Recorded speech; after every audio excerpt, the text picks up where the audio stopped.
respected IIPs, I welcome all of you for today's CME module given by CIP, ABC of Antibiotics. I welcome all the honorable speakers. They have arrived from Bombay, Aurangabad, Pune, and we are blessed to have great senior, great academicians, great teachers today. And I also welcome our local speakers, Dr. K. Dr. Sandeep sir. Shortly we will start with our CME module ABC of Antibiotics. I request Dr. Sridhar sir to introduce the module. Thank you. Thank you, Sholapur Academy. Thank you, all the parents on the floor. Some of my teachers like Dr. Kaseva, my colleague Dr. Pramod. Anna, you have been great. Thank you so much for receiving me at the station, getting me a comfortable zone. This has come as a surprise because I've been asked to introduce the topic. But I think it's time that we start doing three things. Respecting our microbes, respecting our drugs, and respecting our body. And the concept has changed because today I'm more of a microbe than a human being. So if I'm more of a microbe than a human being, they are there with a purpose.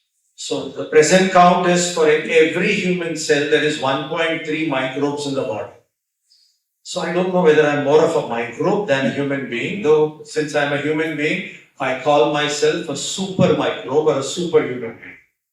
The concept of microbiology also has changed. We don't look at a microbe in a petri dish.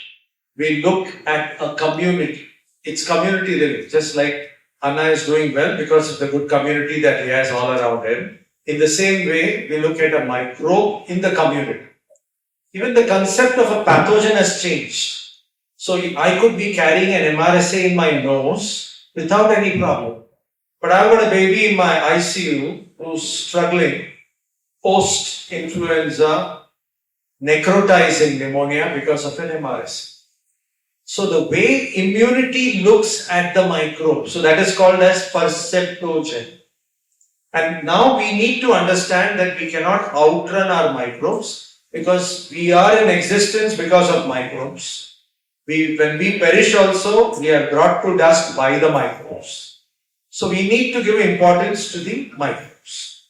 And majority of the microbes are beneficial. So if you dissect out the human body, the genome, if it is 100%, out of which 99% is contributed by microbes, only 1% by the human cells. So they are there with a purpose. The generation time is extremely short and they are so smart, they can pick up genetic material from the surrounding, they can transfer genetic material, they have conjugation, they have transduction, they can transfer by plasmid. I mean, they are amazing.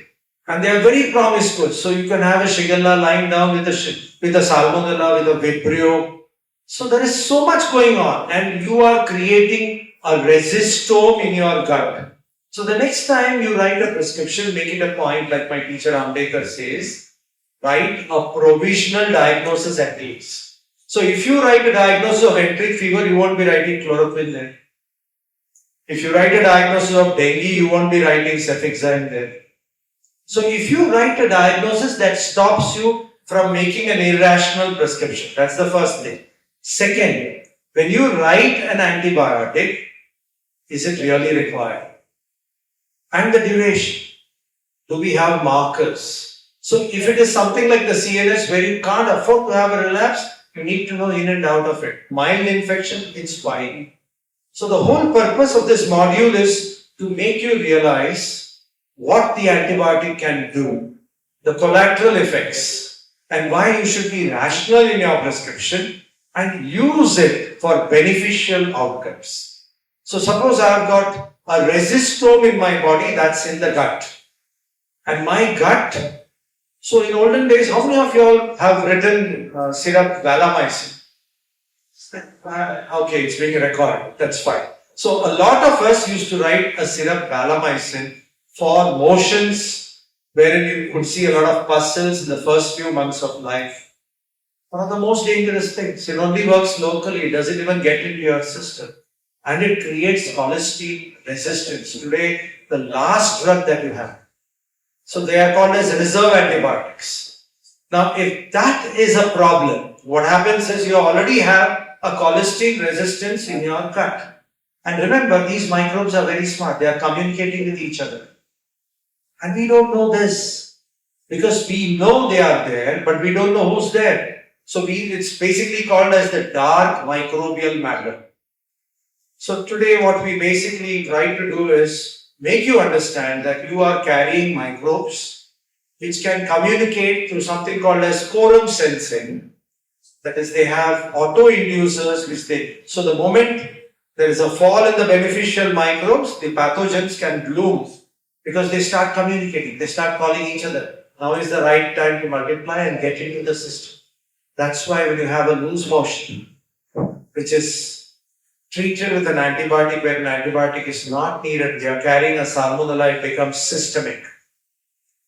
So you need to understand you are creating a resistome, and today we are living for almost 80, 90 and even more years. So the problem is immunosuppression at some time, some transplant at some time, some joint replacement at some time, conditions where these organisms can translocate and create a mess. So even though there is a transplant which is successful, you die because of sepsis, because of a microbe which developed resistance in the gut. And they are very smart. They have virulence genes, they have resistance genes, and they can just operate in a jiffy. So the whole purpose is we are going to teach you basic antibiotic action, collateral effects, and you need to understand that when you use an antibiotic, you are altering your microbiome in addition to genesis of resistance. And there is much more to it, and I would definitely recommend you to read a book called as Missing Microbes. This came out in 2014. It's about antibiotic use, missing microbes, obesity, and all the chronic inflammatory diseases that have come in. Thank you. Thank you for so much of your hearing, and I think we will proceed with the report. Thank you, Sridhar sir, for giving an overview of today's program about what we are going to learn and achieve by the end of the day. Now I request Dr. Pramod Kulkarni sir. He requires no introduction actually. He is a product pediatrician from our own city practicing at Pune. He is chief coordinator of this course also, and he is forming many modules for us since past also. So I request Dr. Pramod Kulkarni sir to proceed. Thank you. Thank you very much. Heartfelt thanks to my Solapur pediatrician, RIT body, my teacher, Dr. Lastivan sir, my senior colleagues, and everybody here. So let us recap or revisit our basic microbiology of second year. Just to know basics, to recap the basics of our friends, occasionally foes, which we have created, which we have transformed them into. So bacteria, what are bacteria? Bacteria are microscopic living organisms that have only once. Very simple. So they are friends most of the times, and sometimes they are pathogenic or our enemies, as we have turned them to do so over the last century.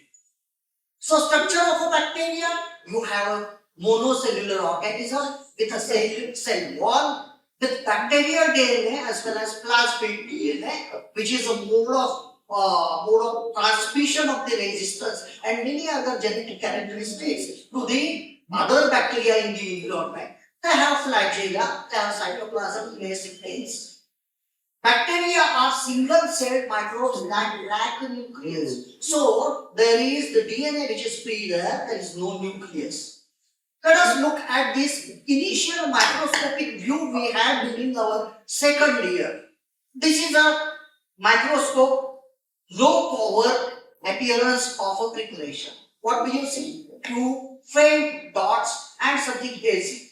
Okay? And little better view, high power view. What will you see now? With a closer look, you can make out lot anything out of the same smear which has been prepared. And you can see beautifully arranged bacteria of the same kind, same morphology, vibrant color, and everything you can make out. So, with high power, higher resolutions, to make out bacteria how they are. We'll learn about the bacteria with the case scenarios. So this particular stain shown to you was gram stain of CSF of a 6-year-old girl who presented with high-grade fever, headache, vomiting, and on examination had negativity. Needless to tell you what it is, acute bacterial meningitis, and most of you must have picked up the bug by the simple appearance of it. All of us know. How do we go to the microbiological diagnosis of this smear? Look at the high power image, and what does it tell you? You can see round bacteria which are in pairs, and the color. They appear to have capsule and they are stained deep purple. So what are they? They are diplococci, gram-positive diplococci, and that is how we come to microbiological diagnosis. This is most likely to be Diplococcus, meningococcus. Okay, so this is how we go to the actual clinical application of microbiology. And why to do so? Why it is important to know the bug? ABM, acute bacterial meningitis, start on ceftriaxone, vancomycin, just complete therapy and that's all. No, the things do not end here. We are with definitive therapy of all infections, particularly a severe life-threatening infection like acute bacterial meningitis. We don't stop at diagnosis of bacterial meningitis. We have to know the microbe. Not only that, what antibiotics are going to work against it and what are not going to work against it. According to that, we have to ensure the child is treated completely, appropriately to kill all the bugs there and to see the child sailing through the serious disease. Okay? Why it is important to know which microorganisms there? To make a definitive, specific, defined therapy, which we all say nowadays as rational therapy. Okay? It guides treatment and choice of antibiotics. So, clinico-pathological or microbiological, clinico-microbiological correlation is always required. We nowadays don't stop at the syndromic diagnosis of viral URI. We always say this is corona, this is influenza, this is COVID. So days are gone when we used to stop at acute viral URI or acute encephalitis syndrome. No, now we are beyond that. This is the era. Even with minimal resources, minimal lab backup, we can go for that with clinical syndromic features of individual viruses which are coming. And now we are getting the knowledge what is circulating nowadays in our community, and we can make a diagnosis with our mind trained to look for that particular. How do we classify bacteria? On the staining characteristic, on the morphology, on their metabolic requirement, as well as their growth requirement. And these are the basic things. So gram stain, staining of the bacterial cell wall, that differentiate gram-positive, negative, shape of the organism, circular foci, elongated bacilli, a combination of both cocobacilli, few of them are comma shaped, filamentous and in variety. Oxygen requirement. We know few of the bacteria need oxygen, they are called as aerobic. Few of them need no absence of oxygen, those are anaerobic. And there are few who can survive both the environments. We call them facultative anaerobes or facultative aerobes. Okay? Then there's sporulation or spore formation characteristic. Few of them sporulate, few of them do not. Number of flagella, yes. pH of growth, so the mode of nutrition, so the requirement for growth, particular media required for a particular group of bacteria, the temperature requirement, the speed of growth, then the osmotic pressure requirement, all these help us in coming at the classification of the common bacteria. So, by staining, how do we classify? Staining. What are the common stains? Gram stain is the commonest stain. And gram positive, gram negative, gram variable. Under different conditions, few of the bacteria have difference in characteristic of their cell wall pores which change with the environment. Sometimes they can be gram positive, sometimes they can be gram negative. Those are gram variable, and some of them do not take up the gram stain at all because of lack or inability to retain the stains in the cell wall, as in case of mycoplasma as well as mycobacteria. They cannot be stained with your gram stain. And in that case, we go for sedent stain, that is acid-fast FB staining, where we can pick up the mycobacteria, retaining the stain due to the mycolic acid in their cell. So this is the stain-based classification. So gram stain process, let us understand the basic. First, you stain with the primary stain. Then you remove the stain with the decolorizing, destaining agent. You apply the counter stain. And if the cell wall is porous, the initial stain will be lost and the counter stain will be taken, which typically occurs in gram negative. While in gram positive, the cell wall pores are tight. They retain the primary stain, which doesn't go away with decolorization, and the counter stain is not taken up and they appear deep purple. They are gram positive. So gram positive, gram negative basic. According to the morphology, shape. So as I said, cocci are spherical, bacilli are rod shaped, comma shape are the vibrio, spirilla are the spiral ones, the typical spirochetes, and the other one, you can be branching filamentous, you can be oval, and like that. So we have all the classification based on morphology, which will further help us coming down to classify which particular bacteria it is. So our first case, this one, let us relook at the same picture with further thing. So these are gram negative diplococci. See, what are those? Diplococci. You can see the arrangement, how they are. They are plano-convex, gram negative, light pink, and they are diplococci. So this is Diplococcus or meningococcus. So gram negative bacteria, cocci, cocobacilli and bacilli. So gram negative cocci, with further biochemical test, we can differentiate between them. So oxidase test, this is one of the biochemical tests. So with oxidase test, if it comes positive, we have Neisseria meningitidis, Neisseria gonorrhea, and Moraxella catarrhalis, which is a respiratory pathogen. And further, there is little differentiation on the morphology also. So Neisseria, there are plano-convex diplococci, fastidious by growth, kidney-shaped fastidious are gonorrhea, round cocci, growth on nutrient agar, those are Moraxella catarrhalis. While oxidase negative, growing on McConkie, which are non-fermenter, are our common ICU foes, those are Acinetobacter, the worst bacteria we are having over last decade.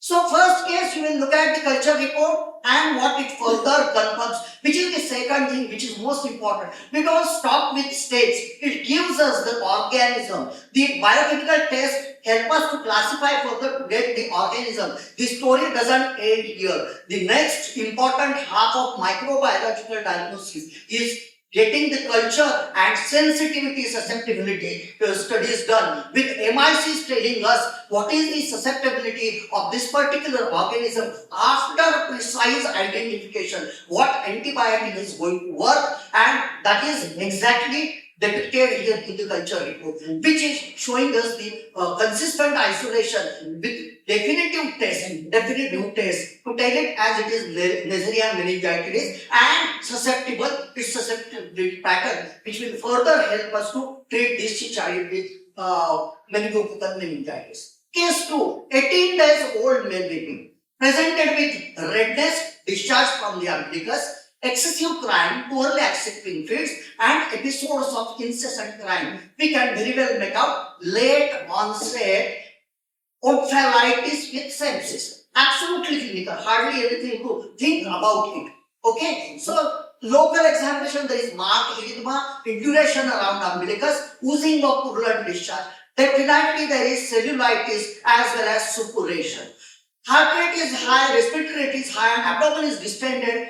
AF level is borderline, you can't make out. What does it say? Definitely there is sepsis component, and maybe there is meningitis as well. What next? What are we going to do further? We have got a syndromic diagnosis, late onset neonatal omphalitis with sepsis with possible meningitis. So with this, we are going to go ahead with microbiological workup. So discharge from the swab, which is easily available, discharge from the umbilical discharge, which is easily available, was sent. Blood culture was sent, LP was planned, and empirical antibiotic was started, as this is a life-threatening situation. After collection of the appropriate microbiological samples, including the CSF, which is going to be the most crucial determinant of duration of therapy and the definitive therapy. The isolate from the CSF is going to be the best guide to treat this child.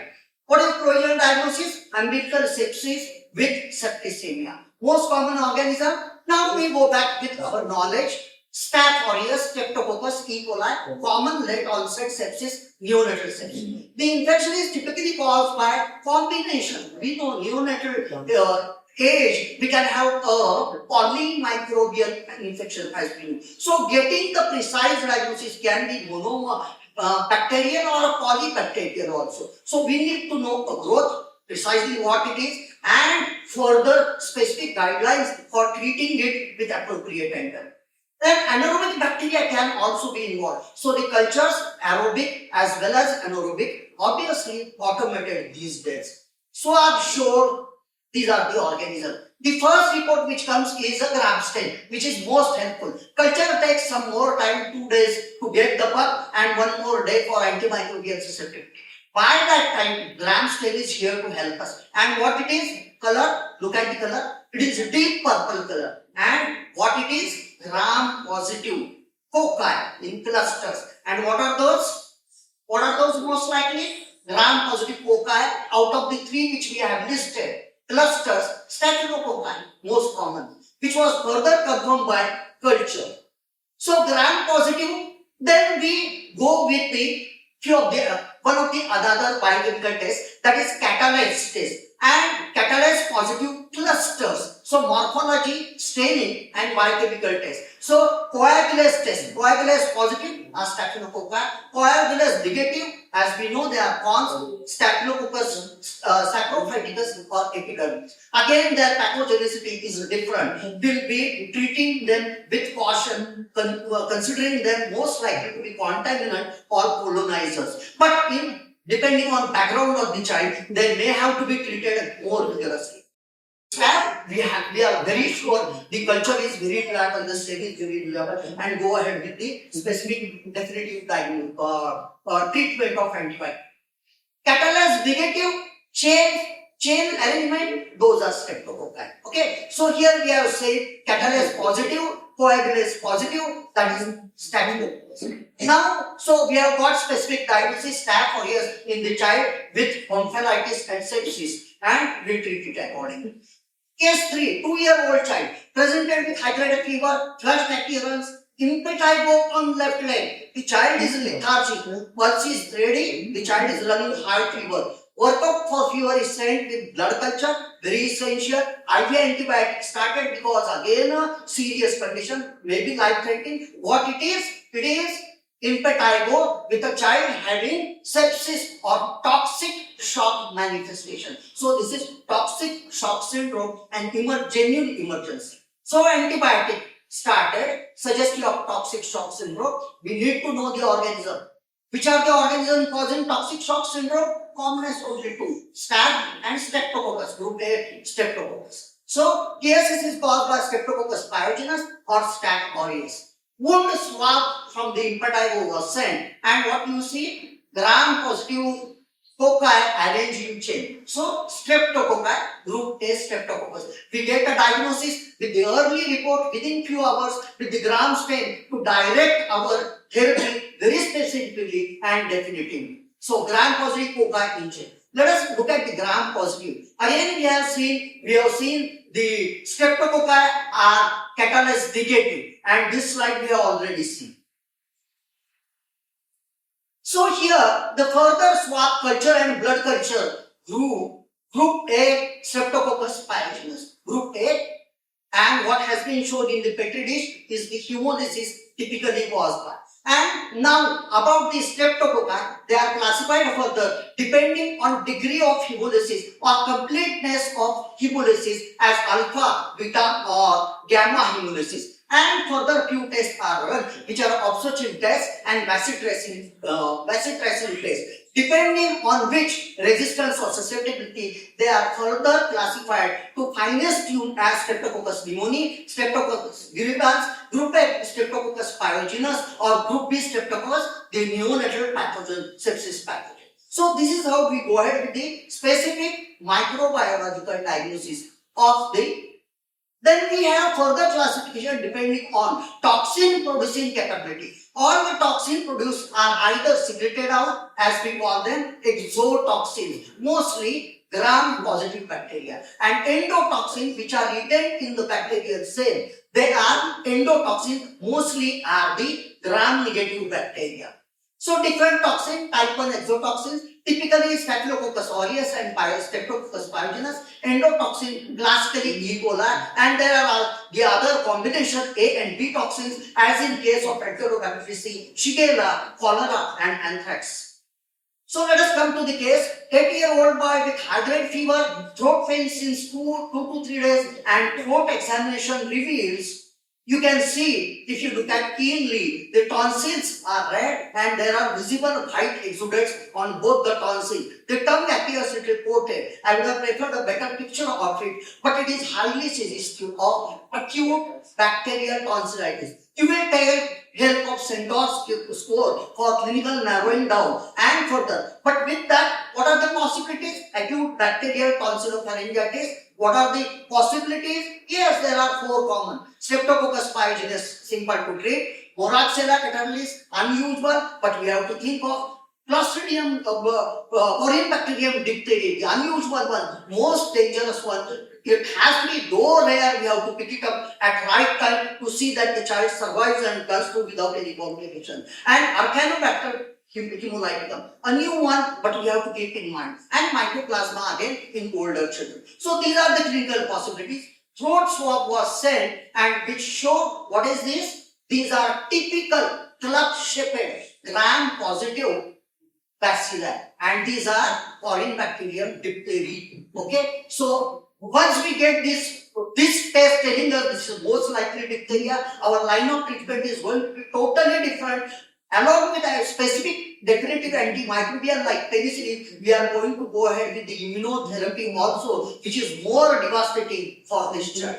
So, gram-positive, now we come to gram-positive bacilli. So, the Corynebacterium diphtheria, Corynebacteria, Clostridia, Bacillus, Nocardia, and Actinomyces. These are little unusual or typical, but we have to know them. Gram-positive bacilli. They are differentiated on their sporulation characteristic and their oxygen requirement for growth. In the 5 various types, we come to specific diagnosis.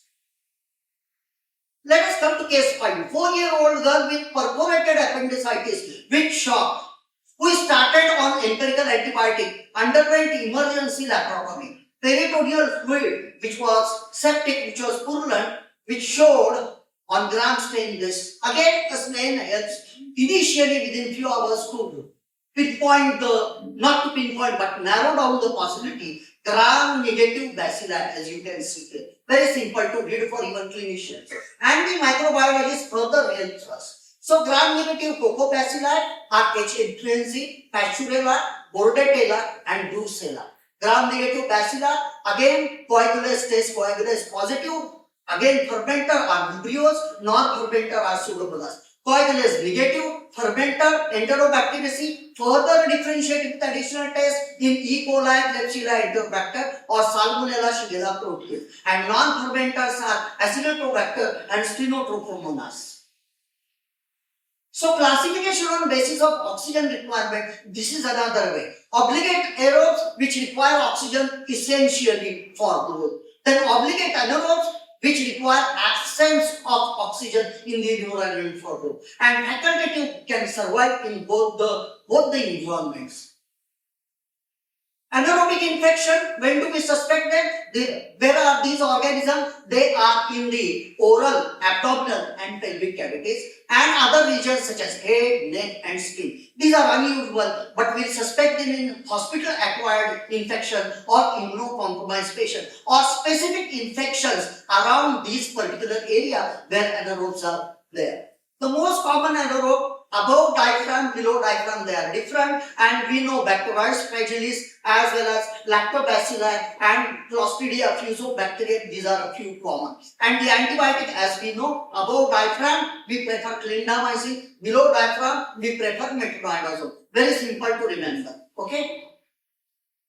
Liver abscess, yes, liver abscess again an intraabdominal infection. The cause can be anaerobic organism. So classification of bacteria on the basis of spore formation, sporulating, spore forming bacteria, non-sporing bacteria. Again, Bacillus, Clostridia, Sporosarcina form these spores, while E. coli, Salmonella are non-sporulating. Case 6, 13-year-old boy presented with 4 weeks of fever, daily up to 101. Cough for last 4 weeks, daily, persistent, with sputum, yellowish moderate in amount, no hemoptysis. Child has lost weight over past few weeks, previously 15 or 45. What to tell you? Simple, it is clinical diagnosis, fulfilling all the criteria to suspect pulmonary tuberculosis. And how are we going to go ahead with this one? Which stain? As we said, Ziel-Nielsen stain. This child on X-ray showed thick wall cavity on right side, the nodular infiltrate, left upper zone infiltrate, all suggestive of pneumonia, thick wall cavity. A highly suggestive picture of tuberculosis, radiological picture of tuberculosis. But we don't stop here with, and we don't go ahead with treatment. We need microbiological diagnosis, specifically because the treatment is definitive and we need to know the birth. Rather than this is highly likely to be tuberculosis, we need to have confirmed mycobacterial tuberculosis diagnosis with gene expert. Not only that, whether this is RR detected or not, that is rifampicin sensitive or rifampicin resistant, which is the first line of classification into resistant TB or susceptible TB. So, the test is done, 8B staining gives us 8B positive, but the teams do not end at staining. As I said, we need the CP-NAC or gene expert to further decide the therapy of the child. So, Ziel-Nielsen stain, typically as we have seen, because of presence of marconic acid in the cell wall, they retain, because of the lipids, they retain the stain and they typically resist the acid fastness. Acid fastness, that is clearance of the stain with acid or alcohol. And you will see typical Ziel-Nielsen 8B positivity. And again you see there is NTP complex, non-tubercular mycobacteria, as well as few other bacteria also which can be positive. But for tuberculosis, which is our target, we need 8B staining, and which is very helpful. That's all about classification of bacteria. With the basic knowledge, let us go ahead with how to specifically treat with them. I invite Dr. Sridhar to address us about the mechanism of action of antibiotics. The next speaker is Dr. Sridhar from the research. He has done his MD and DCH. He also has many fellowship in pediatric sleep medicine from St. Children's Hospital, which he did under the renowned Dr. Arthur Beck. He is a medical director in Children's Hospital in Mumbai. So I welcome Dr. Sridhar.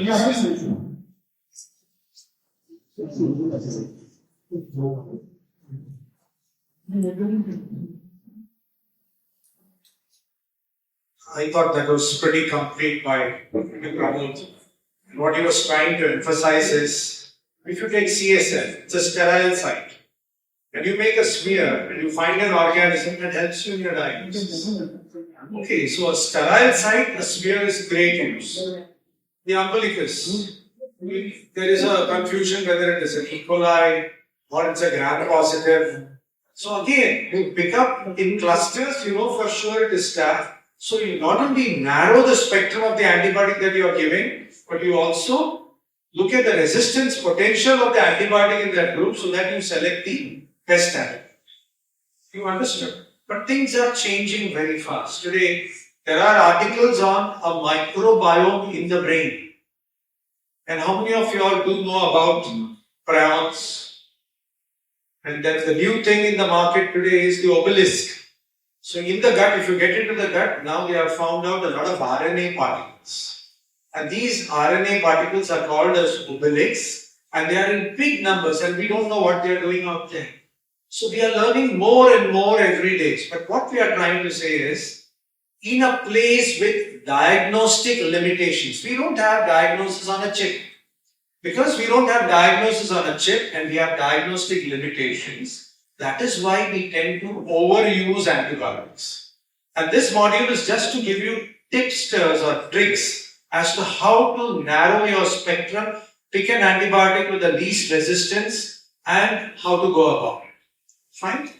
So, continuing with what Pramod said, I'm just going to be talking on more on the mode of action rather than classification of antibiotics. But I'm just going to be highlighting on a few things that are of great importance. So when I passed out in 89, a lot of emphasis was given to bactericidal and bacteriostatic drugs. But today we know that drugs which are bacteriostatic can be cidal, and the ones that are cidal can be bacteriostatic. And we also know an antibiotic can be both bacteriostatic as well as cidal. The classic example is the new generation oxazolidine called linezol. It is cidal for streptococci and static for staphylococcus. Great drug. Fine. Also, the reason why Pramod was trying to show you umbilical sepsis is when you have something like a staphylococcal skin scalding syndrome, where the skin is extremely tender and it starts off with an umbilical sepsis, you know it is toxin mediated. So when you know it is a toxin mediated and you have picked up staph in clusters, straight away you are going to go for an antibiotic that suppresses toxin. And what suppresses toxin? The protein synthesis inhibitors. So static drugs like clindamycin, like linezol, they are the ones that are going to suppress toxin. Because you want a drug that will suppress toxin. Because here it is a toxin which is causing all your problems. Are you getting me? Then the cidal. Why do I use a cidal? So I have a patient, because in a patient, when I'm treating him with an antibiotic, I need my immunity to help me out. So if I need my immunity to help me out, I'm very comfortable. So I have a patient who's immunocompetent. So we divide patients into immunocompromised, immunocompetent. So if you take a neonate, relatively immunocompromised. Okay, if you take an immunocompetent child, you are quite comfortable. You take an infection like an impetigo, which is superficial and doesn't leave behind a scar and has not much of implications. You can go slow and you can be comfortable treating it even with an ointment when you don't have too many lesions and you don't have regional lymphadenopathy and when you don't have a spread like the case that Pramod showed. So what I'm trying to emphasize on is, if my immunocompetence is in doubt, I'm neutropenic, I'm on drugs like steroids, methotrexate, some biological, I've got a rheumatological condition, then in that case I would be more comfortable using a cidal drug. Beta-lactams are cidal. Okay, so they finish off the organs. So when I say beta-lactams, it starts right from penicillin to cephalosporin, to carbapenem, to aztreonam, to glycopeptides. All under that umbrella. Quinolones are cidal. But what happens is, the organisms are extremely smart. I've told you, when they are hit by an antibiotic, they can stop dividing. When they stop dividing, they can convert into a spore form. Or they can totally switch off, what is known as the eagle effect. I think Dr. Anna's wife, who's a microbiologist and who said we'll be taking, she'll be able to tell us more about the eagle effect. So when you stop dividing, these cidal drugs don't work because they are dependent on active division. So suppose I have a quinolone there. The quinolone is concerned with cell division, DNA replication, DNA repair, DNA breakdown, the sister DNAs that are formed, and the two new cells which are generated during binary fission. Now, when all this stops, what is the quinolone going to do? The quinolone doesn't work, it stops. Even though the concentration may be adequate, maybe even high, it's just not going to work. Because it works through virases and topoisomerases, which work on the topometry of the DNA. And there is nothing going on with the DNA. The other side of a cidal drug is, a cidal drug destroys the microbe. So when you break a microbe, the microbe is very angry. So what is it going to do? It is going to switch on its virulence genes. So they are going to produce more toxins. The classic example is the Shigella. The Shigella has Shiga toxin. The moment, so when you see a child with bloody diarrhea, okay, so you have a child with bloody diarrhea and no fever, would you give an antibiotic? You have to be apprehensive. Yes. When you give an antibiotic, you need to tell the patient if there is an alteration in the urine, if there is something happening with marks on the body, you have to come back because HUS, the incidence is pretty high. Because when you give an antibiotic, it is a stress for the microbe. It's going to switch on its virulence genes, produce more Shiga toxins, and as it is destroyed, these Shiga toxins that enters your circulation can bring about hemolytic uremics. So, a febrile, bloody diarrhea, think before you pen an antibiotic. Understand? Same thing happens with the CNS. You're going to be using a cidal drug because you don't want a relapse. You don't want to leave behind any organism in the central nervous system. So, you would use a cidal. So, when you use a cidal drug, we have different types. Some that finish off the bacteria, and in the process, the LPS is generated, toxins are generated, the antigenic particles, which have a lot of immune stimulation, are generated, and the inflammation is much more. So, if you remember many years back when we used to treat meningitis with broad spectrum antibiotics, we used to give a small dose of steroids to prevent hearing dysfunction. Because the excess of inflammation can bring about a hearing dysfunction. Now, if you use a drug like a carbapenem, like meropenem, it prevents it. It finishes off without the leakage of LPS and immune stimulation. So we opt for things that are more beneficial in the cidal. So are you understanding? Cidal and static. Cidal has its benefit, static has its benefit. It's toxin production, protein synthesis. Here you have, can you combine a cidal with a static? We were always taught cidal works when they are actively dividing, static stops division.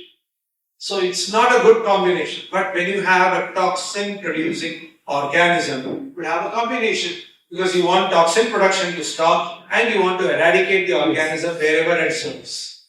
So you may be having a focus in the bone, a focus in the skin, and a toxic shock syndrome. You can use a combination. Are you understanding the concept? So that is one way of classifying static and cidal. This is pretty simple. So when you have a gram positive, I think Pramod has already gone through it. And if I find a staph there which looks like an MSSA, I would use not vancomycin. I would use a cloxacillin, I would use a cefazolin, which work much better than vancomycin. Vancomycin is not to be used. MRSA, yes. If I have a gram negative, I would go for the ones that cover gram negatives well. Anaerobes, you know very well. He already told you Clinda above, and you have Metro below. And now we know that carbapenems, some of the higher generation cephalosporins, all have some amount of anti-anaerobic coverage. And the newer quinolones, oxyfloxacin, levofloxacin, have significant anaerobic coverage. Atypicals, we had a lot of atypical cases some time back. Again, probably it originated at the same source, China. And we had a lot of mycoplasma which were not responding to the macrolides. The macrolides are great drugs for atypical. And the tetracyclines came into play again. The newer generation quinolones also, the respiratory quinolones, levo, moxi can also take care of atypicals. Spirochetes still, the penicillins work wonders. In case something doesn't gel with you, you could stop me and ask. Fine, because this is more of a workshop. We are here to share knowledge. Pramod, if I go wrong somewhere, please tell me. Okay, then based on the source. So this slide has been put here for you to understand one thing. Most of the antibiotics that we have in the market are products of microbes. So if I can produce an antibiotic, I also know how to get rid of it. You need to understand this concept. How many of you all use mupirocin for a boil? Do you know from where you get your mupirocin? From a pseudomonas. The water bug. So you need to understand that most of the antibiotics, most means 90%, and the remaining 10 are modification in the laboratory. It's few substitutions here and there. So big ones like the cephalosporins, the penicillium, everything has come from microbes, and that's why you cannot win the race against the microbes. So now we come to mechanism of action. Why we need this is you need how each antibiotic works. And if you are going to use combinations, we need to know that if at all I'm going to get into this IMA hall and destroy people inside, I would use one to switch off the electricity, one to attack the periphery, one to come inside and attack. So I can select my antibiotics based on the mechanism of action. Cell membrane. Okay, so polymyxin, daptomycin. Unfortunately, I am talking about the reserve antibiotics. Great antibiotic, daptomycin, a great drug for MRSA, a great drug for VRE. It's a reserve antibiotic. The problem with daptomycin is it is destroyed by surfactant. So if you have a respiratory infection, you are going to be thinking of using daptomycin, don't use it. If you are on statins, don't use it because rhabdomyolysis is one of the complications of daptomycin and we don't give it below 1 year of age. Second is polymyxin. Again a reserve antibiotic. And all these work on the cell membrane. So they create pores, they cause depolarization defect, they make the outer membrane very leaky, they break the calcium magnesium bridge, and that's how they work. Some work as a detergent. So the outer membrane is lost, osmotic pressures on both sides, and the cell perishes. Also, you need to know that when I'm talking about antibiotics, every antibiotic is a stress. So if there is COVID outbreak, it is a stress front. So we are all indoors and we are all worried. Okay, and some of my friends went abroad to take the RNA injections, the mRNA injections. And now again they are scared because the incidence of malignancy has gone up in all those who took it. So no knee-jerk reactions, you need to understand, you need to cool down, and that is called as the SOS response in the cell. So there is a balance between ROS and SOS in every microbe. So when there is a balance, and when you have an additional stress, that is the main thing that brings about a downfall of a microbe. Because energy reserves are all projected towards survival. Protein synthesis, dormancy, storing. So that is a common factor for all microbes and all antibiotics. So we are only talking about specificity of action of various types of antibiotics. Then comes the ones working on the cell wall. So here you have the beta-lactams and they all work on penicillin binding proteins. They are actually enzymes. Transpeptidases, transglycolases, and they are responsible for the peptidoglycan outer structure of the cell. So if you have an outer structure which is stable, it's great. So you alter your penicillin binding proteins, the beta-lactam cannot come and get attached. Or you produce a beta-lactamase which destroys the beta-lactam. So what we do is we try to produce a beta-lactam inhibitor. Now these beta-lactam inhibitors, most of them are beta-lactams. That's why some of them have inherent activity like sulbactam, which blocks acinetobactam. Okay, so, but there are also the newer generation ones like avibactam, which do not belong to the beta-lactam and they have a better profile. Then this is something which is coming back into the market. And Dr. Kasliwal will agree with me, there was a time when we were residents. I passed out in 89. And when we were residents, one drug that was used left, right and center was a drug called trimethoprim with sulfa methoxysulfone. So you had a sulfa and you had a trimethoprim, 2 steps in the genesis of folic acid. All microbes require folic acid. Another thing that requires folic acid used to be the lice. So if you had a patient with a resistant lice, there were only 2 treatment options. One, Udalo. Yeah, it's simple as that. No lice, na bajegi basuri, na. So it's like that. Or you can even give 1 dose of a trimethoprim sulfamethoxazole, which used to get into the gut of the lice and block the folic acid metabolites. Amazing. So this is something which is required for by everything. But here you have to be careful. Why you have to be careful? You have somebody who's malnourished. So we were taught when we were undergraduates, malnourished, alcoholic, PEN, used with caution. Otherwise it was used for everything. Every condition, gastro, urinary tract, enteric fever, with great results, and they were not called antibiotics, they were called antimetabolites. And I think Pramod would agree with me. Now we are coming back to using it. The only scary part is it is linked with Steven Johnson and terrible skin associated adverse reactions. Quinolones, like I told you, quinolones works on gyrase and topoisomers.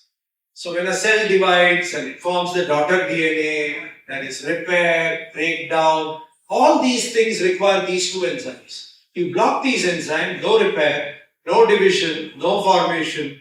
It's a great drug. But now the side effect profile that we have got. See, the unfortunate thing in our country is we don't have ADR reporting like abroad. Whatever ADR reporting has now come into our country is scary. So this is all about quinolones. Now what is it used for quinolones today? As an anti-cancer, bladder cancers. It's treated in huge amounts. How many of you all have heard of the abacavir, which is given for CFTR, for cystic fibrosis? That works wonders in the CFTR channel, but actually it has got a big quinolone molecule inside. So you need to know all about your drugs before you use it. The DNA breaks, the DNA repair, the quinolones, that's why also for bladder cancer. So that's quinolones. Then you have the rifampicin, the famous rifampicin. Again, it works through the RNA pathways. And then the protein synthesis blockers, which work through ribosomes. So you have the Swedberg units called as the 30S and the 50S unit. When you take the 30S, you have tetracycline, aminoglycosides, tigecycline. And when you take the 50S, macrolides, clinda, linezolid. Like I told you, most of the protein synthesis inhibitors are static. Aminoglycoside is sidal. Linezolid can be sidal and static. So there is a lot of variability, but why I am showing you all this is when you choose a combination, we try to hit at two sides or sequential sides. We don't try to do additive effects. Fine? Then you could classify them as hydrophilic and lipophilic. This is something very important. So when you are hydrophilic, like the name suggests, water-based, you are in the circulation and you leak out when you have a third space loss. I heard somebody talking about having lecture series here on dengue fever. So when you have a third space loss, an ascites, edema, this drug is going to leak out. So the concentration in the plasma is going to come down drastically. When you have an augmented renal clearance also, it can be lost because these drugs are hydrophilic, removed basically by the kidneys. So when you have a hyperdynamic state, an increased third space, you will have to give a loading dose. So start off with a loading dose. I think Anna will talk about the so-called PKPD characteristics of drugs. Then he will tell you why it is essential to give a loading dose. And these drugs don't get into cell. Common sense. Cells have an outer membrane. To get in, you should be lipophilic. So macrolide is lipophilic. It gets in. That's why enteric fever. Quinolone lipophilic gets in. That's why enteric fever. Whereas this is basically bad. You remember it as bad. Beta-lactams, aminoglycosides, and G for glycopeptides. Water soluble, basically excreted by the renal. So when you have a renal shutdown, these drugs can go up. So again, you have to be careful. Like I told you, you can have an augmented renal clearance because of excess of fluids, because of all the inotropes you are giving. And when you have a renal shutdown, you may have to reduce on the dose. So the loading dose is fine. After that, the dosing has to be rectified. Coming to lipophilic ones, like I told you, these are the ones which are very potent against intracellular organisms. Atypical, intracellular, macrolides. Salmonella, intracellular, macrophages. Tetracyclines, chloramphenicol is a great drug. I think Kasliwal will agree with me. that it is one drug which used to work between 2 and 9 pH. Could be used for anything but bacteriostatic, mitochondrial poison. So if you exceeded a particular dose, you could get a grey baby syndrome. Fine, that's why. And the blood dyscleasis, the bone marrow suppression, which could be irreversible, was a scary thing. Otherwise, we used to give something called as CP chloride for meningitis, injectable PPF and syrup chloro as people who wanted to go home early. So the moment there was clearance from the CNS, we used to send them home on PPF and syrup chloro, unheard of in today's practice. And these medicines, most of them are eliminated by hepatic metabolism. So when you are eliminated by hepatic metabolism, you have to be careful about it. And you need to know that there are various formulas. Two books that I recommend is one, the Nelson Small textbook on antibiotics. And the second one is an antimicrobial essentials by Burke. And they give you a chart how to adjust the dose when you have fat patients. Okay, and what drugs have to be adjusted based on total body weight. Because the distribution can differ. And the different classes of antibiotics, what you need to know here is what is there in red are usually cidal and what is there in blue are usually static.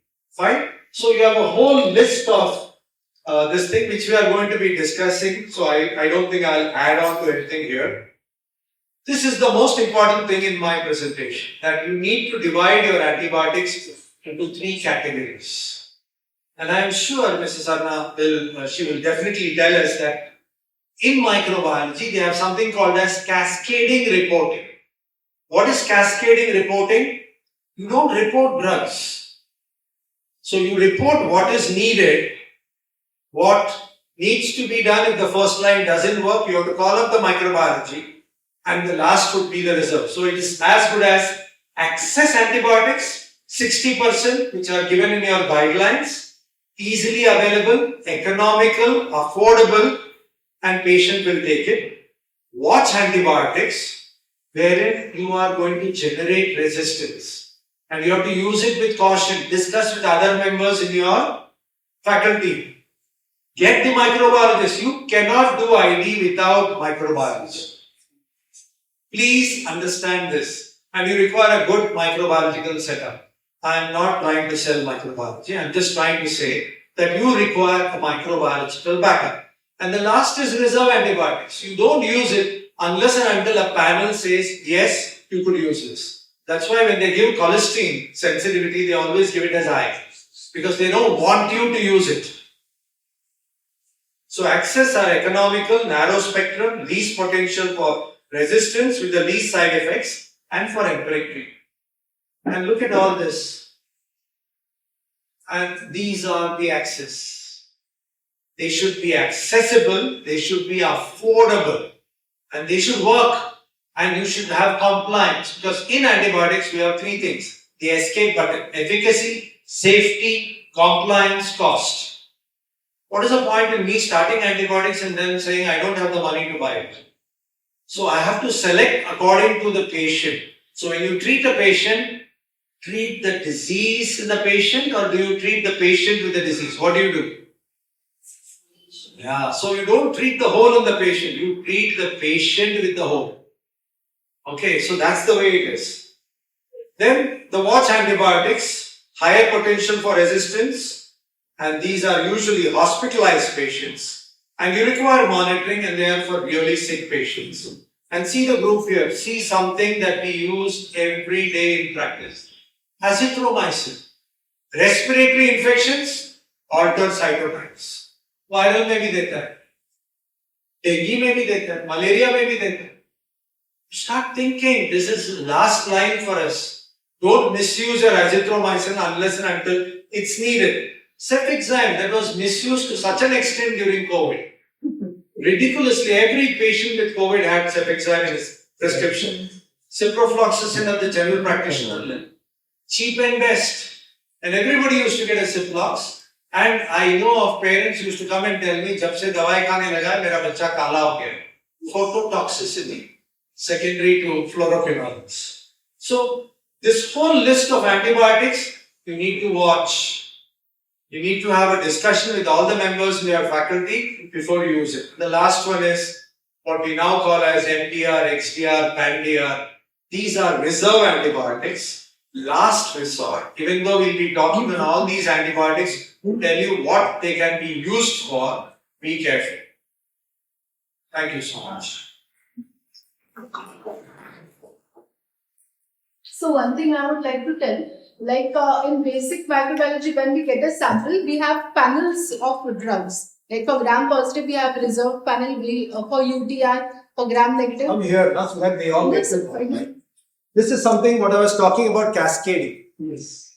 Okay, so if you pick up any standard microbiological book, they tell you about cascading. Yeah, go on. Yeah, so we have specific panels of drugs which we are using. And for example, in case of UTI, we have this based on the antibiotic, we have an antibiotic policy where we are designing which bugs are sensitive in that scenario for that particular year. So based on that sensitivity pattern, we are formulating the antibiotic policy. So on empirical treatment, when the sample is coming or when the patient is coming, we advise for the empirical treatment to be given. And meantime, when the culture report is given, so we have different panels. So basic drugs which can be given to the patient apart from the reserved and apart from the higher drugs. There are a group of drugs which are called the higher drugs also. We are keeping it like aside, and the basic drugs reporting is being done. Then based on the patient's response and the MIC value, we are deciding which is to be given, and later on escalation and de-escalation is done.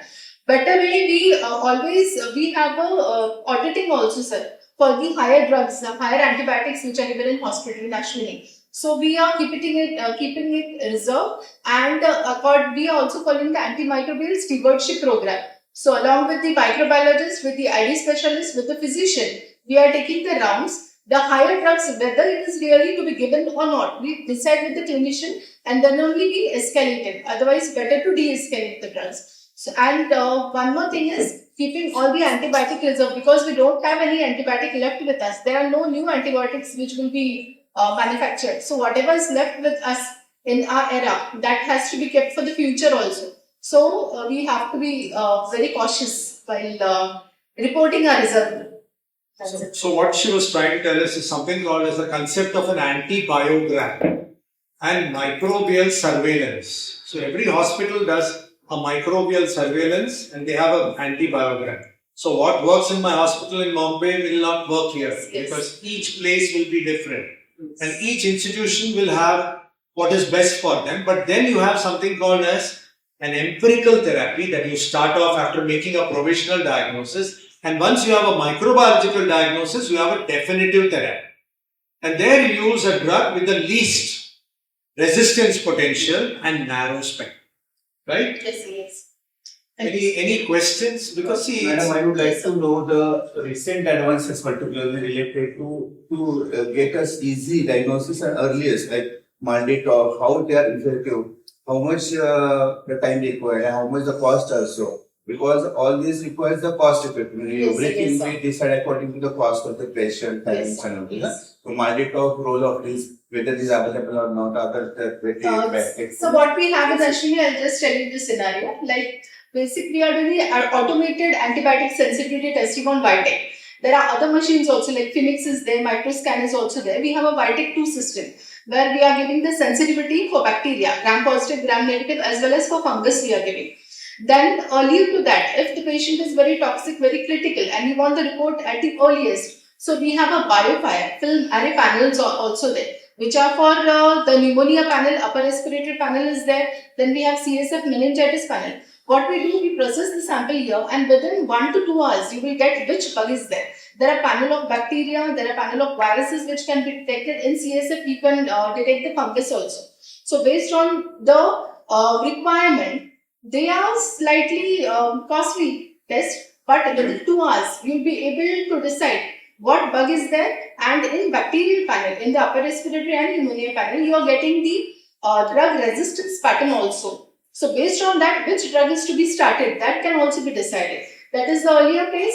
And later on, we have a routine gram stain. We have other stains also, Albert stain, special stainings we are doing. And after that, we are applying the sensitivity. As at the earliest, whatever growth is coming, like gram positive or gram negative, we are reporting. Based on that, the clinician starts the empirical treatment. And the next day, when the sensitivity goes, based on the MIC value, they are deciding which drug is to be started. So that takes about 2 days, 2 to 3 days.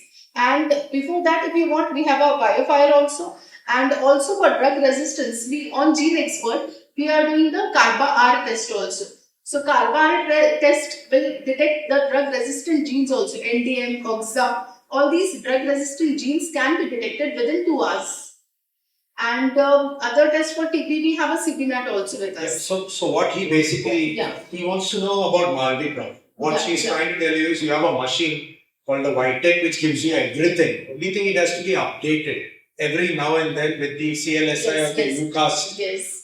breakpoints. Because it straight away tells you sensitive and then they don't give you breakpoints. Yes. But they just tell you sensitivity and breakpoints. Yeah. You have to talk to the microbiologist. Yeah. And what she was talking about biofire is you have done a CSF and you don't expect to find many things there. And by PCR, they are able to tell you, yes, I'm able to see 1, 2, 3, 4.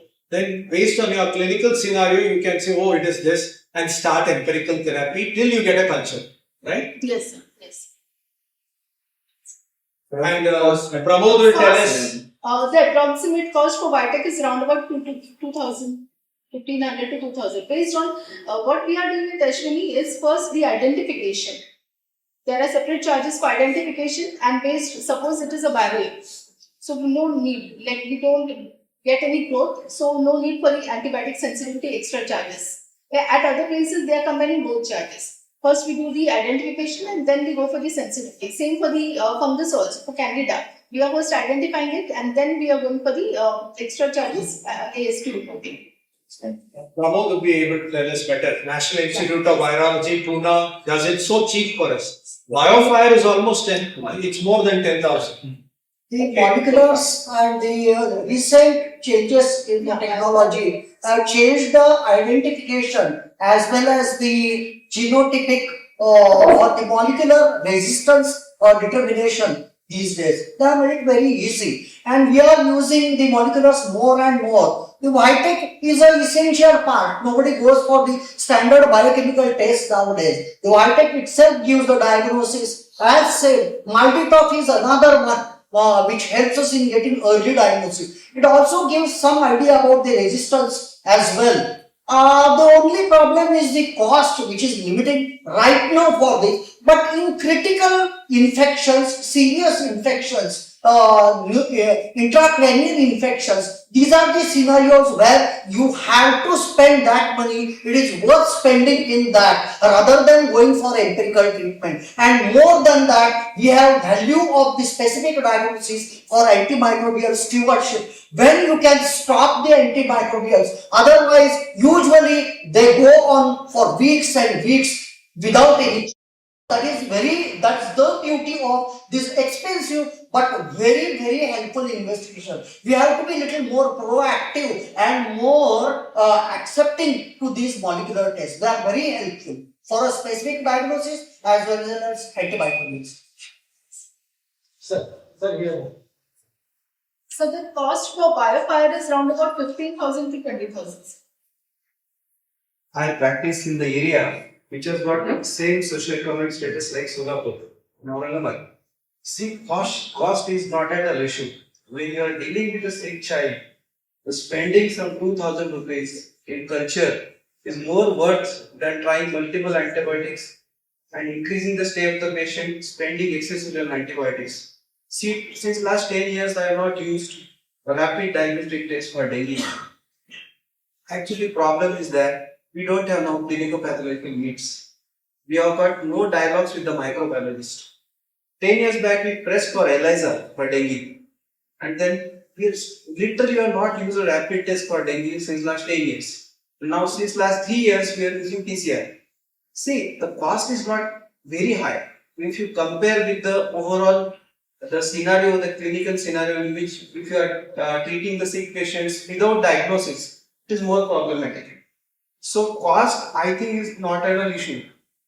We should convince the patient, and we should see when we have got the PCR, the molecular diagnosis, you can cut down actually the cost. You can't treat carbon resistance without doing carb test. So cost is not an issue, not at all. Because I say repeatedly, cost is not issue. We are afraid to do the cost, and we are afraid to discuss with the microbiologists. See, microbiologists will be hero in this work. We are now going to treat this. You have to repeatedly listen this NDM and oak science. We are not dealing with the simple organisms, particularly those who are working in critical care. So cost should not be the issue. We should encourage it, because in particular city, if you are sending many samples, automatically the cost will come down. Like fever panel, initially we was spending this monsoon fever panel, we are spending some 8,500 rupees. But now the samples have increased, awareness has increased, now the cost has come down to 5,500. Cultures, automated cultures, we initially they used to charge 2,200. Now the cost has become 1,200.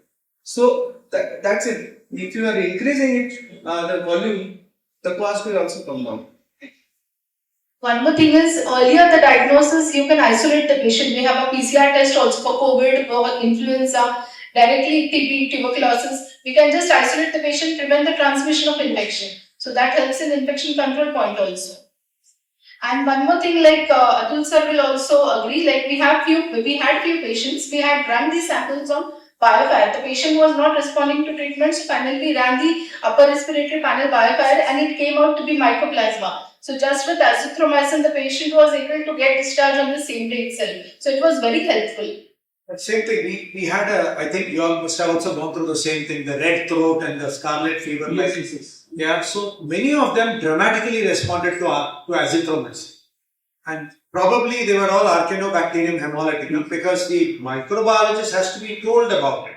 Because the tests that are run for culture is totally different. And the rapid test would have been beneficial, Nilesh, there. Yes. If I could have picked up a streptococci, I would have just given a penicillin. But had I not picked it up and I've got a scarlet fever like with that coming up, otherwise why would you get this? Azithrom was the drug of choice for the Archaeobacterium that Pramod showed right in the beginning of this case. Yes, that is very true, sir. This year, probably in last 20 years of practice, I have seen maximum number of scarlet fevers, sir, this year. Because I was really surprised with why so many cases at the same time. And as you said, sir, today I got it what it was. So I procured the streptococcal rapid antigen test at my own cost. So this is my practical experience, because I was so much confused why there is so many scarlet fevers. So I started using rapid streptococcal bedside test. I myself do it. And it could pick the streptococcus. As you said, there were some cases they had all typical features of scarlet, but there were no oral cavity changes. So I was confused. Absolutely. So that streptococcal was coming negative. So as you said, that was mostly Acrobacter is usually not. Yeah, it was not there. So this was very classical. I could record 15 cases of acrobacter in which this antigen was negative, but patient externally used to look like a scarlet. Thanks for all this. That is. Thank you, Sridhar sir, for wonderful talk, and Vicky sir, and Nilesh sir for the wonderful discussion. I would like to invite our next speaker, our own president, Dr. Anasai Gopinathan. Sir is ANB Pediatrics and practicing Solar since last almost 10 years, and is a director at Nozion Children's Hospital. Good morning all, and once again I welcome all of you for today's CME on ABC of antibiotic.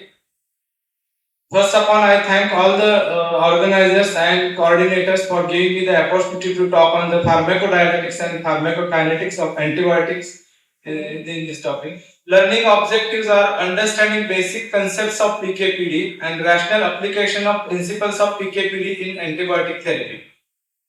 So, what are the principles of antimicrobial therapy? We have a host, that is our patient, drugs and bugs causing the disease.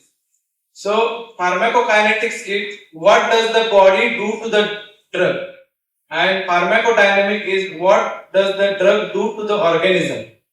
So, after getting the drug into our body, the drug gets through the multiple phases, that is absorption.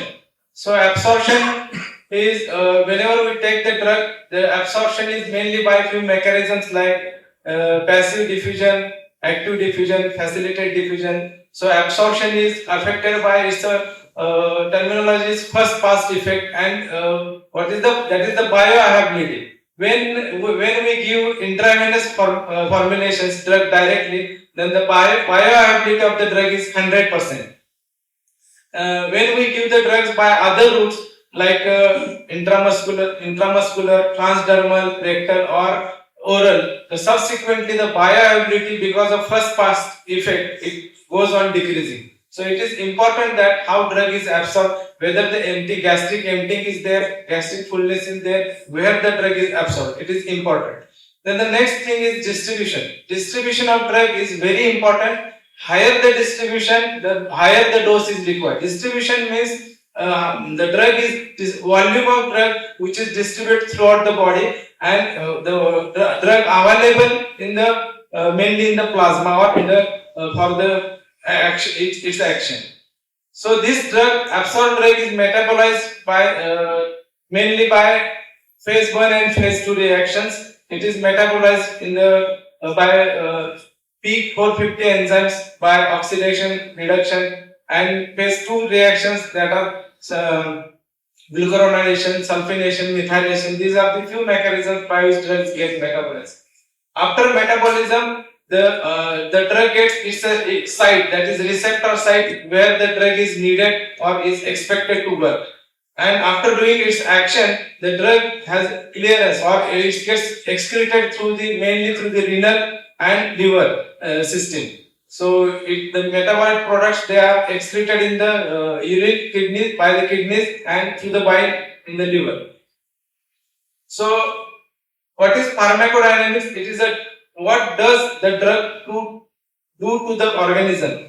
So we are giving antimicrobials for desirable effect, and another we get undesirable effect, that is adverse effect. After achieving the appropriate concentration, we get desirable effect, and we inhibit the growth and we kill the bacteria, and we get the appropriate effect in the patient. And undesirable effects, that are the side adverse effects we have for many drugs. So this is the pharmacodynamic of drug. So mainly two things are there: potency and efficacy. I would like to explain this at this point. Potency is the strength of the drug, or the amount of the drug which is required to produce the desirable effect. It is the amount of drug which is required for the desirable effect. And efficacy is the ability of the drug which is required to get the response after attaching to the receptor site. That is the efficacy. So these are the important aspects in the pharmacodynamics. So relevant PKPD diameters. Now there are few diameters that are in the pharmacokinetics, like Cmax. Cmax is a maximum level of the drug which is achieved after having drug it into the body by any route. So it is the Cmax. C minimum is the minimum level of the drug which is achieved after the drug injection. So it is relevant in the though they are relevant parameters, separately they cannot be used in the for the clinical application. So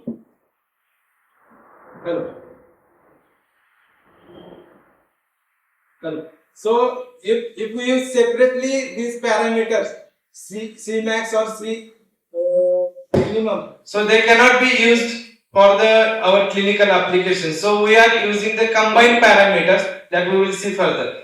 So first parameter is minimal inhibitory concentration. So minimal inhibitory concentration of antibiotic that inhibits the visible growth of the organism on our culture plate or broth.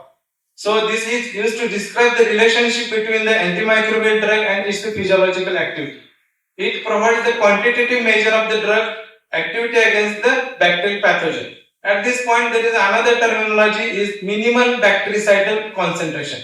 Minimal bactericidal concentration is a concentration, lowest concentration of the antibiotic that kills about 99.9% of the bacteria in the broth. So another thing things are bactericidal drugs and bacteriostatic drugs. So bactericidal drugs, they have same MIC or maybe up to 4 times MIC, and bacteriostatic drugs, they have manifold or higher than MIC. At this point, if we consider that our petri dish or whatever dish we are using, so it is labeled with various, or how this MIC is actually scored actually. So there are various to consider. 10 tubes are there, and we have a higher concentration to lower concentration of antibiotics, and we are putting the microbes in each tube. So higher concentration, we will have clear tube that means the antibiotic is working properly on that. So getting lower concentration subsequently, at what point, at what lower concentration in the tube we are getting the clear solution, it is the MIC. And after that MIC, the next subsequent tubes, they will have our breakpoint. So MIC is earlier and the breakpoint is coming after that. So breakpoint is we are getting the turbidity, where we can judge whether antibiotic is bactericidal, it is a bactericidal or susceptible or intermediate, we can have the judgment. The more the distance between the two, that is MIC and the breaking point, the more susceptible is the organism. So we have to use that kind of antibiotic. So volume of distribution is the drug distributed in the body. More the volume, more the dose is required. Clearance is affected by many things, kidney disorders or blood supply to the kidney, the binding capacity of the drug, so many things are. So half-life is very important. Half-life is nothing but the time in which the initial drug quantity gets half. That time is half-life. There are first kinetic order and zero kinetic order. In first kinetic order, we get fixed amount of the drug will be eliminated after the half-life, and each time the fixed amount will be reduced. For example, initial 100 milligram is there. In 2 hours, suppose half-life is 2 hours, 50 milligram will be eliminated. In the next 2 hours, we will have out of 50, we will have 25 will be reduced. So each time 50% of the present amount will be deducted. That is the first kinetic order. And zero kinetic order, there is no such fixed amount that will be excreted or eliminated. So that is not concentration dependent. So this is also important. Peak drug concentration, as already I have mentioned, that is the maximum concentration of the drug. Minimal drug concentration, C minimum. Area under the concentration of time curve. And the T half-life is calculated by this equation. That is correct. So this is the graph under curve under the graph of concentration against the time. Here we are having the C maximum level of the drug achieved. This is the minimum level of the drug achieved, and this is the area under curve and the minimal inhibitory concentration. So time above the MIC. So this is required for the calculating how the effective is the antibiotic. So by using MIC as a measure of the potency of the drug, organism interaction, the PK parameters determine the efficacy can be converted to PK/PD parameters. So we are using both combining pharmacokinetic and pharmacodynamic of the drug for the further application of the antibiotic. Time over the MIC, these parameters are time over the MIC, peak by MIC ratio, area under curve by MIC ratio. So minimum inhibitory concentration, as it is an important parameter, is defined as the lowest concentration of antibiotic which prevents visible growth on a bacteria. So breakpoint represents the defined antibiotic concentration or zone inhibition diameter that serves as a gatekeeper for antimicrobial use. So this breakpoint is set or given by CLSI guideline, or the different guidelines are there. For particular antibiotic, the breakpoint is fixed. So there is no need to give breakpoint or how to calculate breakpoint. Breakpoint is fixed, and we have to see the MIC and breakpoint. So to categorize organism as a susceptible, dose dependent, intermediate, resistant, or non-susceptible to various antimicrobial. So this breakpoint and MIC is utilized to say the organism is susceptible or intermediate or resistant or we can convert it into the susceptible by increasing the drug concentration. So as far as suppose we are getting the report with 4 antimicrobials sensitive. So how to choose which antibiotic is appropriate for this patient? So as already discussed, there are 4 antibiotics having sensitivity to particular infection.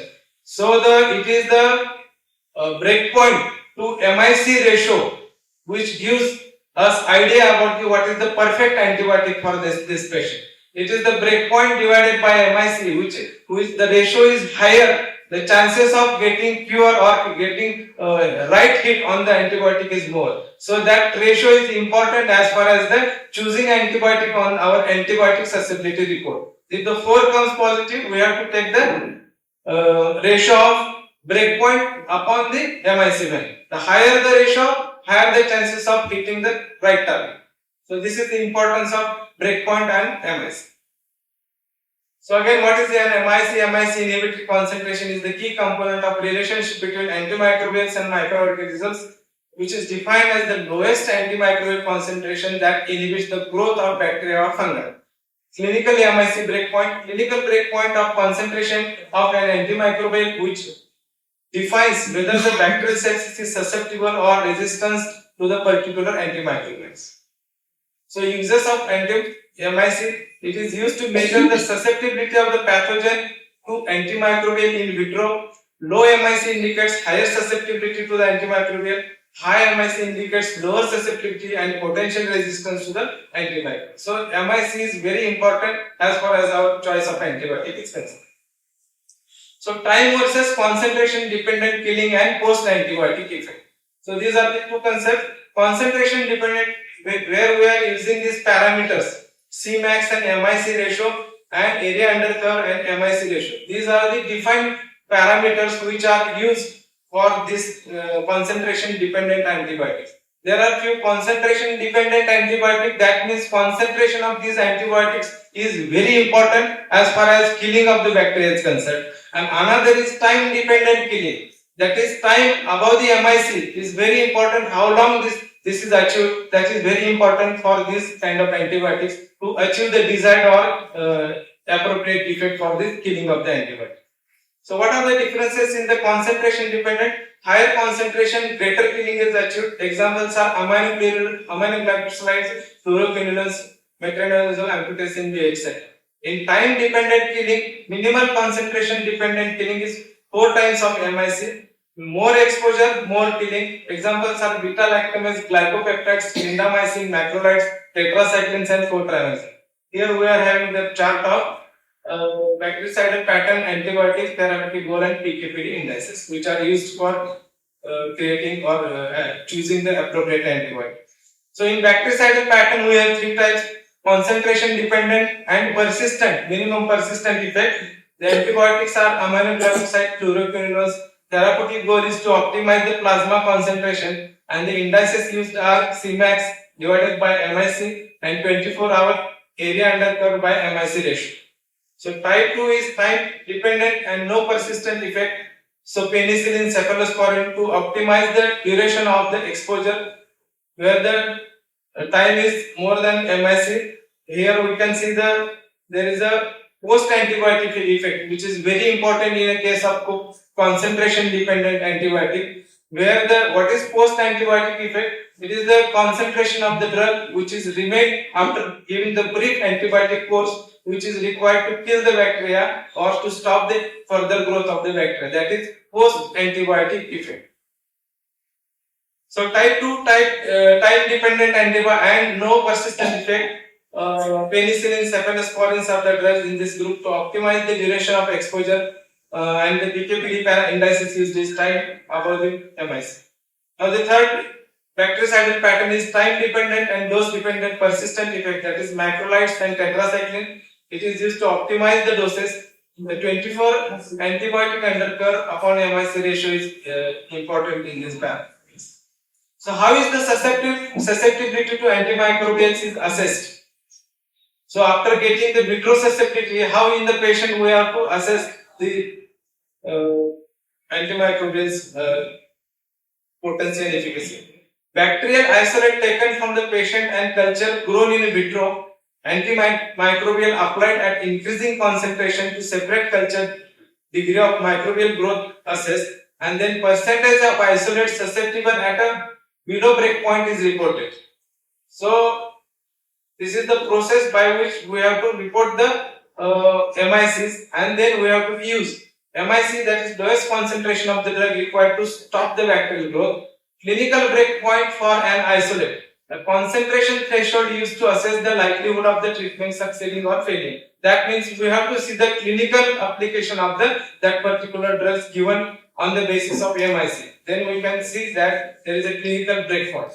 And interpretation by having the MIC less than clinical breakpoint, susceptible infection treatment is likely successful, as we have already discussed. MIC is more than clinical breakpoint, resistant infection or treatment is likely. Resistant infection can be classified as an intermediate susceptibility. Definition may vary according to the strength used for the particular MIC level. Or we can increase the drugs and we can convert intermediate into the susceptible also. So how to optimize therapy based on PD pharmacodynamics? Time dependent antibiotics. We have to, if we know this is time dependent antibiotic, we have to give frequent doses. Give for prolonged infusion. We know that so many antibiotics require prolonged infusion over 2 to 3 hours, so that the appropriate level or sustained level of antibiotic can be maintained, that is above the MIC level, so as to get the desired effect. Concentration dependent antibiotic that give a single shot of high dose. This is the use of knowing that. So optimizing beta lactam therapy, that is maximizing time over the MIC. So initially conventional infusion, we can see this in conventional infusion there is a peak, achieving the peak point, and it suddenly drops down to the lower side, that below the C minimum, that is the minimum level of drug which is achieved. But if you give it for prolonged period, then we can achieve a more sustainable concentration in the plasma, which is helpful to kill the bacteria, and we see that there is a slowly elimination of the drugs also. So T above MIC significantly increase with prolonged infusion. It leads to increased efficacy, overcome the resistance, cover high MIC, intermediate sensitive pathogens. It also helps to decrease the failure of the response and decrease in the emergence of the resistance. So antibiotic dose adjustment in a renal failure. Initial dose of antibiotic related to the PD and not elimination, volume distribution. So what is volume distribution actually? Whenever we give drug, so that drug will go into the different into the available body fluids and different tissues. So initial dose will go to the different tissue or the site of action in the plasma, in the extracellular fluid. So it doesn't cause renal failure. So initial dose or loading dose is very important as far as our hitting hard is concerned, because it doesn't cause renal failure as there is a volume distribution. And another importance of loading dose is that initially we will have higher levels which are sustained for a certain time or period, and after which they are not causing renal problem. And this higher level, that is time above the MIC, which is required for maximum which is required for bacterial cell, the maximum bacterial. So for concentration dependent antibiotics, prolonged interval does not decreases the dose. For example, aminoglycoside and quinolones. For example, time dependent antibiotics decreases the dose but maintain the same dosing interval. That is beta lactam antibiotics and carbapenems vancomycin. So with this basic knowledge of PKPD, though it is a very much theoretical and actually it is a theoretical topic and calculations are required. So clinical, we will see the integration. A 4-month-old child presented with fever for 1 day, irritability and seizure, bulging frontal, LP suggestive of pyogenic meningitis, cultures are sent. After getting this scenario, our resident wants to give ceftriaxone plus vancomycin. So is it the right choice? And what is the dose of ceftriaxone to be given initially, and why to give vancomycin? Residents.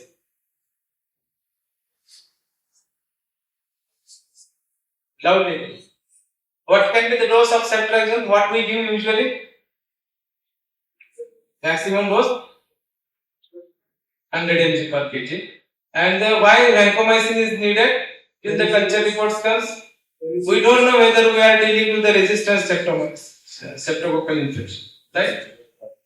So loading dose is important. Single dose or loading dose is very important. It reduces the onset time of therapeutic effects of the drug, and loading or initial dose of the drug is given.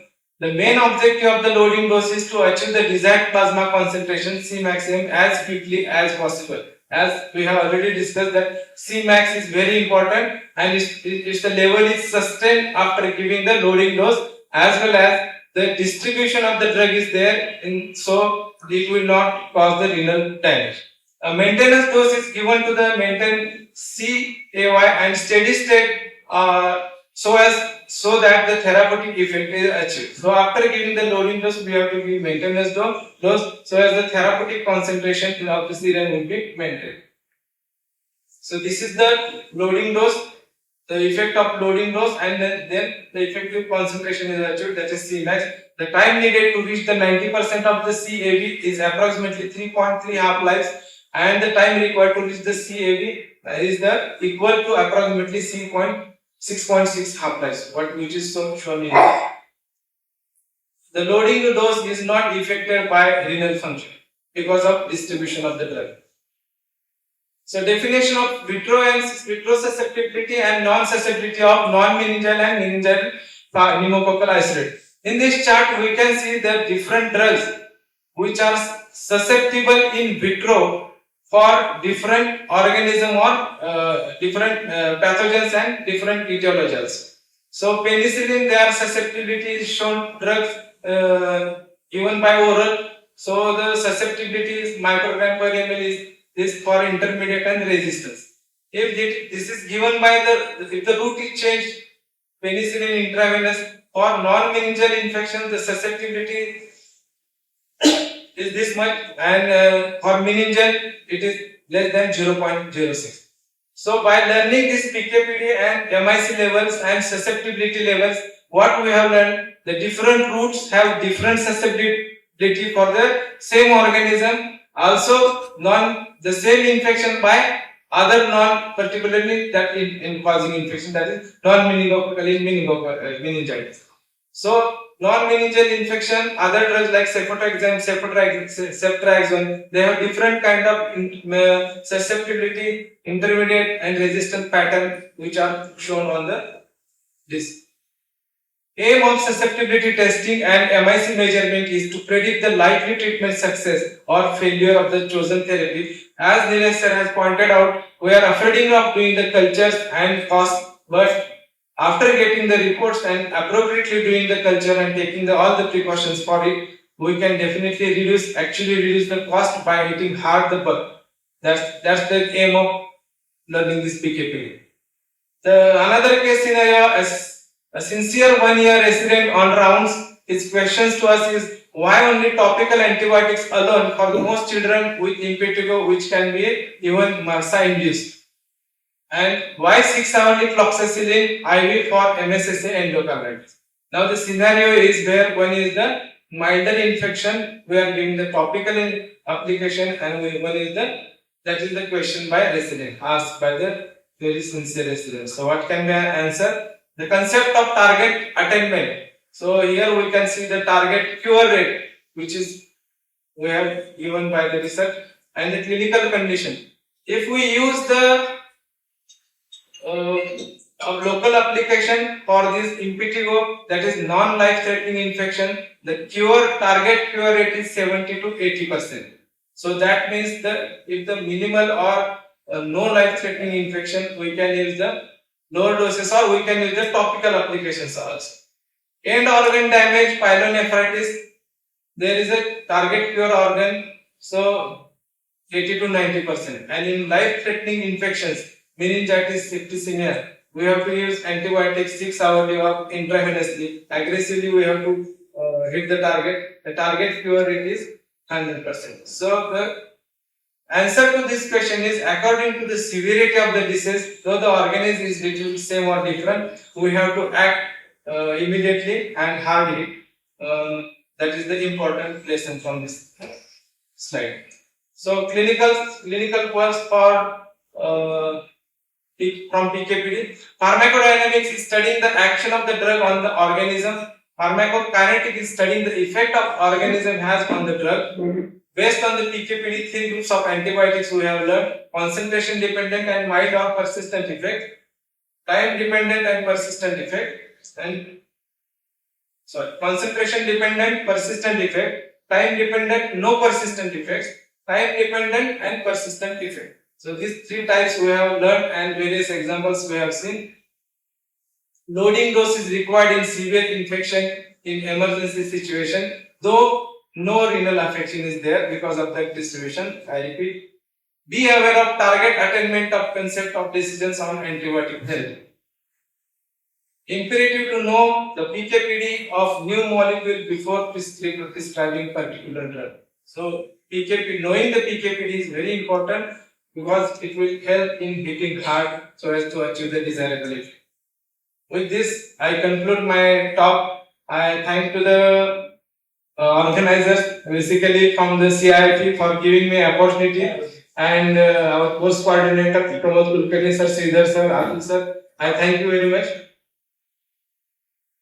I request organizers to proceed further. If any questions, please ask.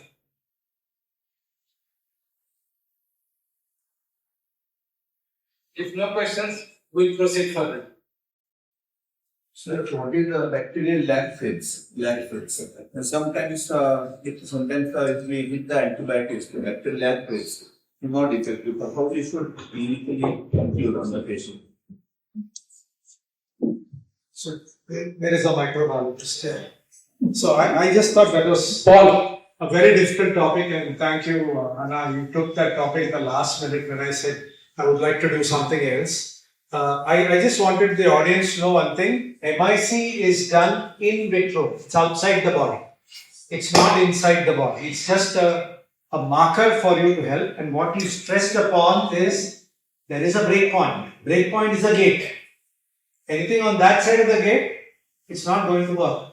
On the gate, it may work when you use a very high dose. And the farther you are away from the gate, the better you will. So just don't go by the numbers of the MIC. Go by the ratio, what is known as therapeutic index. So you take the ratio, the farther, simple, no? If 2 is the gate and you are way on this side, you are very efficacious. So I would select that and not the number of each individual antibiotic. Second is, he was talking about giving an infusion. Okay, so suppose you have a beta-lactam and you are going to give an infusion.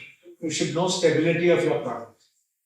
Okay, most of these beta-lactams are not very stable in solutions. And if you are going to give it for more than 3 hours as a continuous infusion, they may not work. So please read about what solution, how to give, whether you keep it in the fridge and how long can you use it. You should know all about it, what is affected by light. So that is something which is extremely important.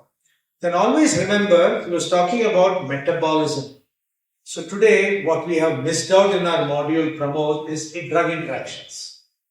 So there is a way called as the cytochrome system, which is there everywhere. So the intestines have a cytochrome system, the liver has a cytochrome system, and there may be 2 drugs going through the same path. So when there are 2 drugs going through the same pathway, there may be a preferential metabolism of one, or there may be an activation of a metabolic system. So the degradation of a molecule may be very fast. So you should know drug interactions when you are giving 2 drugs. Okay, so that becomes very imperative. Okay, and then he was talking about absorption. So today we talk about even how you take the drug. So suppose you are going to take lumifantrin with artemether. What instructions do you give your patients? Fatty food. So basundi ke saath lo, ice cream ke saath lo, because the absorption is 10 times more. Cefuroxime with food, cefixime on an empty stomach, paracetamol on an empty stomach, azithromycin on an empty stomach. Okay, if you're giving quinolones, don't give it with a multivitamin, which has anything which is 2 plus, magnesium, calcium, iron, zinc. It will block the quinolone. So you need to know drug interactions. Okay, when you are giving it. So that becomes very important. And coming to his question on the lag phase. Yeah. So I already spoke on the eagle effect, how the organisms are very smart and the load of the organism. So now basically we want to target the bacteria which are multiplying, which are growing. That is the bacterial log phase. Initial to that is the lag phase. Now they have not much developed or they don't have that much quantity of minerals or vitamins to multiply. So that is the lag phase when even your antibiotic won't act. We want the drug to go into the log phase. Then only we can hit them and we can kill them. So bacterial lag phase won't be effective when your antibiotic is being given. And that can be because of over-the-counter use of antibiotics. Many times what is happening, antibiotics are being given but the compliance or the total duration is not covered. So they can be in a heterogeneous form also. They are going towards the resistant pattern. So they won't be effective.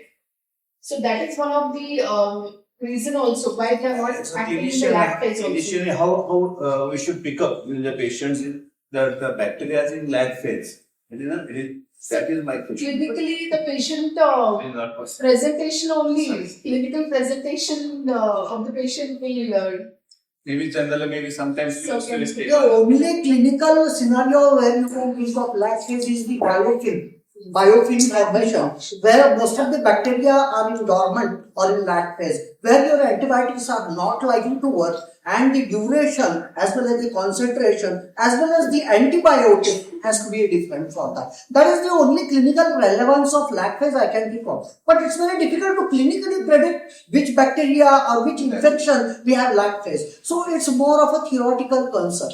About the breakpoints, what I need to tell you is that breakpoint for different body fluids are different. What we get in the report are the plasma breakpoints. The breakpoint in CSF, breakpoint in urine are going to be totally different. That's why we see most of the common antibiotics working in UTI, where actually your culture shows this is EM-based and it is not going to work. It is telling you all the resistant antibiotic and the child is responding because the urinary breakpoint is different and the concentration of the antibiotic is very much high in the urine due to excretion, and that works way above the urinary breakpoint. So this also is very, very important to know about. So various tissue, various body fluids and the breakpoints are different, and what a microbiology lab reports us is a plasma breakpoint. Treating meningitis is a different game, treating UTI is a different game. For invasive infection, bloodstream infection, our plasma breakpoints are the most relevant. So that was a wonderful point about the biofilms. So we have cystic fibrosis, that is one place where we get these biofilms, and now azithromycin is used to prevent biofilm. That is again quorum sensing, they communicate. They form a thick film, so they have fire inside the film and it becomes very difficult. Same thing with catheters, which have a biofilm on the catheter. So we remove the source. And what Anna was trying to tell us is, when you have a time-dependent antibiotic, you need to keep it above the MIC, 4 times above the MIC for minimum 40% of the time if you are treating an ordinary infection. And if you are treating a life-threatening infection, it is 100%. Because there is no post-antibiotic effect. So that is why I was talking about infusion and stability in the infusion. Whereas if you are giving a concentration one, they have a post-antibiotic effect. So once they have gotten, they have switched off all the protein synthesis. So there is a continual work. And the loading dose, we are not bothered. The subsequent doses, you may have to modify. So that we need to understand. Because many of us, what we do is trying to cut costs. We send patient home and ask them to come twice a day for a time-dependent antibiotic, which is stupidity. So again here this is the basis for the routes of administration also.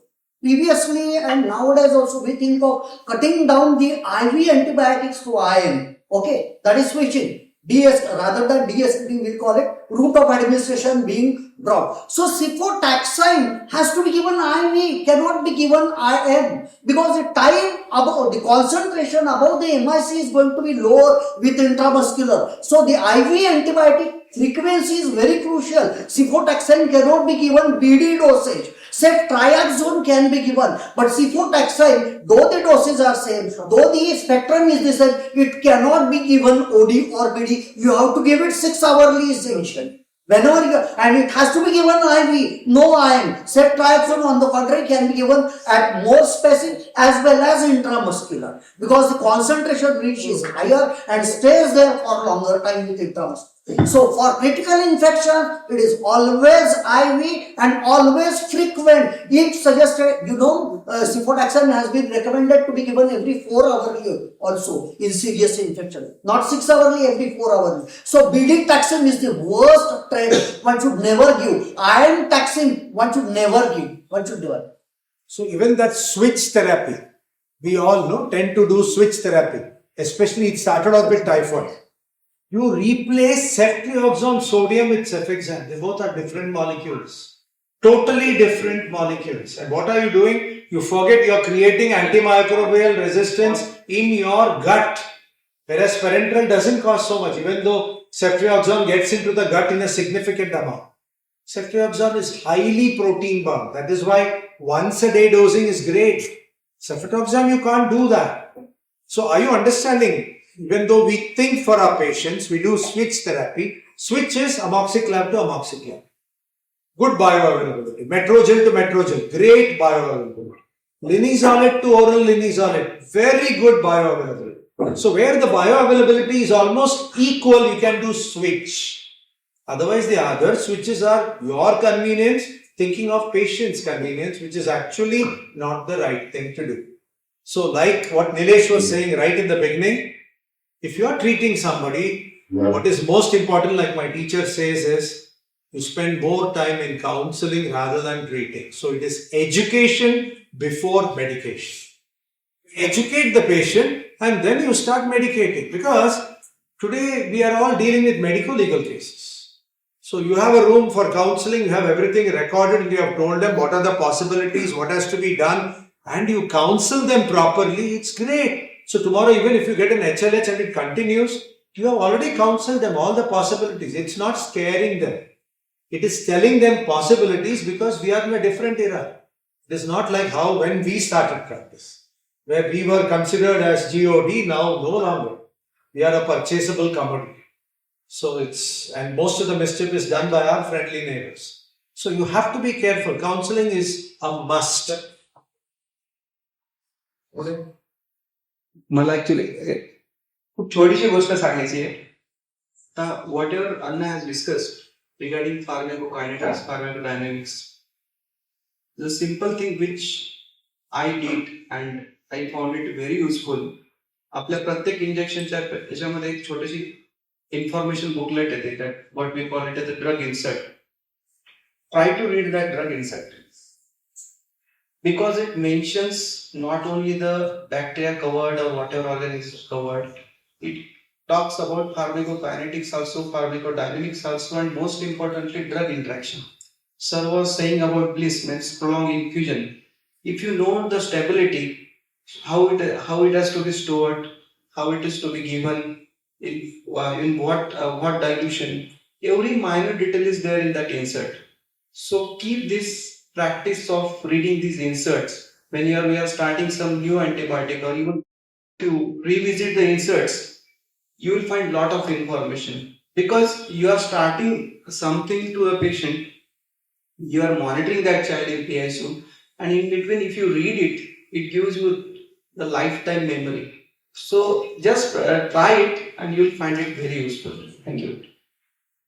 Very nice, nicely said, sir. So many learning points. Actually, I choose topic by seeing the number of PPT, and I accepted that less number of PPT there. So I accepted that. So I have to stay here for minimum time. That was my purpose. But thank you, Sridhar sir, for supporting my topic and giving me the. So I think it is more of concentration rather than time dependent.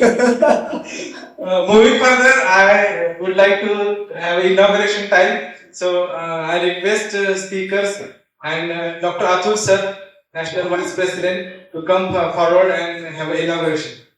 Dr. Atul sir, please. And speakers, Dr. Pramod Kulkarni sir, Dr. Sridhar sir, Dr. Sandeep Kulkarni sir, Dr. Nilesh sir, Dr. K. Shulsi sir, and our MMC observer, Dr. Patankar madam, please.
I request CIPLA representative to come up.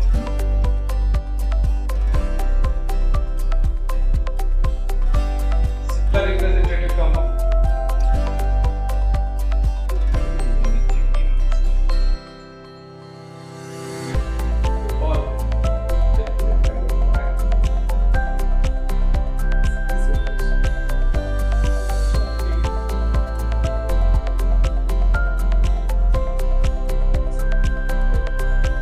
I thank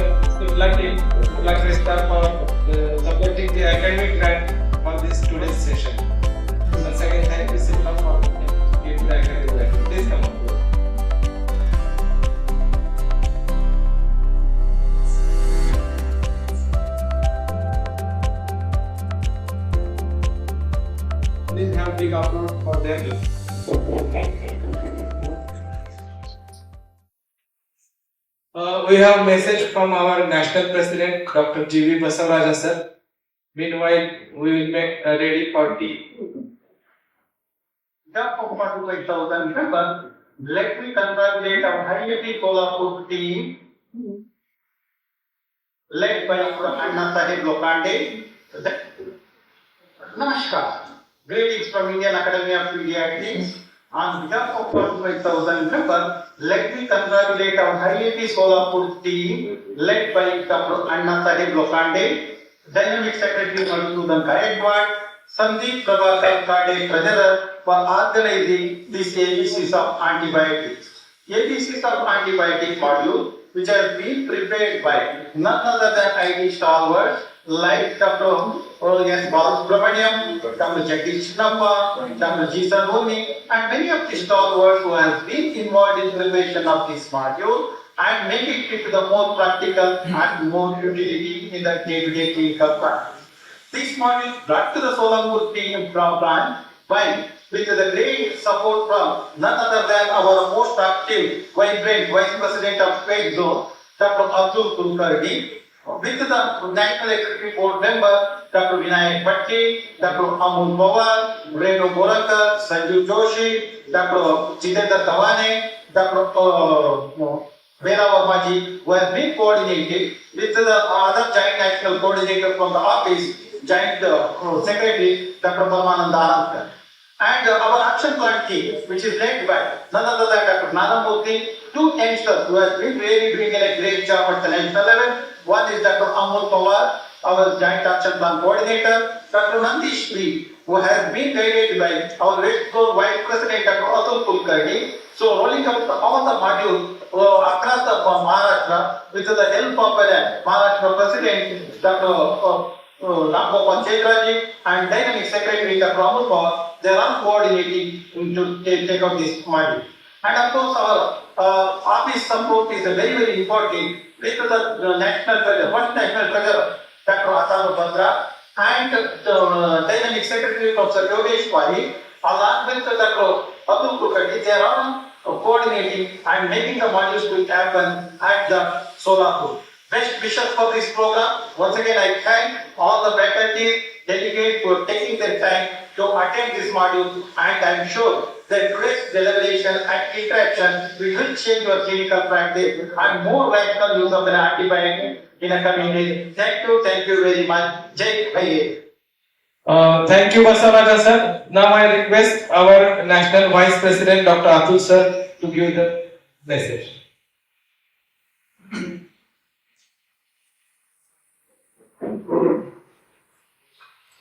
Good morning. Greetings from Central IIT, though I am from Solapur. I am representing as Vice President, National Vice President, West Zone. Today we are conducting Presidential Action Plan Module ABC of Antibiotic here. And our visionary President, Dr. Basavaraja, he has started his tenure from January, and many of the academic activities are going on all over India. Not only academic but social activities and other programs are also going on. One program like IIT Kibat Community SAP is becoming more and more popular everywhere.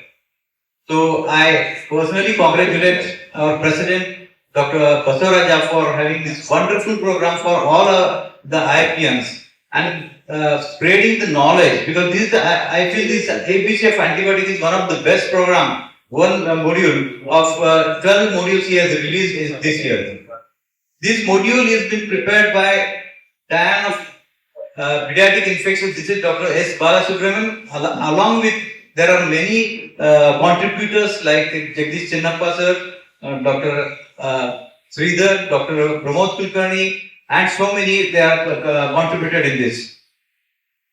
Today we are having this program at Solapur, so I congratulate our President Dr. Anna Sahib Lokande, then Vidyanand and Dr. Madhusudan and Dr. Kade and team. Today we have a wonderful faculty.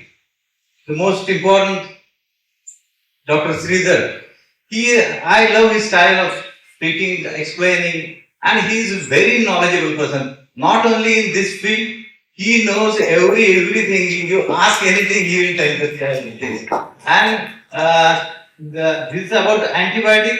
He will talk nicely about the probiotics, drug interaction. I have heard him on drug interaction, and he has just discussed about the drug interactions. So thank you, Sridhar, for coming here. Thank you very much.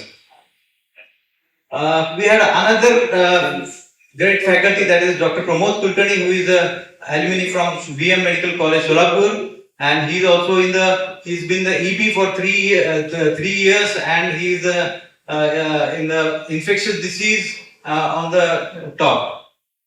We have another young budding academician from our city only. He has done his MD from Solapur, Nilesh. He is now working at Aurangabad. So one round of applause for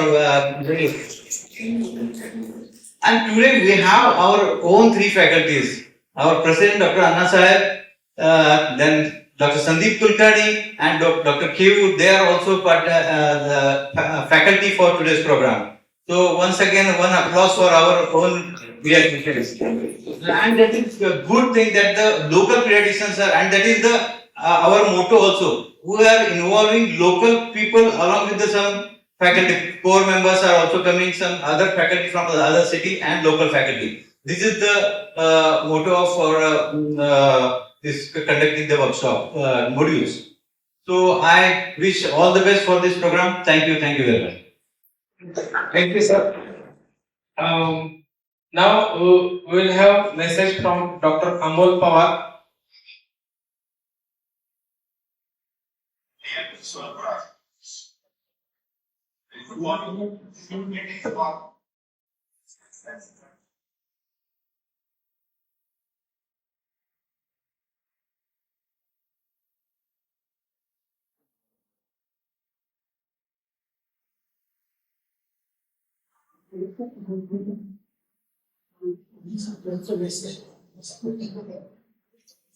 Dear Solapur, we propose meeting from the Stencil Action Plan Committee. It is a faculty,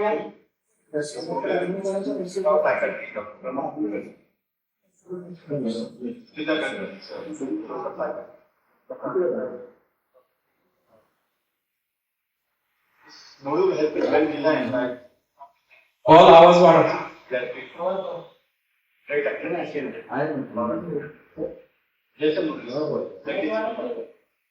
Pramod sir, Joint National Coordinator, Dr. Sri Krishna from Bangalore, a very young dynamic personality.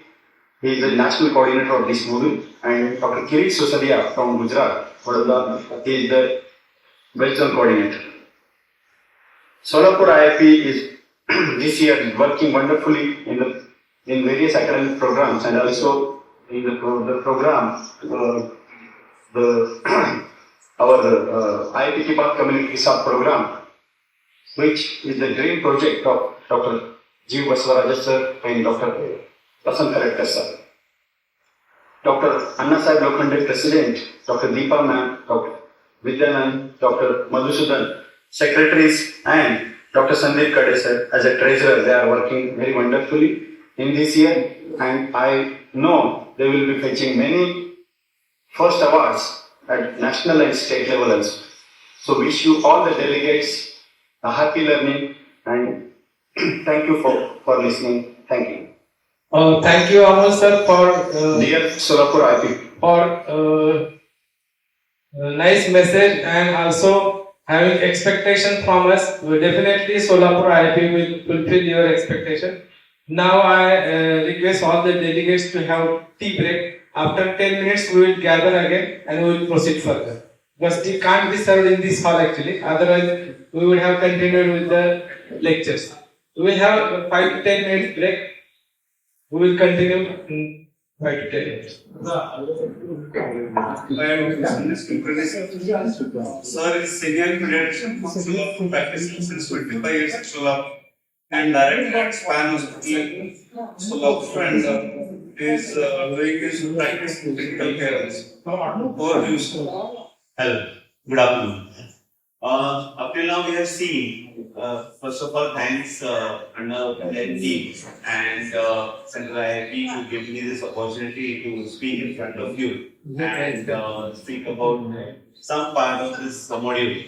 So, up till now, we have seen that the microorganisms are doing their job and we are trying to find some remedy to kill them.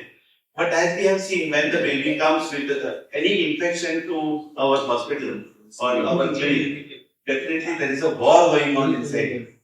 And the war is in between the organisms and ourselves. And we are the ones who are trying to find out the solution to bring the child to normal stage as early as possible. And for that, we are thinking n number of times to get what kind of antibiotics so that the organisms are will be killed or will be removed from the body, and as soon as the baby or the patient should come out normal. But for that matter, the organisms are also trying their level best. Now why? Because it is like we are thinking in terms of survival of our patient, but they are thinking in terms of survival of themselves. So definitely they are going to put some kind of efforts to either get rid of the antibiotics which we are giving or whatever things we are going to do to kill them. So they are going to put a war against us. So this is what is we call as antimicrobial resistance. Now epidemiology we have seen that MDR is the leading cause of death worldwide and 1.27 million deaths in 2019 itself globally due to bacterial antimicrobial resistance. This is a threatening scene and it threatens to cause 10 million deaths annually by 2050. So these numbers are very great and we should definitely think more about how we can go against this resistance. So WHO has prioritized the pathogen list for R&D. Every year they produce the list and they give priority 1, priority 2 and priority 3 like very critical microorganisms where we have to think about these antibiotics. Now in this year's list is critical Acinetobacter baumannii which is carbapenem resistant, Pseudomonas aeruginosa which is again carbapenem resistant, and Enterobacteriaceae, it is carbapenem resistance and ELPS producing. So these are the critical pathogens and which we have to tackle this year maybe or in coming future years. The high priority are Enterococcus faecium, which is vancomycin resistance, Staphylococcus aureus, which is MRSA, vancomycin intermediate and resistant to vancomycin as well. Helicobacter pylori, that is vancomycin resistant, and Campylobacter, which is fluoroquinolone resistant, and Salmonella, which is again fluoroquinolone resistant, and Neisseria gonorrhoeae, that is cephalosporin resistant. So these are the high priority pathogens which have been enlisted in by WHO. And again in medium, which is Streptococcus pneumoniae, it is penicillin non-susceptible, and Haemophilus influenzae, ampicillin resistant, and Shigella species, which is again fluoroquinolone resistant. Now these are the higher priority microorganisms which we will be encountering them again and again, and we have to find out solutions to tackle these organisms. Now we go with the case. This is a 5-year-old boy. Since 7 days, he has a history of fever and vitals are normal, but tongue is coated, and there is mild hepatosplenomegaly on examination. Hemoglobin is 10. Total count is around 3,000. Platelet is 2.5 lakhs. When we do the culture, we find out antimicrobial agent as Salmonella typhi. And as the culture report suggests, it is chloramphenicol and amoxicillin and copramazole resistant. Now, this is a multi-drug resistant clade H58 of Salmonella typhi, which we will be facing again and again. So, many times when we see any patient who is coming with enteric positive, we just do the bedside test for Salmonella typhi and then we start giving antibiotics. But we have to think about doing a culture if the patient is not responding to a regular treatment. So whenever we start either chlorantraniliprol or amoxicillin chlorogenic acid, maybe this patient is not responding, so we should think about other antibiotics.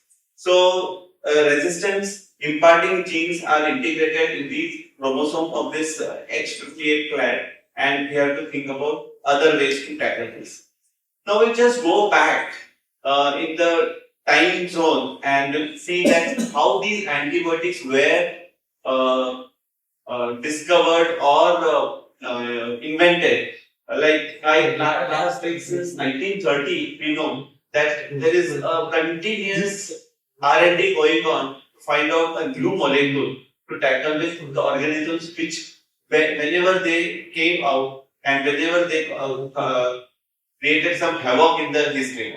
So as we see in 1935, sulfonamides were brought, while in 1945 aminoglycosides were invented, or sometimes like fluoroquinolones were invented in 1968, and the third generation cephalosporins were invented in 1985. So why we wanted to go again and again? There is no single answer that this antibiotic will die with this organism will die with this antibiotic forever. This will never happen, and that is the reason we have to find out why these same organisms are creating some environment, some changes in themselves to become resistant to the organism and to the antibiotics which were used previously. So, how this antibiotic resistance happens? Now, many times there are a number of organisms which attack the body.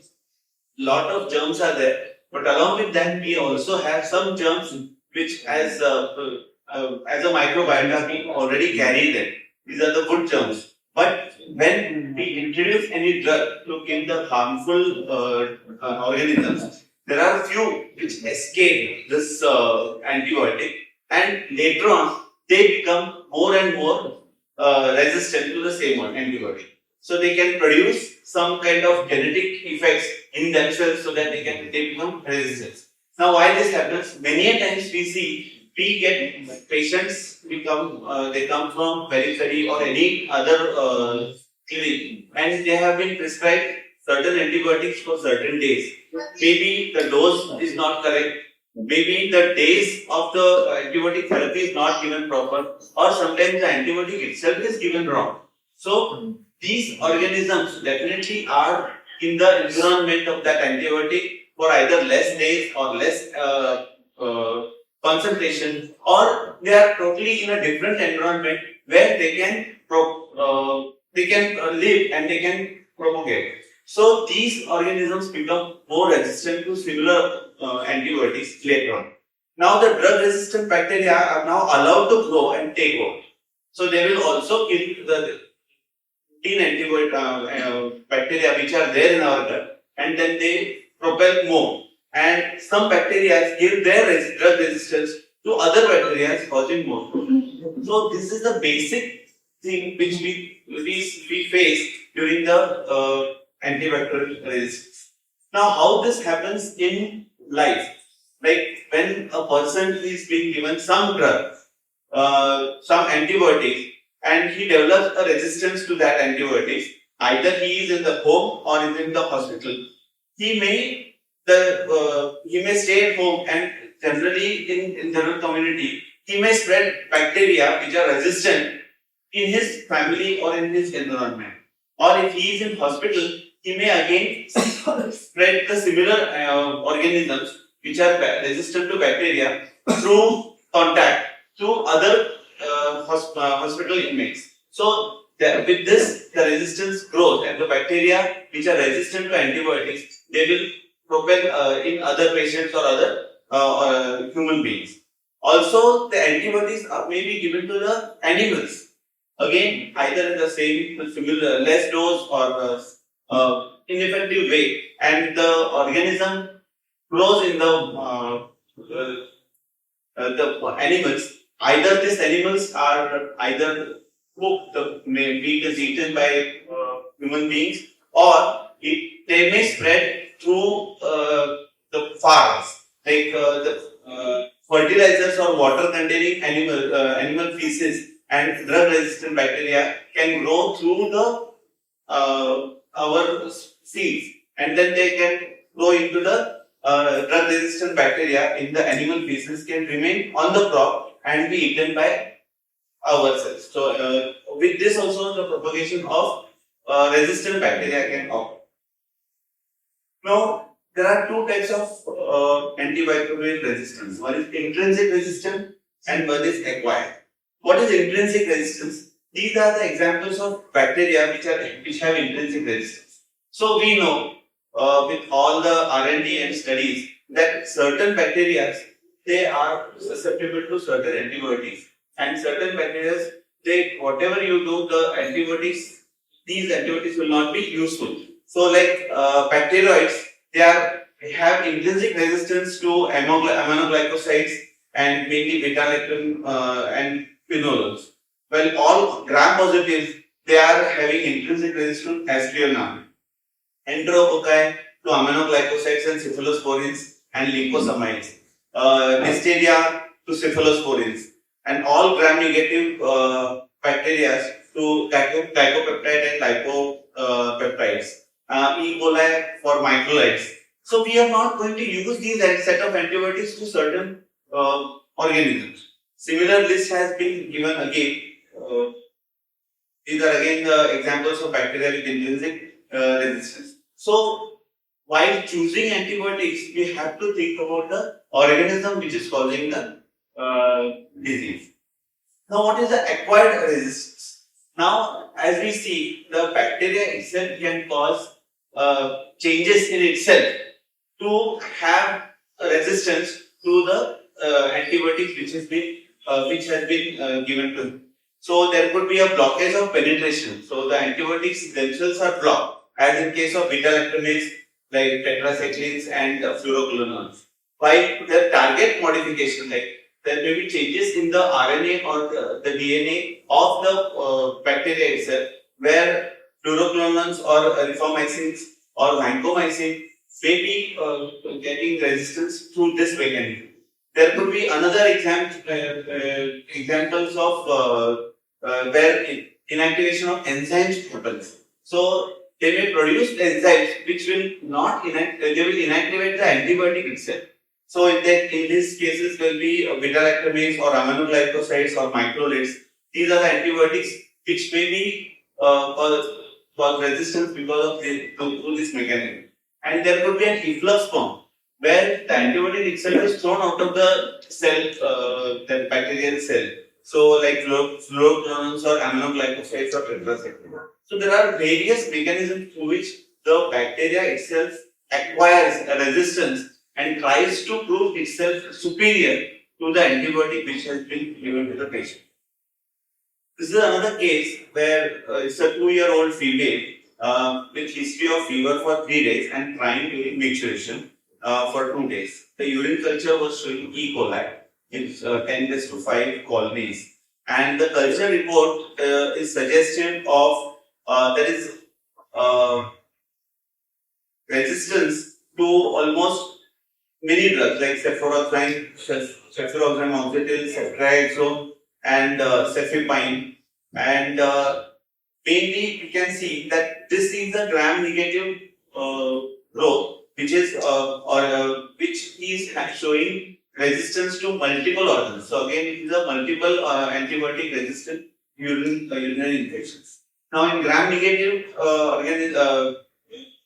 organisms which show resistance to ampicillin, amoxicillin, or beta-lactamase can show resistance to third-generation cephalosporins. ESBL producing organisms can show resistance to piperacillin, tazobactam, or carbapenem. And AMC beta-lactamase producing organisms can show resistance to carbapenem, and carbapenem can show resistance to cholesterol D.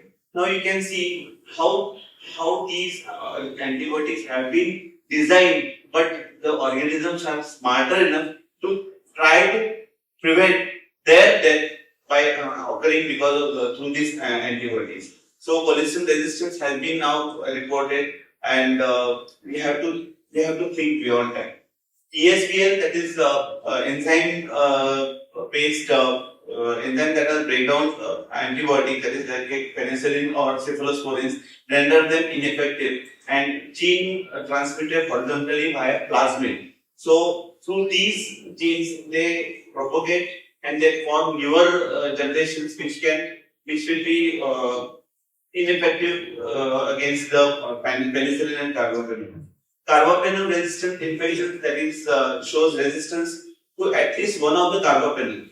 So ICMR resistance to imipenem, like 28% of E. coli, 5% of Klebsiella pneumoniae, and 80% of Acinetobacter baumannii are seen today which are resistant to carbapenem. This is another case. There is a 4-year-old boy with fever for 5 days and swelling over the right thigh. On examination, he is febrile, has tachycardia and pallor, and local examination there is erythema and tenderness, and there is rise in temperature locally. So systemic examination is normal. Now, how to proceed? One is blood culture and pus culture. Both were sent, and it started with co-amoxicillin clavulanic acid. Now the child developed shortness of breath and tachypnea and hypotension. So a 2D echo was done. X-ray chest was showing cardiomegaly, and 2D echo suggesting echogenic masses seen at the size of 1.9 to 1.6 centimeters, situated at the base of septal leaflet of tricuspid valve extending into the intraventricular septum with mild pericardial effusion. So we are suspecting some organism which is causing though it is a local organism, it is causing a systemic effects, and the organism which was isolated from the pus was Staphylococcus aureus, which was MRSA. So it is again a multi-drug resistant organism. It is acquisition of penicillin binding protein PBP2A with significantly lower affinity to beta-lactams. So this PBP2A is encoded with MEC-A gene, which is carried on the distinct mobile genetic element SCC-MEC. This resistance allows cell wall biosynthesis to continue even in the presence of inhibitory concentrations of antibiotics. So, what can we do towards the? Now we'll come to this concluding slides. Now, what we have to do, we have to think beyond something that we can tackle these organisms. So, what we can do towards reducing antibiotic resistance? One is we have to propagate and practice the culture of culturing fluids, maybe blood, maybe all tissue fluids, DSF or urine or even stool. Avoid cultures like rectal swab, wound swab cultures. Distinguish colonizers from true pathogens and not treat them. So, collect and store, transport all the samples for cultures, urine, blood, etc. properly. Discuss with microbiologists regarding MIC and sensitivity reports when in doubt. Follow a local antibiogram, as Sir said that the antibiotics which are effective in Mumbai may not be effective in our setups or even our hospitals, because the microbiome SATA is totally different. The sensitivity pattern is totally different. So we have to be specific for our own setups, our own hospitals, our own ICUs, where we have to have an antibiotic stewardship, which we can be following according to the protocols. Practice escalation, de-escalation, and switch therapy principles appropriately. Identify in vitro and in vivo discordance, particularly UTI. Whenever possible, use narrowest spectrum antibiotics possible. And finally, treat your patient and not the lab report. So we have to be very vigilant about prescribing antibiotics and the doses and everything. And we have to be very much learned, and as it has been mentioned, we should be going hand in hand with our microbiology department. We should be talking more frequently with our microbiologists and getting the particular reports done in a particular way. Thank you very much. So it was rightly said, to start developing the culture to send cultures. And this is very important for enteric fever. So whenever you are suspecting enteric fever, because in Bombay now we are seeing some ESBL producers, and the Karachi strain has come in, and azithromycin and going on to meropenem. So if you have a culture report and the pickup rate is very high in enteric fever, somebody has given an antibiotic right in the beginning, the pickup rate is so high, so you have a definitive diagnosis. Stop doing the Vidal. Okay, send a culture, and the culture pickup rate is good. You are comfortable. You know what is working and what can be done. So that's one. And whenever you ask for a report in microbiology, don't ask for a report that doesn't contribute. So you do a report and you get something funny. To prove whether that report is right or wrong, you do another 10 reports. That is stupidity. So what he was trying to say is, a contaminated place, don't send anything for culture. Okay, so what is going to contribute to your treatment, you definitely send. And microbial resistance, he described it beautifully. It is like during COVID times. So during COVID times, we were all indoors. We never went to the hotel. We never ate anything else. We were totally covered. Okay, we would see a patient from a distance. We would wash every part of our body. We would come home, strip, take a bath, and then say hi to everyone. Wow, that was great. As COVID started passing out, now we do all the wrong things again. Every possible thing. In fact, we do much more. Same thing with the organism. When you are hit by an antibiotic, all those things. And when the antibiotic is not seen, they are back to us. They are even better than us. So you keep an eye. So you should be very choosy about your antibiotics. And that's how the sensitivity to Cetran, cotrimoxazole, chloramphenicol in enteric has come back. Because they have also forgotten that thing. So this is something which is very essential for us to do as far as resistance goes. And you need to understand that when you are treating a bug, understand there are other people around. You can't just hit that organism. It is very difficult. There is always a collateral effect. And like I told you, it's a community there. So everybody is going to switch on their virulence genes and they are going to communicate with each other. And there is going to be transfer of resistance, and this is going to be a problem. So tomorrow I use a toothpaste and it says it has got triclosan. Close up. I'm so closed up with my people after using my toothpaste. So that triclosan can cause resistance to, that is called as cross resistance. So you have to be careful. So being too clean also is bad. Yes. So you can't just use Dettol here, Savlon there. I'm sorry, I'm using trade names. And then applying this there. And so if I manufacture mupirocin, I can't apply mupirocin from top to bottom.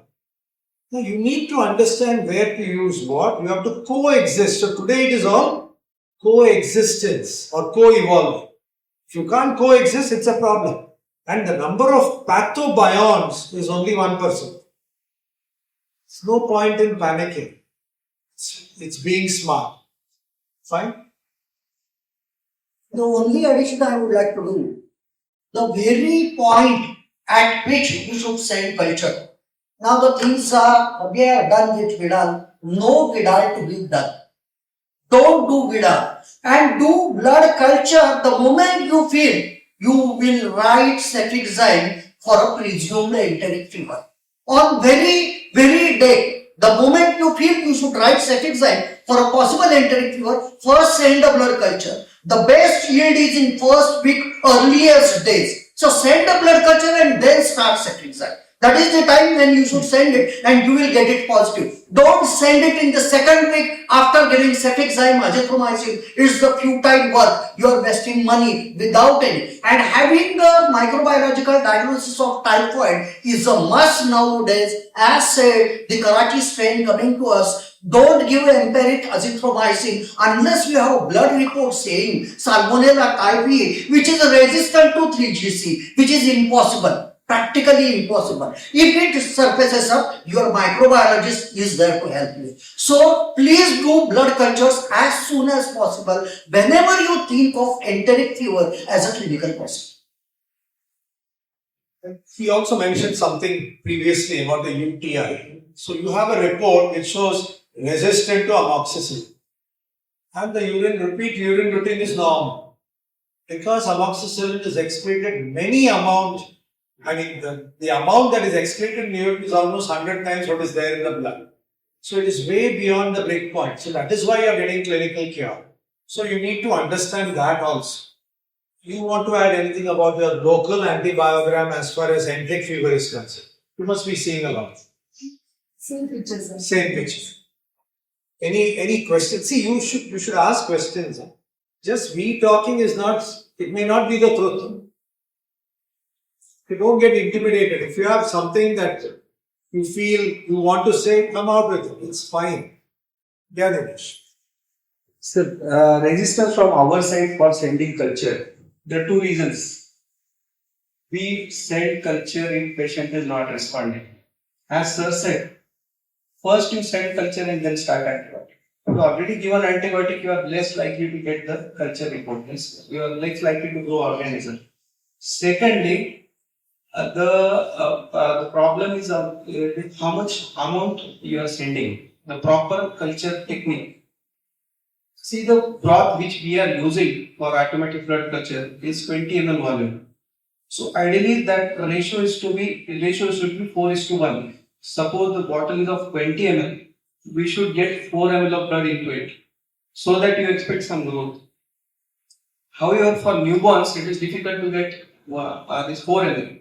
But it is as that there is a high inoculum, that means high bacterial load per ml in newborns. So 1 ml is also sufficient. So before starting antibiotic in earlier period and take adequate volume so that it will grow properly. And don't keep those bottles in freeze. Usually we got habit of keeping culture bottles in freeze and even after collecting sample. Keep blood cultures outside and urine culture bottles inside freeze till the lab person collects it. That is extremely important. You are less likely to grow any organism in urine if you are keeping it outside. Very simple. Blood culture bottle. After collecting blood sample, keep it outside, and urine culture bottles keep inside the freeze. Yeah, I thought so. You were itching. So there are different blood culture bottles for pediatric and for adults also. So that's why the concentration has to be optimum. And one more thing, after blood culture collection, the bottle can be transported at room temperature up till 6 hours, 4 to 6 hours. So even if we get a sample from periphery or other OPDs also, we can transport that bottle, provided you take the bottle first from the hospital. And after collecting the sample in syringe, we advise to change the needle of the syringe and then push in the bottle after scrubbing or after cleaning the hub of the bottle. Then you change needle and then push the sample and keep the bottle at least for 4 to 6 hours stable at room temperature. Don't refrigerate it. And even for CSF samples, keep it at room temperature. Don't refrigerate it. And urine? Urine can be kept in refrigerators. Thank you so much. Thank you, sir. Thank you. I must say thank you to Dr. Ujjwala for coming in my life as a microbiologist. And today I am thanking her as a president of IIT for attending this today's schedule as a microbiologist. Thank you once again. For next speech, I request Dr. Nilesh Shavade sir to proceed.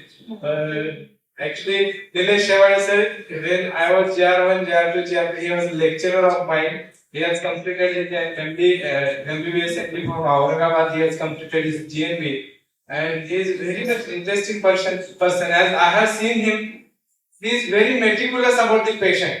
One patient was there, 7-6-year girl was there. I don't remember actually what disorder we were dealing, but he was thinking that what will happen to her fertility life, how she will get married. So he was so much involved in the patient. What I have learned from him actually, he's very passionate about his patient. As he has just now he told that I am doing culture on my own. So he's very passionate about his practice. He's doing practice at Amrut Parvunalaya since last 25 years, and he is doing very well. I am very happy that I am his friend. Thank you, sir. Please come up and have words about beta-lactam antibiotics. Thank you, Arnav, for nice words. And thank you to IIT Solar for inviting me for the discussion because so this is hometown for me. And extremely thankful to Anna. Anna, I have worked with him. The tagline which we used to have for him, Anna 24 घंटे चौकन, because he is a very hard-working gent. I have seen him working like anything. And I have threatened once that he should take you for a day because he was working continuously for 29 times. So anyway, thank you very much, IIT Solapur. I was away from this IIT academics for a long time. We decided to do Sri Ganesha in presence of Sri Ganesha. And in my hometown, this is my second hometown, तो अपने लोग हैं थोड़ा संभाल लेंगे. So I'm little out of this thing because I was very much involved in practice and I am still very much involved in practice. So little away from academics. So please bear me. The stalwarts are there to correct me. So let us start. I have given this possibility of discussion on beta lactams. So it will be a discussion, not a lecture. So I'm not going anyone to sleep, allowing anyone to sleep. So we'll discuss very basic beta-lactam antibiotics. So at the end of discussion, we will know that what are different beta-lactam antibiotics, what are different classes, and what are beta-lactam inhibitors and TLBL antibiotics. Now let's straight away start with this. Just to begin with, beta-lactam constitutes penicillin, cephalosporins, monobactam, and carbapenems. So your 80% of the OPD and almost 95% of the IPDs is covered by this group of antibiotics. So beta-lactams we use day in and day out. I will be discussing about the penicillin group mainly, while cephalosporins and carbapenems and others will be discussed separately. So let us start with the very practical, the day-to-day common respiratory infection. And what is your antibiotic of choice in bacterial idea? It's clearly written as bacterial idea because we know that the 75% of the respiratory infections are viral. So even if it is bacterial, then what antibiotics will use? I want answers from you. These are 4 options. What antibiotic will use for bacterial RTA? Which will be the right? Amoxicillin, amoxiclav, azithromycin, or cephalosporin?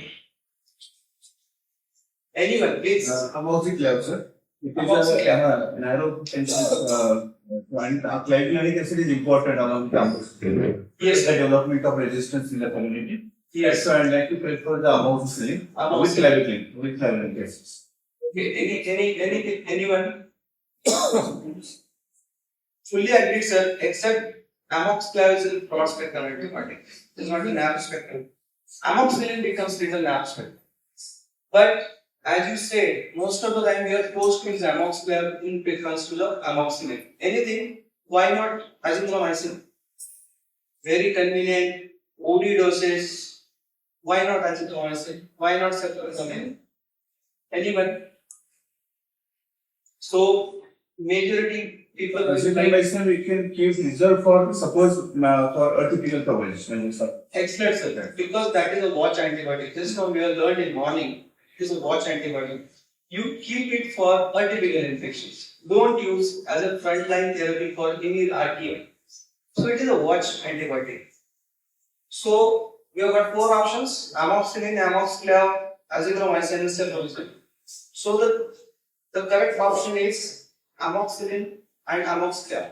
Now if you just summarize, see, once you treat RTI, just try to imagine what bugs are causing respiratory infections. Most common respiratory bugs are Streptococcus pyogenes, which is Streptococcus. Second is H. influenza, Moraxella catarrhalis, Mycoplasma, and MSS, which is Staph aureus. So these are the 4-5 bugs which are responsible for more than 90% of the bacterial RPMs. We can use amoxicillin if you are clinically sure that we are dealing with a lupus streptococcus. Because this is the only bug which is 100% sensitive to amoxicillin.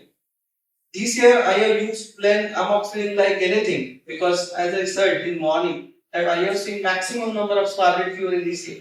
So if you are sure clinically that it is a group A streptococcus, classical scarlet fever, we should use amoxicillin. We don't need lavanic acid because they are universally sensitive to plain amoxicillin. So that becomes drug of choice for that. If you are suspecting strongly clinically streptococcal pharyngitis or scarlet fever, and again 10 days antibiotic, no 3 days, no 5 days. Secondly, amoxicillin. Now 90% of the respiratory infections we are using amoxicillin. Now why amoxicillin? See, there are 5 bugs, but these this streptococcus will respond to amoxicillin and amoxicillin both. However, this H. influenzae and Moraxella, they all produce beta lactamase. So amoxicillin won't work. That's why we use amoxicillin. Particularly in China, we used antibiotic in last 3 months. We are forced to use amoxicillin. It works wonderfully for respiratory infections. Now, azithromycin. Again, the problem with the azithromycin, first is a watch drug.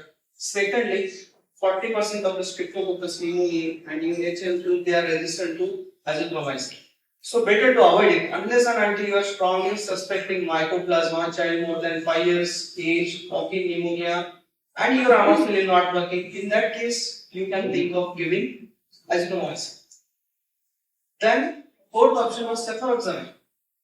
When we can use cefuroxime? Cefuroxime is second generation cephalosporin. We can use for respiratory infection. But the problem is with the acceptance. Out of 10, 9 children will not take that medicine. The accidental the molecule which you use, it is very bad in test. So problem with cefuroxime is the acceptance most of the time. So although it is beta lactam stable, so it will work for H. influenza, it will work for Moraxella, work for MSSA also, it will work for streptococcus also. So it is a good antibiotic provided acceptance is there. But of course, most efficient will be amoxicillin and amoxicillin. So I think there is no confusion. So that's why we are using a majority of the times amoxicillin as an antibiotic. So how this amoxicillin produces resistance? Most of the times we discussed they produce beta lactamase and amoxicillin is hydrolyzed by that and it becomes ineffective. But in pneumococcus, it's a morning discussion we were saying that some meningeal isolate bonds. There are few words like meningeal isolates of pneumococca and non-meningeal isolates. So the mechanism of resistance in pneumococcus is little different. They produce resistance by not producing beta lactamase but by altering the penicillin binding part, these proteins. At this point of time, you remember this because this will have some clinical implications. Now, so as we have already discussed and in morning also we have discussed, it covers analogs. So apart from the routine respiratory infection, it covers analogs. So it is wonderful drug for suppurative conditions of HNF leakage and bad dental infections, paropharyngeal sinuses, rhinosinusitis because it covers analogs also. So no need to use separately analogs in the above diagram. Now, nowadays, many medical representatives are coming to us and they are eating our head that you have come with this amoxicillin. Years, and extended spectrum, what name they are giving. So, they are coming with a higher strength, higher dose amoxicillin per 5 ml. So, what is the use of it? Is it rationally correct or not? Shall we use it or not? So, the combination which we commonly use. This amoxicillin lavulin ratio is 7:1, which we commonly using nowadays. While injectable has proportion of 5:1. This new launched high dose amoxicillin has got ratio of 14:1. Now, what is the use in our scenario? What type? Have you started using this high dose amoxicillin? Anybody of you have used it? No. See, they have started marketing of this high dose amoxicillin. So the only place which remains for hydroxymoxylin is again that meningeal isolate with intermediate resistant, in which the MIC high. Again, these are non-meningeal isolates. So hydroxymoxylin will not be needed for our HN fluency, for Moraxilla, for strep and MSC. Even if at all you have to use it for resistant or intermediate resistant pneumococci. Suppose your child is not responding by 48 hours, you can increase the dose of amoxicillin. And see the ratio, it is 40:1. They have reduced the granularic acid. And that doesn't mean that the increasing dose of amoxicillin will increase the incidence of diarrhea, because diarrhea is also contributed by granularic acid. So there is no problem with that. So right now the Western data says the resistance or intermediate resistance pneumococci to the tune of 25 to 50%. But in our scenario, whatever I have gone through literature, not more than 10 to 15% pneumococci are resistant. So right now we can use whatever we are having. But in case the patient is not responding and you are strongly suspecting pneumococcus as the organism, we can definitely go to the hydroxymoxylin at 90 mg per kg per day. We can use that 40 milligram per kg. And also there is difference in the thalamic acid. So no confusion. So this we are discussing penicillin. These are the 4 beta lactam antibiotic group. So first two covers your almost 80-90% of the OPD, and rest remaining 3 covers your 95% of the IPD cases. So beta, the cephalosporins will be treated separately. Just I want to have a word regarding monobactams. Monobactams means Astronaut. Some 10 years back, we have used this Astronaut for febrile neutropenias, nosocomial infections. But for last 7-8 years, or last say 10 years, it is almost gone. Nobody was using it because it is hydrolyzed by ESBL producing organism. So it literally gone out of market. But at this point of time, remember, this is going, we are going to use this antibiotic again with some other combination for resistant bugs. We'll see it afterwards. Just remember, monobactam is again going to play some role in treating MDR bugs. So we are seeing this. So beta lactam antibiotic, as we discussed, it is most widely used, and most importantly, it penetrates CSF. Now, whenever we use beta lactam antibiotic, we should be aware of this side effect, which can kill our patient. That is anaphylaxis. Of course, there are minor side effects like skin rash, GI disturbances. Those will be always there. But anyone who is using beta lactam either in OPD or in IPD should know anaphylaxis. Last month at 3 am, I treated one child with TK with UTI, and that child had anaphylaxis following ceftriaxone. Fortunately, we could save her. We were all alert. So anaphylaxis is not rare. Although the percentage is very there, but if it happens to you, you should be prepared for it. Every one of us who practices or who prescribe beta lactam should know how to treat anaphylaxis. Other side effects we can manage, and is how to treat anaphylaxis. Anyone? What drug we use for treating anaphylaxis? Sir, I have also faced one problem with similar separates. Immediately, we are treating immediately with ABC and adrenaline as given immediately. I just remember the ratio of for 10 kg 0.1 unit, for 20 kg 0.2, like the subcutaneous side will be immediately, then steroids, and recorded O2 and others. Excellent, sir. And Excellent. Excellent. It should be given IM, only IM and Yes, excellent. no IV. Excellent. So, treatment of anaphylaxis, first you should recognize anaphylaxis. As you do the drug, child becomes lethargic, almost unresponsive, starts coughing. Most of the time that is the first thing. And then become unresponsive, hypotensive, then got wheezing, almost become unresponsive and pulses. I have treated 4 anaphylaxis in my setup, 2 to ceftriaxone, 1 to vitamin K, given as bolus strongly. And third, I don't remember, mostly to ceftriaxone. So 10 years back, but recently 3 cases in last year or so. So anaphylaxis is very dangerous. You have to be alert. Dose is 0.01 ml per kilo of undiluted adrenaline intramuscular. Undiluted adrenaline intramuscular. No subcutaneous. You should repeat after 5 minutes if there is no response and start with adrenaline infusion if there is no response even after 2 doses. Of course, the oxygen and this nebulization will come be as a supporting role. At spinal level, once you see some reaction, you start running for hydrocodone therapy. So they are not going to save your child from anaphylaxis. They will take care of some symptomatic, they will have some symptomatic needs with those like itching and rash. But those drugs are not going to save your patient from anaphylaxis. So beta-lactam, anaphylaxis, adrenaline, intramuscular. No confusion. There should be written protocol in your IPD area and everyone of your staff when you are not there also should be able to manage the anaphylaxis.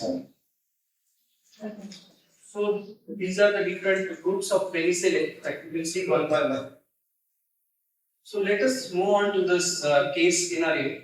So 1-year-old child, case of orbital cellulitis. So on civic since last 3 days. Blood culture is sent as their fever on 3rd day, high grade fever on 3rd day, and blood culture from the staphylococcus aureus. Anything in these 3 lines you don't agree? Ceftriaxone are not. Yes, ceftriaxone should be irritating for you. Because orbital cellulitis, ceftriaxone we are mainly using for gram-negative organisms. And we are dealing here with orbital cellulitis, in which most of the time we see organisms like staph and staph. So ceftriaxone should irritate you. So the thumb rule which we follow that above diaphragm and below diaphragm, ceftriaxone should be used below diaphragm. So that holds true here also. So that was a wrong choice. But the culture was sent, that was a good thing. So culture to staphylococcus organisms, Staph aureus. Whenever you see Staph aureus in your culture report, what things you should do? What first thing you do once you see culture Staph aureus? Before this to decide the treatment, what things you see? Whether it is MSSA or MRSA.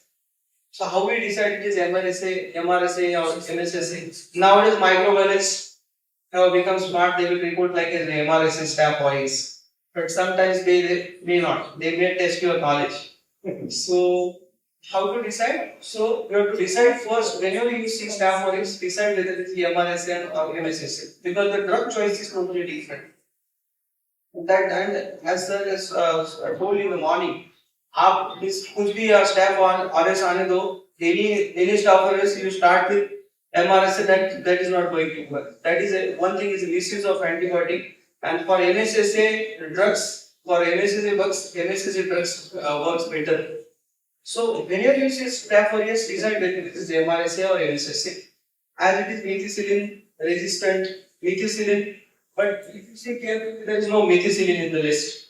But we know that the methicillin is not available, or I don't know the reason, but it is replaced by oxacillin.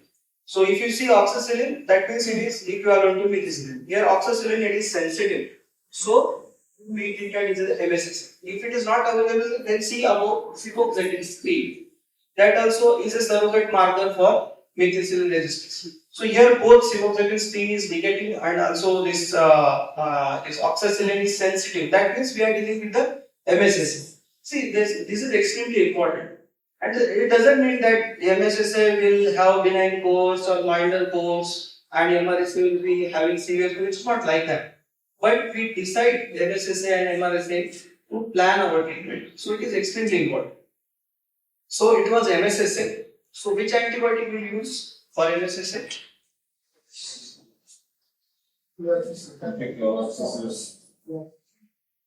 Which antibiotic? Cloxacillin. Is it available? If available, cloxacillin is the drug of choice for MSSA. We know the problems with the cloxacillin. When I was working in DM Sulapur, we used to treat empyema cases. There used to be 4-5 empyema cases in a row, and we used to have that big clocks preparation, and which was freely available. So there was no other option. So we used to use in kilos that anti-clocks. So clocks is good for MSSA, but the problem is 6-hourly administration. Most important problem is phlebitis. It's very painful injection. So cloxacillin is drug of choice for MSSA. If it is not available, the best choice is the other choice is cefazolin. Again, the availability is the problem.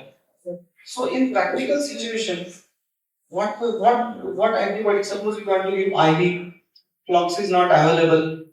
Then what is other? What can be the other choice which is easily available as an injectable? So vancomycin, sir, we will try to keep it reserved for MRSA. For MSSA, any other good choice? Ceftriaxone is a very good antibiotic for MSSA. It is beta-lactam stable also. It is second generation cephalosporin. It is available in injectable form.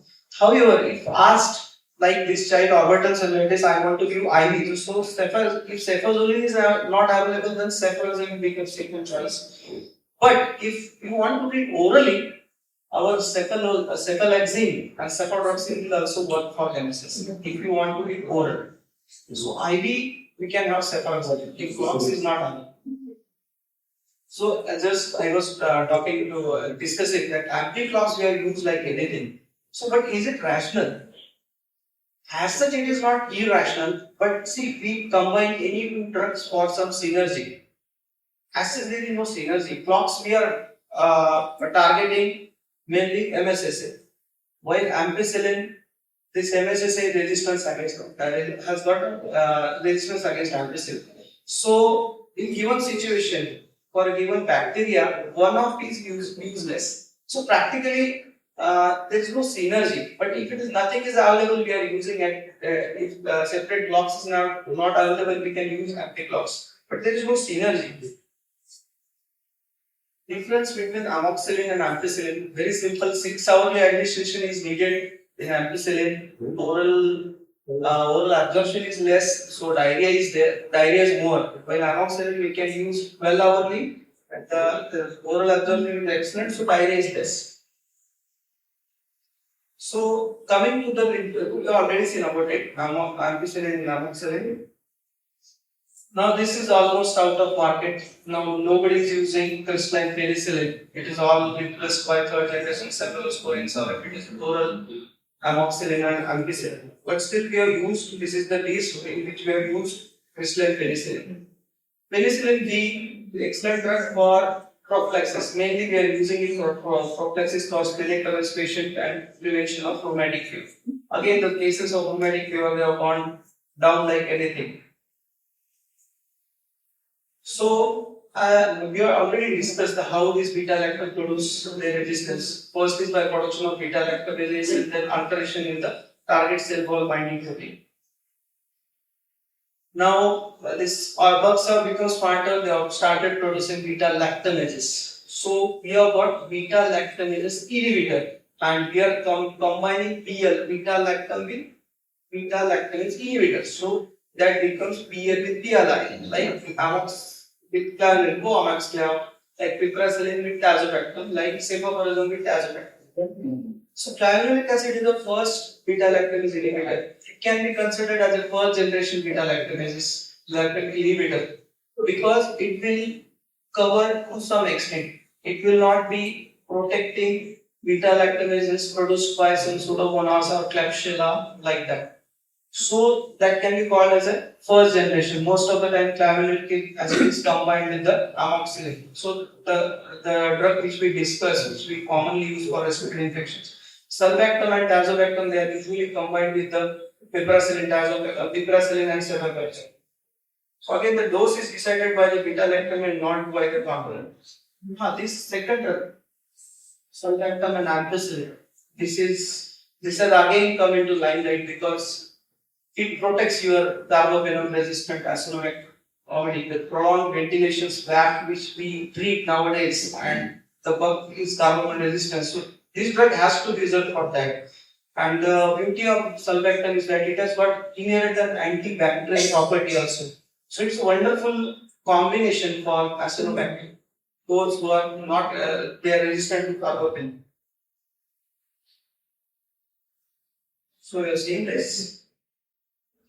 The point here I want to say that piperacillin, tazobactam, and cephalosporin both have got poor CSF penetration.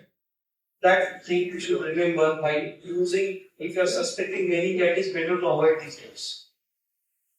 So Supermax lab, we are already seen it is used for mainly all respiratory infections, the supportive conditions of HIV region, covers LRD and norm.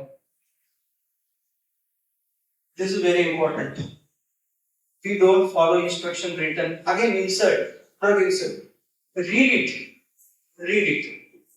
It will be clearly mentioned that keep amoxicillin in freeze. Keep amoxicillin 2 to 8. If there is color change, it is not going to work. Now see, we'll see this case scenario. There are two case scenarios. A 2-year-old child who is very sick, he is in septic shock, he is on inotropes, he is on support, and blood culture has grown gram negative bacilli. Second scenario, child is admitted in ward, otherwise stable, taking orally, urine culture is sent, and that culture has also grown gram negative plus.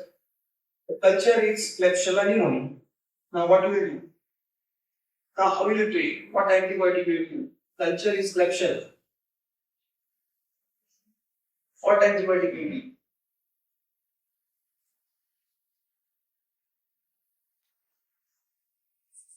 अरे हमने पैसे तो organism ढूंढने के भी दिए हैं और एंटीबायोटिक ससेप्टिबिलिटी भी दी है. So you should ask microbiologist what is the susceptibility. So you are asked not only culture, antibiotic sensitivity also. So antibiotic will be decided by culture sensitivity. So these were the culture. Now see the ampicillin is resistant, that will be there because we know that the Klebsiella is resistant to, it has got inherent resistance, resistance to this thing, ampicillin. Now ceftriaxone is resistant. Ceftriaxone is a third generation cephalosporin. Once ceftriaxone is resistant, it becomes ESBL, extended spectrum beta lactams. So we know that from the ceftriaxone resistance it becomes ESBL. Now the sensitivity is to the imipenem or meropenem and also to the piperacillin as well. Now we know the bug, we have got two scenario, we know the bug it is Klebsiella and we also know that it is ESBL producing organism. So what options do we have now to treat? We have got BLI and we have got carbapenem. These are the two options in front of us. BLI like piperacillin tazobactam and meropenem. What drug will you use? There are two scenarios. We are seeing one sick child who is on inotropic support, very sick in ICU, PICU. The other child is in ward but having fever and having same bug. Sensitivity is also same. So is there any, what will be your approach? You have got sensitivity. Which antibiotic you will use in both scenarios? Anyone? For sick child, I will use the American carbapenem. Yes. Prefer to use Yes. for the Absolutely. for the non-sicker child, I will other. So that is nothing but a carbapenem sparing practice because we want to preserve these drugs, carbapenem and cholesterol, because they are almost last and but one line of defense. So we will be using meropenem because we don't want to take the chance. Sick child already in septic shock. So meropenem for the scenario first and piperacillin tazobactam for scenario 2. See, for the problem, why we are using meropenem? The first thing is child is having septic shock, can have meningitis.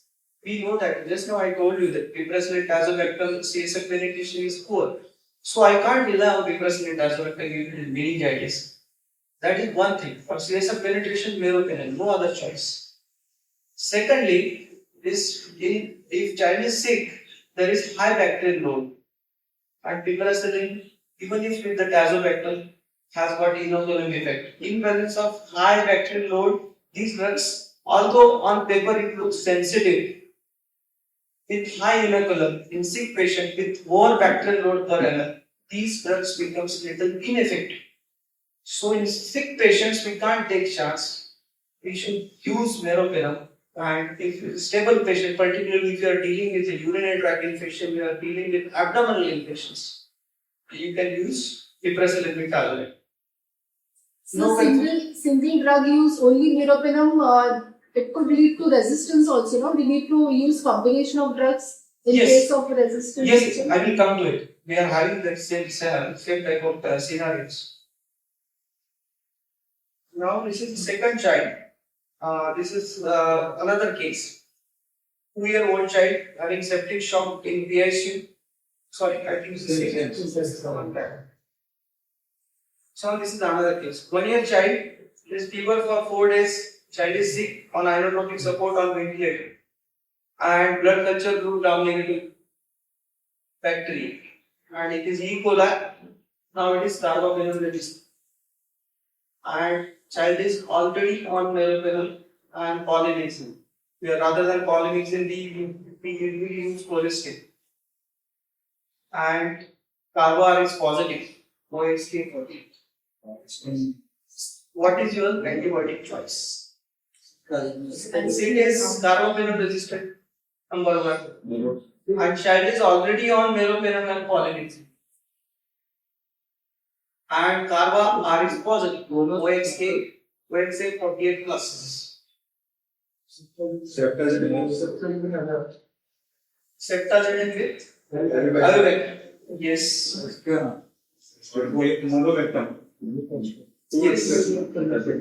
Yes. So the good thing here that see now अपने doctor की यहाँ पे खत्म हो जाते हैं. Again microbiologist will be the hero here because child is already sick. Your clinical judgment is 0. You have a culture report of a MDR, HDR of bug. You have to respect the sensitivity, and they have already done sensitivity and carba R is positive. So there it is reported as OXA 48. So this child was started on tigecycline with holistic combination, and we combined, as madam was asking whether we use meropenem singly or not. So we never use in MDR drugs, we always use 2 drugs.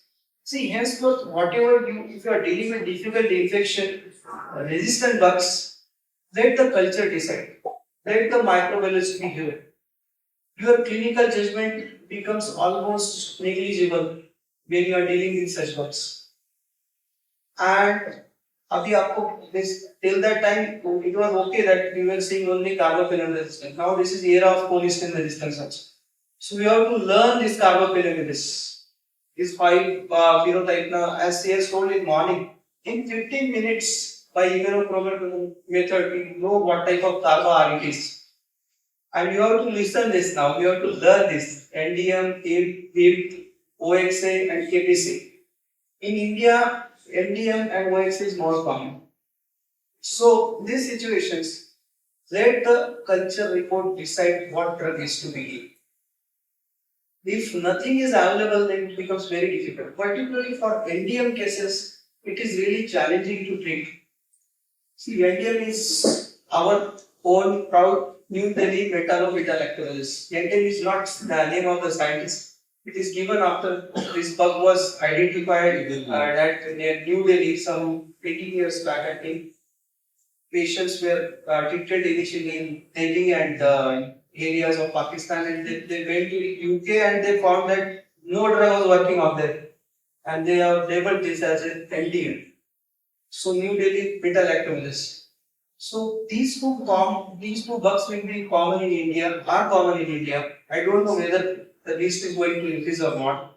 But NDM is one of the most difficult carbapenems to treat. Because right now we are having only ceftazidime with avibactam with astronome. So you give ceftazidime with avibactam on one line, astronome on one line. Last I think 3 months I have treated 2 patients with NDM. both have chronic illnesses. So similarly, I have to treat them. And literally, when I saw NDM in report, I could not sleep in that night. Bacteria were dancing in front of me. So it's such a nightmare for intensivist.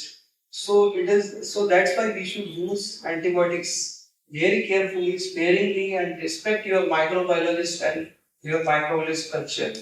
So ceftazidime avibactam with aztreonam. See, the rationale behind giving ceftazidime with avibactam along with aztreonam. So aztreonam is a very unique drug. Just try to understand.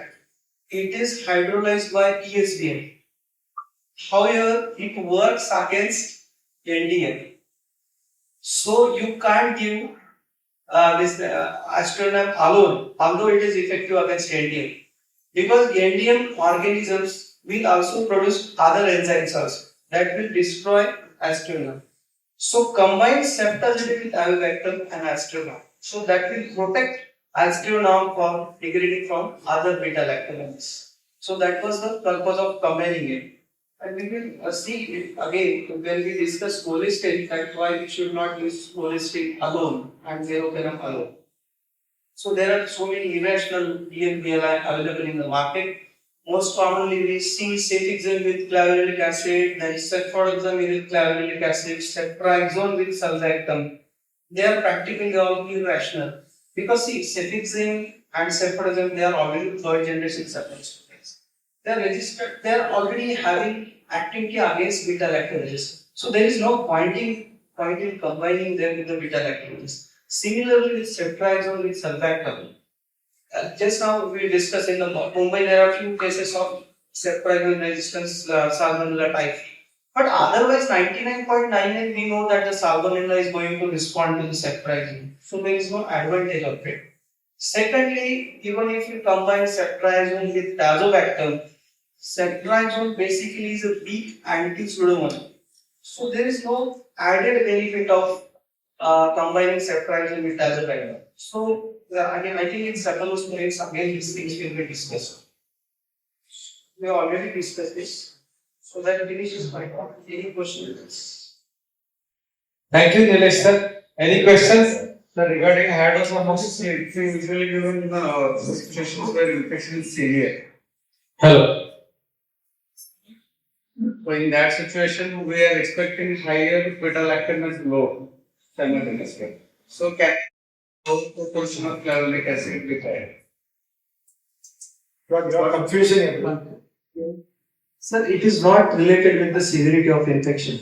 See, as I discussed, it is restricted to the few non-meningeal isolates of pneumococci, in which there is alteration in penicillin binding protein. For that purpose only we are increasing the dose of amoxicillin. See, why we are combining beta lactamases? Because other drugs, these other bugs will be taken care of. Only it is not the severity of infection.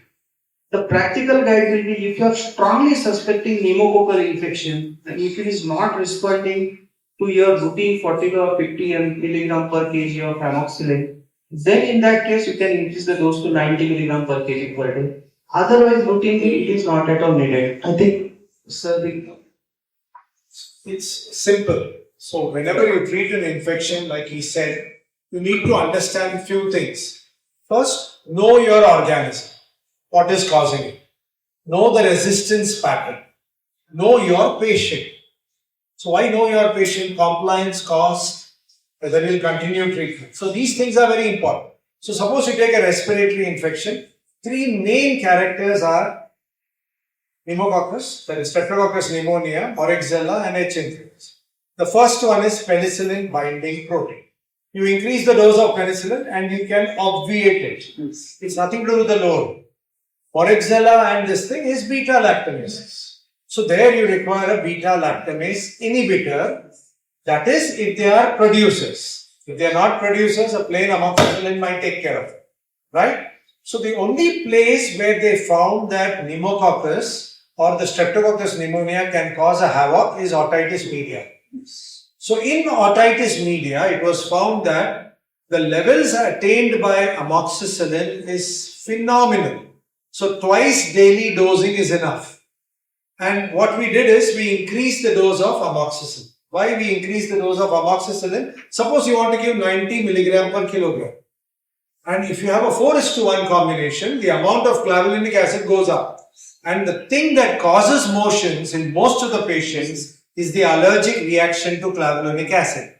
And that can be even you can circumvent it by giving it with food. That's one. But suppose you want to attain high levels, you can use 90 milligram per kilogram. Nilesh, you can correct me if I'm wrong. Give 90 milligram per kilogram, give it as a twice dose. That's the only place. So sinus and this thing, okay, fine. But if you are dealing with, suppose you have had amoxicillin in the last 3 months and I get another sinus infection, I wouldn't use amoxicillin. It is more prudent to use amoxiclav because you need to understand that amoxicillin generates ESBL or beta-lactamases. Same way, what happens if you use clavulanic acid? You generate ESBL, AMC is generated. That is, serine carbaminoases are generated. Beta-lactamases are generated. So always remember, you give something, you are going to generate something. Fine, so that is number one. Second, he was talking about anaphylaxis. So everybody should have adrenaline in the ward. And people have to be educated because you can get a reaction with anything. My first reaction was with ceftriaxone. That is when I read about ceftriaxone. And remember, if you get an aberrant immune reaction, what is it that you do? Check the patient for immunological defect. Remember that. My patient turned out to be HIV positive. What is the second thing with ceftriaxone? Why you can get a pseudo-anaphylactic reaction? Ceftriaxone complexes with calcium. And you can get a pulmonary infarct. You can get severe excruciating pain when you infuse it as a push. You can have pseudolithiasis in the gallbladder as well as in the renal system. So when ceftriaxone first hit the market and we were giving it as a push, we could see children vomiting, crying excessively, and then we were taught to put it in a drip and give it slowly, and then we were taught not to use it with IV infusion. That was somewhere in 2004 when the FDA came out with, be careful when you use ceftriaxone. So that big thing came about ceftriaxone. Coming back to adrenaline, you require a tuberculin syringe. Okay, so you can have 0.1, 0.3. It is 0.01. What Nilesh forgot to tell you is a 1 in 1,000 solution. Remember, you get 1 in 10,000, 1 in 1,000. The 1 in 1,000 is to be given IM. And you don't get time when somebody is collapsing. So we even give it through the pant, through the skirt, through the sari. Yes. No problem. You give it. Yes. And you can take care of everything else. Tachycardia, jo bhi hota hai. But you have to give. You can err on the wrong side. What is the second thing you do in anaphylaxis after giving it? Fluids. Yes. Okay, don't go around looking out for steroid. Steroid works. Membrane effect, genomic effect. Genomic effect is after 12 hours. Membrane effect is 3 to 4 hours. Never use things like Abel and ranitidine, which everybody uses. Yes. They cause bradycardia, they cause hypotension. Or you can scratch for the kid. Yes. Okay, so don't use them. Fine, even steroid is a very controversial thing when you have a relapse in anaphylaxis. So these kids have to be kept, and you need to understand anything can cause anaphylaxis. But if you get an anaphylaxis, do an HIV and call in an allergy and immunologist to work up for an immune defect. That becomes very important. You want to add something? Yeah, this is about the choice of antibiotic in respiratory pathogen, respiratory bacteria. Let me clarify it a little. The critical determinant of use of high dose amoxicillin is the community prevalence of PNSP, penicillin non-susceptible streptococcus pneumoniae. This is the critical determinant. If it is more than 15%, then your high dose amoxicillin comes in picture. The recent ICMR data or all the Indian data are telling that PNSP is less than 15%. So you choose amoxicillin plain for any respiratory infection with 40 to 50 milligram per kg dose. No double dose, no ES. no business. If you want to escalate, if you want to deal with PRSP, penicillin resistant streptococcus pneumoniae, then PBP line there comes vancomycin or clindamycin, not amoxiclav. So clav for me, let it be URI, LRI, first choice is amoxicillin. If it is not working, no amoxiclav also, you have to change your antibiotic class totally. So practically I will say, please don't use that. No, I will not request you. I will say I use only amoxicillin, no moxiclav business except in peridental and oral abscesses where anaerobes are there and their amoxiclav is the drug of choice. But otherwise respiratory bacterial infection, use amoxicillin in the standard doses even for pneumonia. That works wonders. Okay, and then the second thing that you spoke about was azithromycin. So there's one more to it, that if you are penicillin sensitive, you can use an azithro, but it's not the drug. So when you take macrolides, you have azithro and clarithrol. Always remember, gram negatives, azithro, gram positives, clarithrol. And clarithrol comes with a big bag of side effects because it is a cytochrome inhibitor. I've had steroid toxicity, I've had itraconazole toxicity, all because of combination of clarithromycin, because it is a very potent cytochrome inhibitor. So you need to know that. Then the other thing is, a little bit on sore throat if I have. Anna, do we have 2 minutes? Yes, no. Yeah. So this is about a sore throat. I'll just tell you, there was a very interesting article by an ENT consultant. This is with facts and factuals. This is about 7 years back. Okay. And the story goes like this. So the patient walks into my ward with a sore throat. And when I look into the throat, it's a strep throat. Fine. And I am a junior resident and I have been taught antibiotic stewardship and I have been asked to give penicillin. So I give oral penicillin. The duration is 10 days. In 3 days, he's fine because we know today that that is one drug which is still very sensitive. There's no resistance to the sore throat, the group B streptococcus. So you take your penicillin for 3 days, then you start getting bored. So by 5 days, he's more bored. By 7th day, he starts taking Kabi 1, Kabi 2. But he's fine. Exactly after 15 days, he comes back with a sore throat. And he says, you give me a medicine which I don't have to take for 10 days. So now he is seen by the registrar. The registrar says, I would definitely use a short course of amoxicillin. 5 days should be good enough. And he gives amoxicillin. He's fine. 3rd day he's fine, but he's getting florid loose motions. Amoxicillin induced loose motion because it kills the anaerobes and whatever carbohydrate escapes into your gut, osmotic effect, and you get antibiotic associated diarrhea. Fine, and he gets fed up. 4th day, 5th day, somehow the other he manages to finish off. This is a made up case. Don't get excited. So after 15 days, he comes back with a sore throat. Now he says, I've had enough of the pediatric department. Let me show the ENT consultant. The ENT consultant sees and he says, you have had amoxicillin in the past. Let me use amoxiclav. And why Pramod was trying to tell us this is, the mouth is full of anaerobes which are very prominent beta-lactamase producers. So it is, and there is biofilm. So you have to hit hard. So he gives amoxiclav, he's fine, but the motions are from the 1st day, not even the 3rd day. And he forgot to tell the consultant that he had motions the last time. Anyhow, he's fine, he goes back home. Exactly after 3 months, he comes back again. Seen by an ID consultant. He writes cefpodoxime. Pramod is already getting upset, he's on the edge of the chair. 2 days he's fine. 5th day is absolutely kicking fine. He's very happy.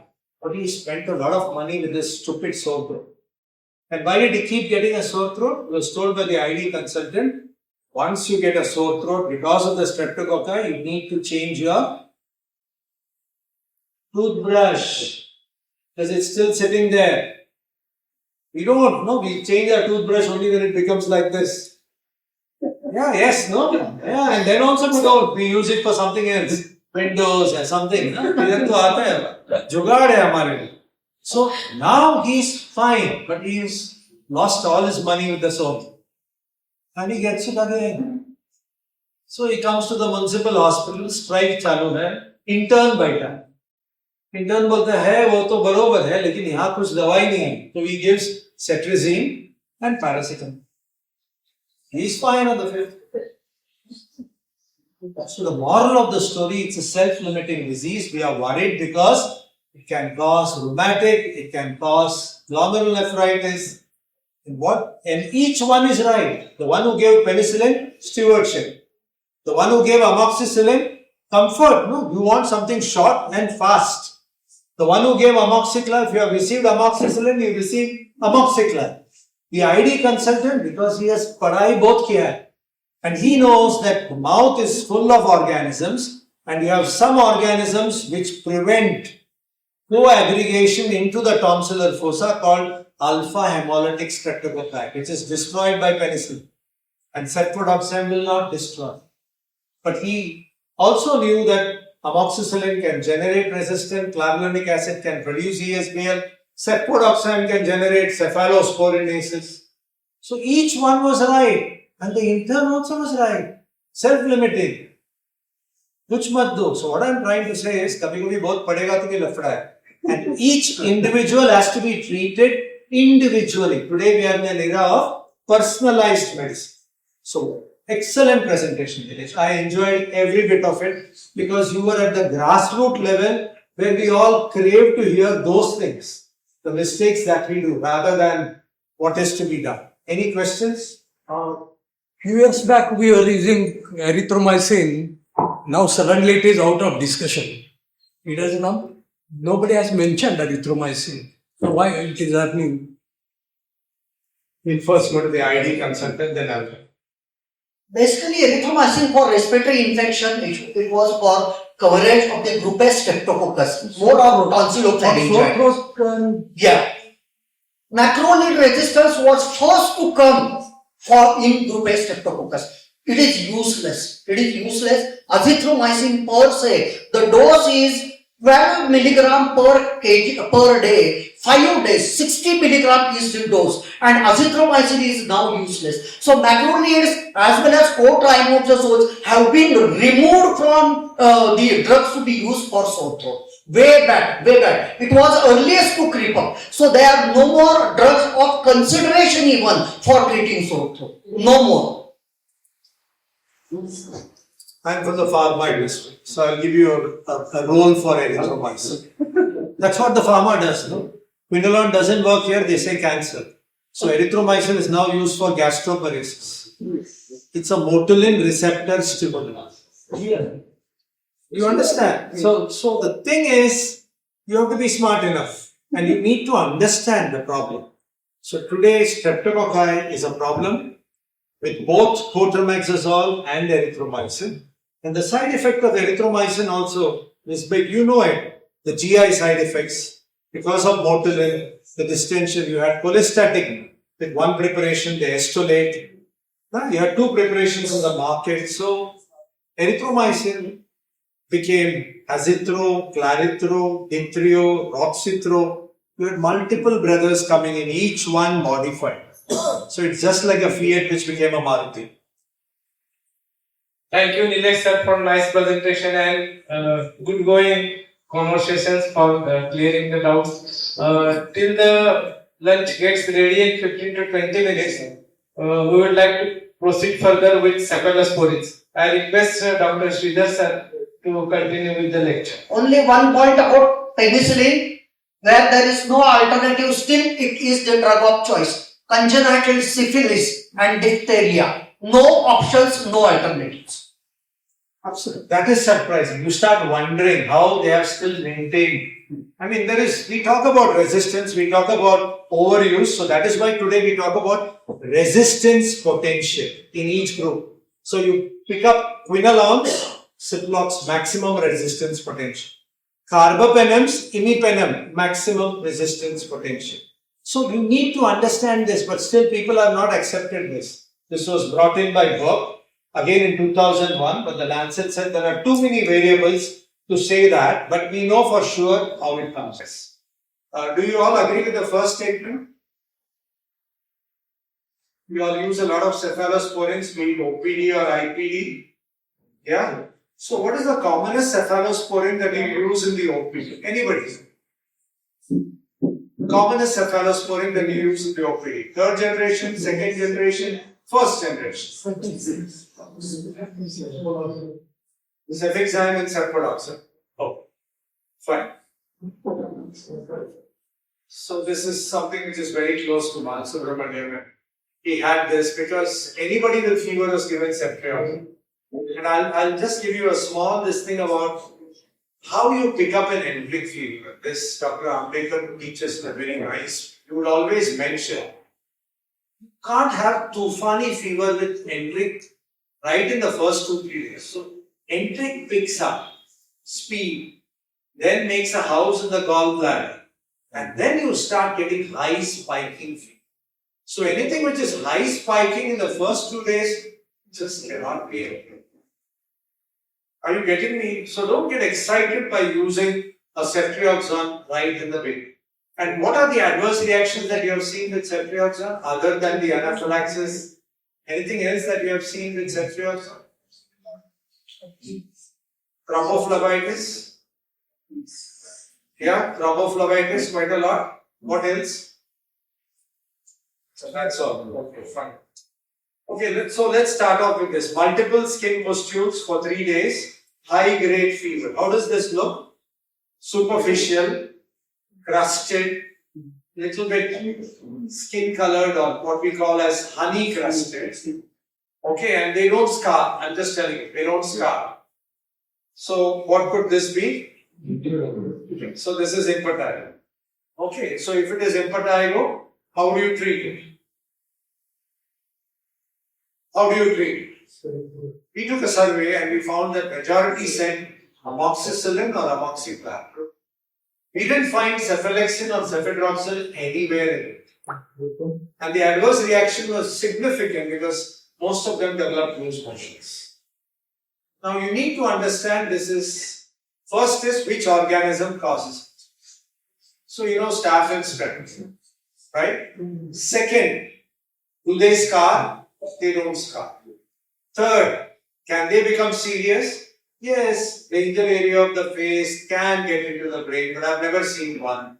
And if it is very much, disseminated and have regional lymphadenitis, I know it is going to become systemic. So I don't want it happening that this becomes systemic. The scare of a kidney affection later on because of cross reactivity and immune aberration, very rare. So I need a drug wherein I get cured fast. So if it were few, I would use a local application. Why? I can achieve very high concentrations. So I won't be taking a medicine which goes in isonically. So you apply straight away, you can apply. So if I'm going to use mupirocin, at least twice a day. If I'm going to use ozenoxacin, at least 3 times a day. If I'm going to use redapamulin, at least twice a day. And you should know what you are using. So on the face, would you use a cream or an ointment? First question. सबको भूख लगा है, जल्दी बताओ. Cream or ointment on the face? हम लोग खाली लिखते हैं. Ointments have PEG, polyethylene glycol, which is an irritant. It hurts.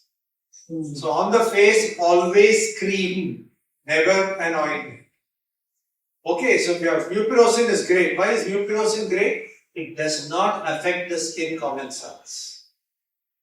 Fusidic acid is also good, but it affects the skin commensals because it goes deep in.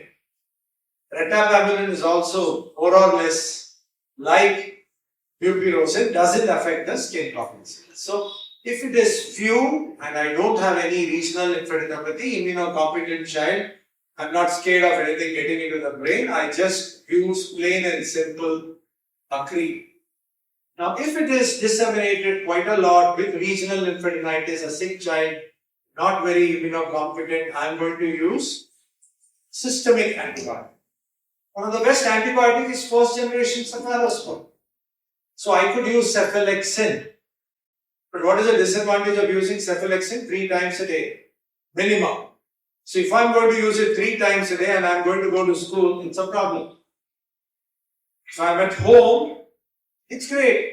Otherwise, I can use cefadroxil, which is twice a day. So stick to these 2 things. With cefadroxil, you may get some motions. The advantage of the first generation cephalosporins is they cover staph and strep throat, and they cover a few community acquired gram negatives. And as you move from the first generation up and up, till you go to the 5th generation, you are covering more gram negative organisms. And as you end up with the 5th generation, you are dealing with MRSA and multi-drug resistant organisms. You understood that? So that's the way it is. So the first generation. Cefazolin is an injectable thing. Where is it used? When we were residents, surgical prophylaxis was always cefazolin. Skin commensals. And it's excreted in the biliary tract in big amounts. So even GI. So now the shift is towards cefuroxime. Right, Pramod? So it's cefuroxime and cefazolin as surgical prophylaxis. If your operative procedure is going to last more than 4 hours, you require a second dose. 1 dose is great enough and excellent activity. Then you come to the second generation. Like Nilesh was saying, one of the best molecules was cefuroxime because it was not used by anyone. Till today, it's a costly molecule. And you're scared when one company says 1 rupee and the other one says 10 paise. You're scared. Isme kuch hai kya nahi? Yeah, it's like that. And have you ever tasted a cefuroxime? Possible. And they are in that acetyl or ester form because then only absorption occurs. And for absorption, you have to take it with food. So one of the cephalosporins, their absorption is enhanced by taking with food. Cefaclor is another molecule. When we were residents, for the otitis media, they used to talk all about cefaclor. But we started seeing Arthur's reaction. And we started realizing it was not really all that effective. So, second generation covers gram positives. But the spectrum of gram negative, especially community acquired, slowly starts coming in. Then you go to the third generation, which we all love without knowing what we are doing. Cefatoxam isko diya. It is like, oh, menu card jaisa, aapko kya chahiye?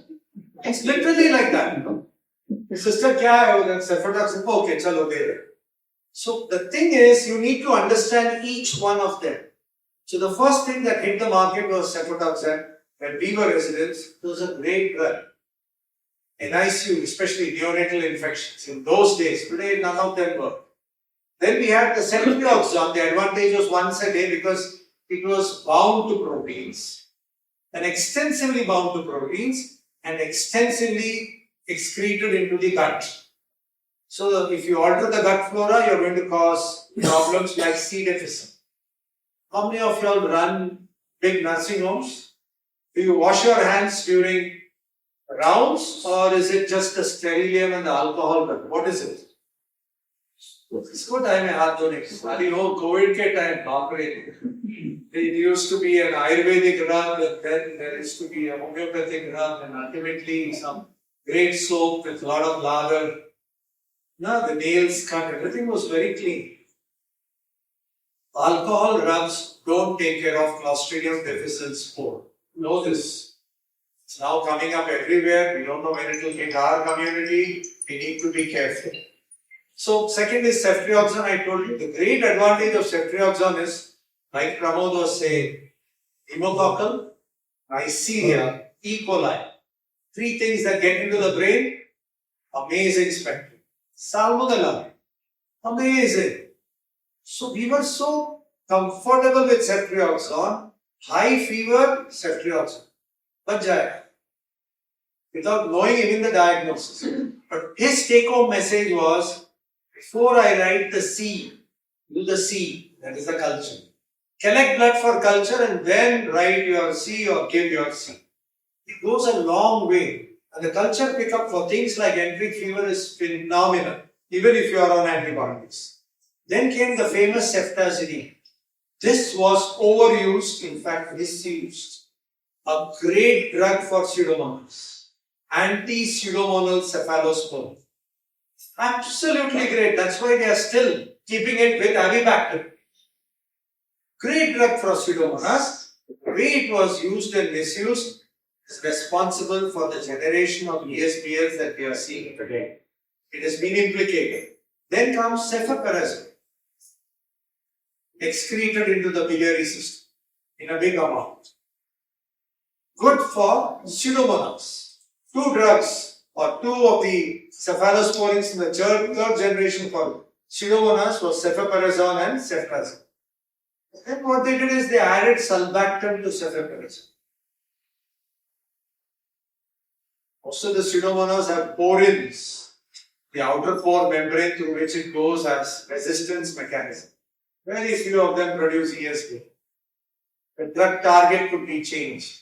So I don't know why they did it, but what happened is the sulbactam takes care of acinetobacter. And probably the anaerobic coverage could be a little bit better. But they are not the drugs for anaerobes. So that we need to understand. And if you have a renal shutdown or a renal failure, sulbactam gets out to the liver. So what they did, they modified it. They said cephalosporin, sulbactam, 1 dose in the morning, the next 2 doses only cephalosporin. So most of cephalosporin goes through the gut.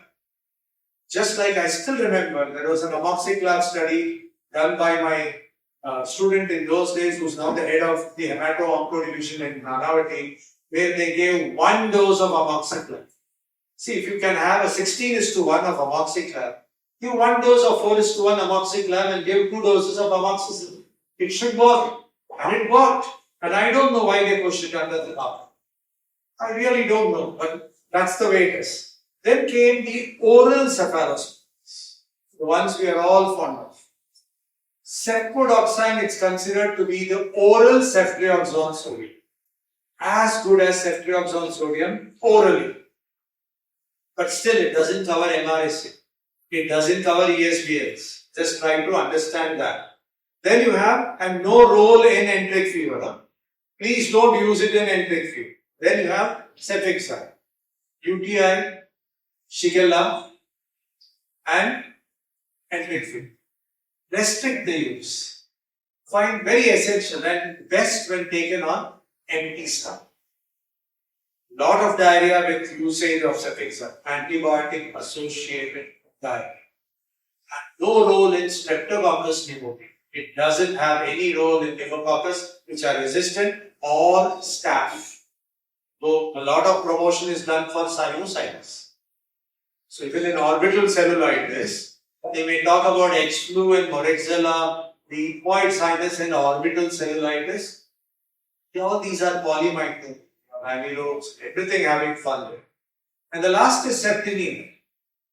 Great stability, but PKPD almost 0. The absorption, the availability is pathetic, and the compliance is again a big issue.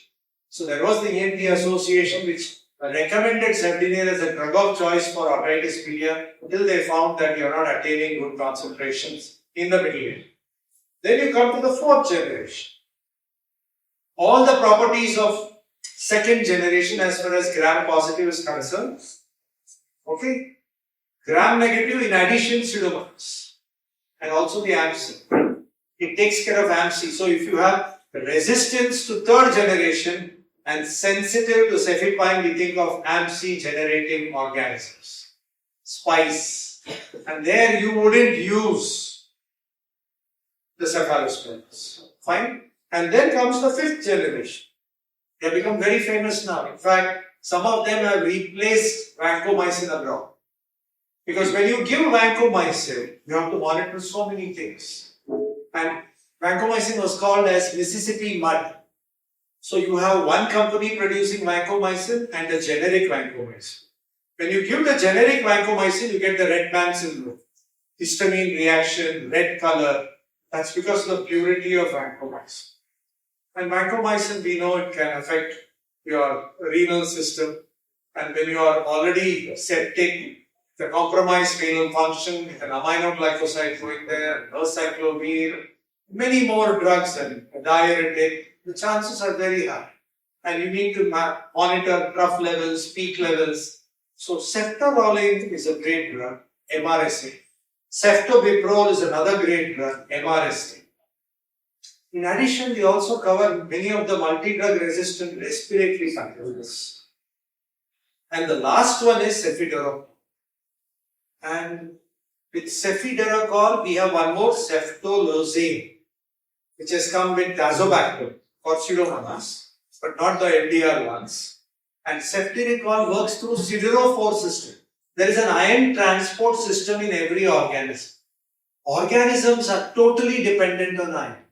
That is why the teaching is when you are recovering from an infection, never write a multivitamin with iron. You are promoting infection. And it has been seen in malarial endemic areas where you give iron supplements, the incidence has gone up.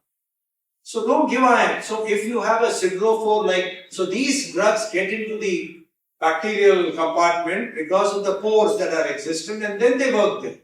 So it is a big advantage. So that's how the cephalosporins are coming to the market. So the organisms are equally interesting. They have started producing first beta-lactamases, then cephalosporinases. You have the serine and the metallome, the ones with zinc. The serine we have been able to take care of with a lot of beta-lactamase inhibitors. The metallome, now we have started getting a lot of new beta-lactam inhibitors like the boronic inhibitors, which are not dependent on a beta-lactam ring, because then they don't work. So there is a tenibactam, then you have the nanobactam, you have the avibactam, and there are many of them. The avibactam is for the DOB group, so it's like that. Now, what you need to understand is, I forget who spoke about, I think the doctor who spoke on intrinsic resistance, and he was talking about resistance. You need to know intrinsic resistance. So if you have an enteric report there, it says sensitive to cefuroxime, sensitive to aminoglycosides, never give up. They are intrinsically resistant, they don't work. Fine, so you need to understand how to read a microbiological report, and you are lucky, she's very good, and we all should get some few lectures on how to read a culture report, a blood culture, a urine culture. Everything is something totally different, and you need to understand that atypicals are not covered by cephalosporin. Listeria is not covered. So when we started treating neonates with cefotaxime, our prescription was ampicillin cefotaxime because we have to cover listeria. So listeria, atypicals, MRSA, enterococcus, we are not covered. Intrinsically resistance. I am skipping the questions. This you should capture it in your thing because you need to understand what gets into the brain and what doesn't, because there was a time when cefuroxime was being used for meningitis and we had a very large amount of failure. Inflamed meninges, a number of antibiotics getting, but all these, this thing has to be understood. Okay, so this we have already discussed, the first generation. The second generation we have discussed, cefuroxime for surgical prophylaxis. Third generation, and if you see in the third generation, what you can very well see is they have considered both the parenteral and oral, and that's why I spoke about switch therapy. Now companies want to sell their products, so they tell you that you can switch from a parenteral to an oral, wherein the structure, the function, the spectrum, everything is different. So you can have a lot of collateral damage at the level of the gut. And see the fourth generation one. It's just one mistake here. It has activity against AMC beta-lactamase producing gram-negative organisms. Fine. And see the ceftobiprole, the ceftaroline and ceftolozane, which comes with tazobactam for pseudomonas. Okay, so now let's get into the case. Unrelenting vomiting, poor oral intake, and the spleen tip is palpable, and a fever which started rising from day 1 and now maximum on day 5. And a blood count has been done, which is not very contributory. It is something like the fevers that we see in our OPD. And the parent asks us, Dr. Bukharjo, you also have a blank stare, not knowing cure health. Then you ask for investigations, they also don't contribute. But because there is a spleen, you start thinking. And you need to know malaria is hectic fever. When you have an enteric, it may just go on picking up day by day. And a blood culture has been sent. And what is your antibiotic choice, or OPD or inpatient choice? So you need to write a provisional diagnosis. You need to send a culture before you start your C. So C before the C. Okay, do you see my point? Yes. Yeah, so that's the way it is. So cefixime is a good drug, but you need to know the dosing. The dosing is double, 20 milligram per kilogram. And there it is. For enteric fever, Pramod, what is the dosing? 10 per dose. Ceftriaxone? Ceftriaxone 100 milligrams. 100. Just like for CMs. Okay. And why not ceftriaxone? We have already discussed when we discussed the PKPD characteristics at those days. Just have a look at this. How we cannot make shortcuts by giving iron injections. The availability is different. You need to follow the pharmacokinetic dynamic. Kinetics means what the body does to the drug, and dynamics is what the drug does to the organism and to the body. Fine? So you need to follow this. And why ceftriaxone is very effective? Because it concentrates in the gallbladder and is excreted into the gut. And salmonella ka resort is the gallbladder. Because when you do an ultrasound, what do you get? Calculus cholecystitis. Fine? So this is the difference between the two that you need to understand. Hepatic and renal. Can you use it in a neonate? Better not, because of the protein binding. And if you are going to be giving calcium through an IV line, all the more, like I told you, they can form complexes. If you get a pulmonary infarct, it may just look like an anaphylactic reaction. So you have to be careful. And there is a way to differentiate sludge from calculus. Because see, what happens is you start ceftriaxone sodium. On the third day, you have a culture which is sensitive to ceftriaxone sodium, and the fever is still on. Because nowadays we have a period of around about 7 to 8 days before that is defervescence. The kill is not as good as the quinolones. So there is a long period for defervescence. So to save time, what we do, and if the ultrasonologist is going to write a new disease, it's going to be a problem. So you need to tell the ultrasonologist that you are giving ceftriaxone sodium, because if it is a stone, you will get shadowing. And if it is sludge, muddy, you won't get shadow. So he will very well tell you, because you don't want another diagnosis on an already made diagnosis. Right? And like it is all hepatic, you don't require any modification in renal failure. And again, like I told you, ceftazidime and cefoperazone active against Pseudomonas. And we combine it with avibactam because the serine beta-lactamases are taken care of by the combination of avibactam with ceftazidime.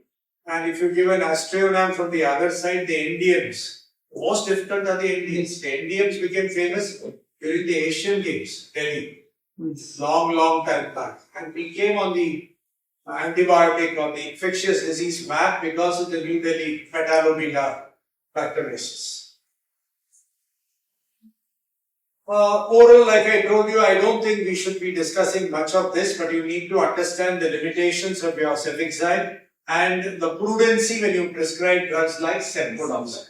So the story that I told you about the sore throat should not make you prescribe a cefpodoxime. I was just trying to tell you the futility of learning too much and not knowing much about your patient. Okay, and see the resistance in our country. In our country, still ceftriaxone rules. Fine. So the incidence of resistance to ceftriaxone is negligible. And this you will know only if you do a culture. The pickup is excellent on blood culture. In olden days, we used to do a clot culture. Then we have the broth with the slam. And do we have very specific mediums that can give us very fast? Yeah. The any blood culture, present blood culture only gives the urgent report. So, is there any specific medium which is like for H flu, we add blood agar, we add blood, sheep blood, anything that is any adjuvant added to the culture? No. What? No special. No special. No 45. So, cephalosporins in the newborn, what is written is they are resistant to almost all the bugs that we are now seeing in the NICU, and they have no activity against listeria. And as a cephalexin, as an oral step down, there are a lot of articles when you're dealing with an MSSA. So now the teaching is keep it short, the course, if you want to avoid resistance. But if it is in the CNS, you don't want to relapse. Osteomyelitis is a slowly growing and difficult to penetrate. So a lot of importance is given to vancomycin, to linezolid, and all these drugs that can penetrate to the bone very well. The problem with vancomycin is parenteral. The problem with linezolid is if you go beyond 1 week, the adverse reactions are huge. Hematological, optic neuropathy, peripheral neuropathy, it's a mitochondrial poison, lactic acidosis, things that we never thought about. So, if it is an MSSA, yes, whether we can shift slowly to a cephalexin, but a high dose, 100 milligram per kilogram per day, and they should be told to take it properly, and you should be following up the inflammatory markers, which could be your procalcitonin or your CR. That is the way it should be done. And cephalexin was also used for uroprophylaxis. Now, it's a very controversial thing. I don't want to discuss on that because there is so much to voiding. And today we know that most of the voiding disorders that we are seeing which cause a vesico-uretral reflux is because of bad posture. Do you know that there is a small baby who has to urinate into an English toilet? He's not used to it. So he's standing here, the toilet is here. So what is he going to do? He's going to go on his toes to urinate. So when he goes on his toes, he's going to increase the pelvic musculature tone. So in fact, we are causing impedance to outflow. Just like passing stools. They sit on an English toilet, gode pe sawar. That's not the right way to sit. You're right angle. So the stools just can't come out. Your knees have to be above your hip. Mahendra Singh Dhoni position. So the Indian toilet is the best. Because there it is like this and the puborectalis is relaxed. And why this is very important? You may not have to treat a UTI. If you knew the posture that the child is taking in the toilet, how many of us ask them this? All that you require is a video of how the child passes stools and urine. Tell them not to send it to WhatsApp. Ask them to get it. And have a look when you have somebody with recurrent UTI, somebody who's got constipation, something which is very important. The plus and minus, we all know toxicity is pretty low. Adverse reaction profile also is very low. That's why we have been using it left, right and center. But the only thing is, we need to have some prudency in using it, even though it is cheap, easily accessible, available in all centers. And one of the major contraindication is an anaphylactic. See, the problem today is, I start taking amoxicillin for a sore. And on the third day, I develop a florid maculopapular rash. And I come running to doctor, allergy over. How do you prove or disprove it? Very difficult. It could be an Epstein-Barr virus, and you gave amoxicillin, and the rash has come out. And most of the time, it's a viral enanthem that has come out, exanthem and enanthem. So it becomes very difficult. And doing a skin prick test may be negative, may be positive. And now the newer versions are the CRD, component resolved diagnosis. Take 1 cc of blood, check the epitope, minor determinants, major determinants, but reconfirm by doing a penicillin sensitivity test. You need to do it. And there is a big gray area as far as assessing allergic reactions to penicillin. Pramod, you want to add something to how to assess? It's a very difficult thing. Because ultimately you refer somebody who really requires penicillin, we have to desensitize it. Now we know sublingual, easy way. And there is even an intraosseous way. There is even a I'm sorry, not intraosseous, an intra-lymph node. So you inject the antigen into the lymph node. It's a shorter course than sublingual, which is 3 to 4 years. So there is so much to it. But there is a lot of cross-reactivity and a frank anaphylactic reaction, yes, it's caution. And see the contraindications. Never give it with parenteral calcium preparations. And anybody with hyperbilirubinemia, since it displaces the protein, because it's totally protein bound. So if you have a child in ICU who's acidotic, who's low in proteins, and you displace the bilirubin from whatever proteins, you're definitely going to cause conditions. Acidic also. So the blood-brain barrier is open. The first and second generation, gram-positive, skin and soft tissue infections, MSSA. Third generation, good gram-negative coverage, but we don't use it for staph and we don't use it for anaerobes, but pretty good for pneumonias and meningitis. Like I told you, the ones that cause meningitis, whether it's a pneumococcus, an Neisseria, all these things can be easily covered by ceftriaxone. Fourth generation covers ESBL, like I told you, cefepime, but it has a big bag of side effects. And today cefepime is going to be combined with Avibactam. And Nilesh was talking about Astriona, it is going to be combined with Avibactam. They are all going to come into the market. There is already a Nanobactam which has been combined with cefepime. We had it in our group. I have to still read about it because we don't know the other side of cefepime and the availability. So we are just trying to improve all the existing molecules. Fine, so you have a Maruti 800 which has become a Swift. A Swift has become a Desire, and Desire has become something, an SX4 or whatever it is. So its basic molecule is still the same.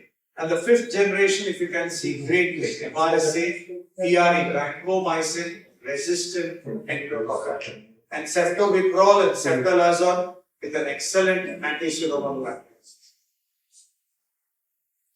Most common indication, start using your cefalexin and cefatoxil for skin and soft tissue infections, for enteric fever, UTI and dysentery, for enteric fever, for urinary tract infection. Please send culture before, I told you that, C before the C.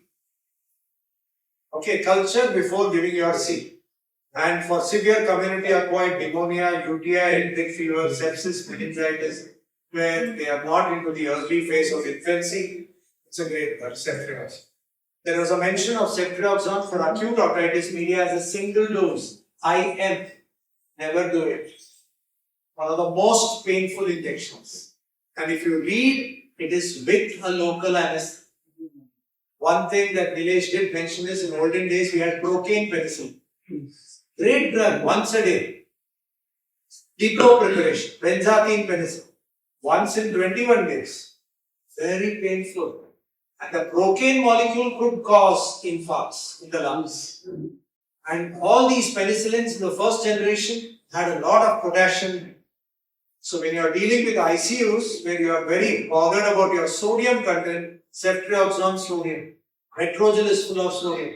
Piperacillin is full of sodium, so your potassium can just drop. So you need to know all this when you are using your hand. I think this should be the last slide. Just a few repetitions here. And same thing, say no to all those irrational combinations.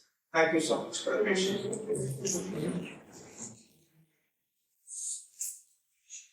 Hello, thank you. Paul Light Thomas. Thank you, sir. Any questions? We will break for lunch. We will have photograph. Please, everyone, come to this side, and we will go through this door. And we will have lunch. Please come. Paul Light. Smile, Saranji.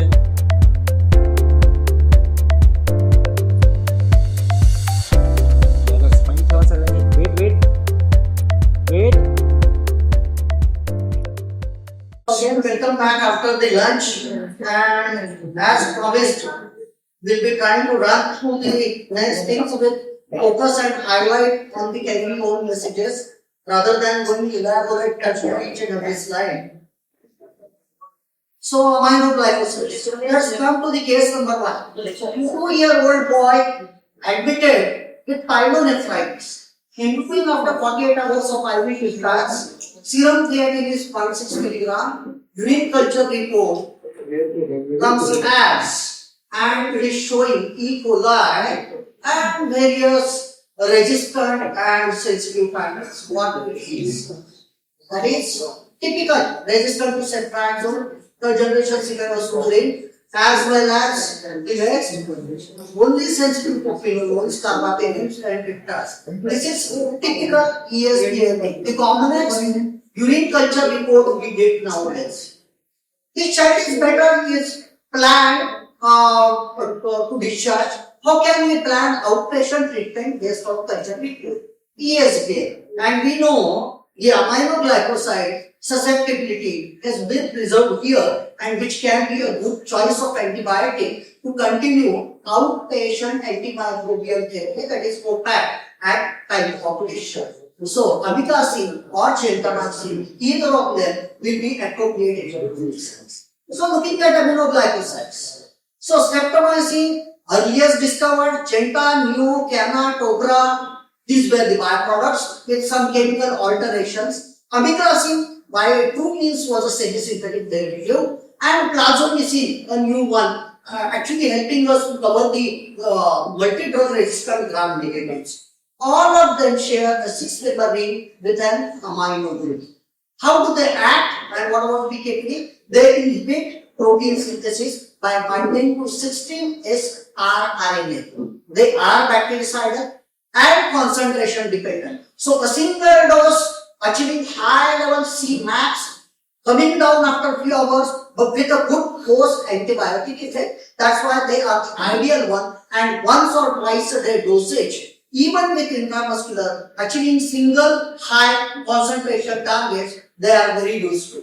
They have a prolonged post antibiotic effect, but they have poor penetration into lungs, CNS and abscess cavity. Urine concentration 25 to 100 fold that of serum. So very good to cover urinary infections. And spectrum of action, the beauty, they are narrow spectrum, exclusive gram negative. Synergistic with gram positive coverage in selective conditions, ideally the infective endocarditis. No action on anaerobes, salmonella, shigella, burkholderia. So forget for diarrhea. Older practices were gastroenteritis. Initially we used to give chloramphenicol in my residence. Thereafter it was switched to every GP was giving gentamicin amikacin for gastro 5 days. And during my first 15 years of pediatric practice, when I had clearly documented 3 cases of acquired deafness due to recurrent courses of gentamicin or amikacin in infants and children over a period of 2 to 3 years. And that opened my eyes and said no to OPD based genta or amica, any kind of kind. Streptomycin has its own value in the antitubercular spectrum. It is quite useful in treatment of brucella as well, and some of the atypicals where you specifically need streptomycin. But amikacin also is there in the antitubercular as well as gentamicin in the atypical coverage of brucella. All are equal. Susceptibility pattern and resistance pattern. Sensitivity differs based on birth. So this is the latest 22 ICFR data. E. coli 75 to 80%. Klebsiella pneumoniae only 60% susceptible. Pseudomonas only 30 to 40%. And Acinetobacter again 60 to 70%. What does it tell? Those are not good mono agents to be used for gram negatives. Enterococci are intrinsically resistant to them, but beta-lactam cause cell wall damage and other. So a combination may help, but not per se a drug of choice for anaerobic coverage. Gentamicin susceptibility cutoff removed for Pseudomonas aerophilisa, not to be used for therapy. So anti-pseudomonal therapy, do not consider gentamicin at all.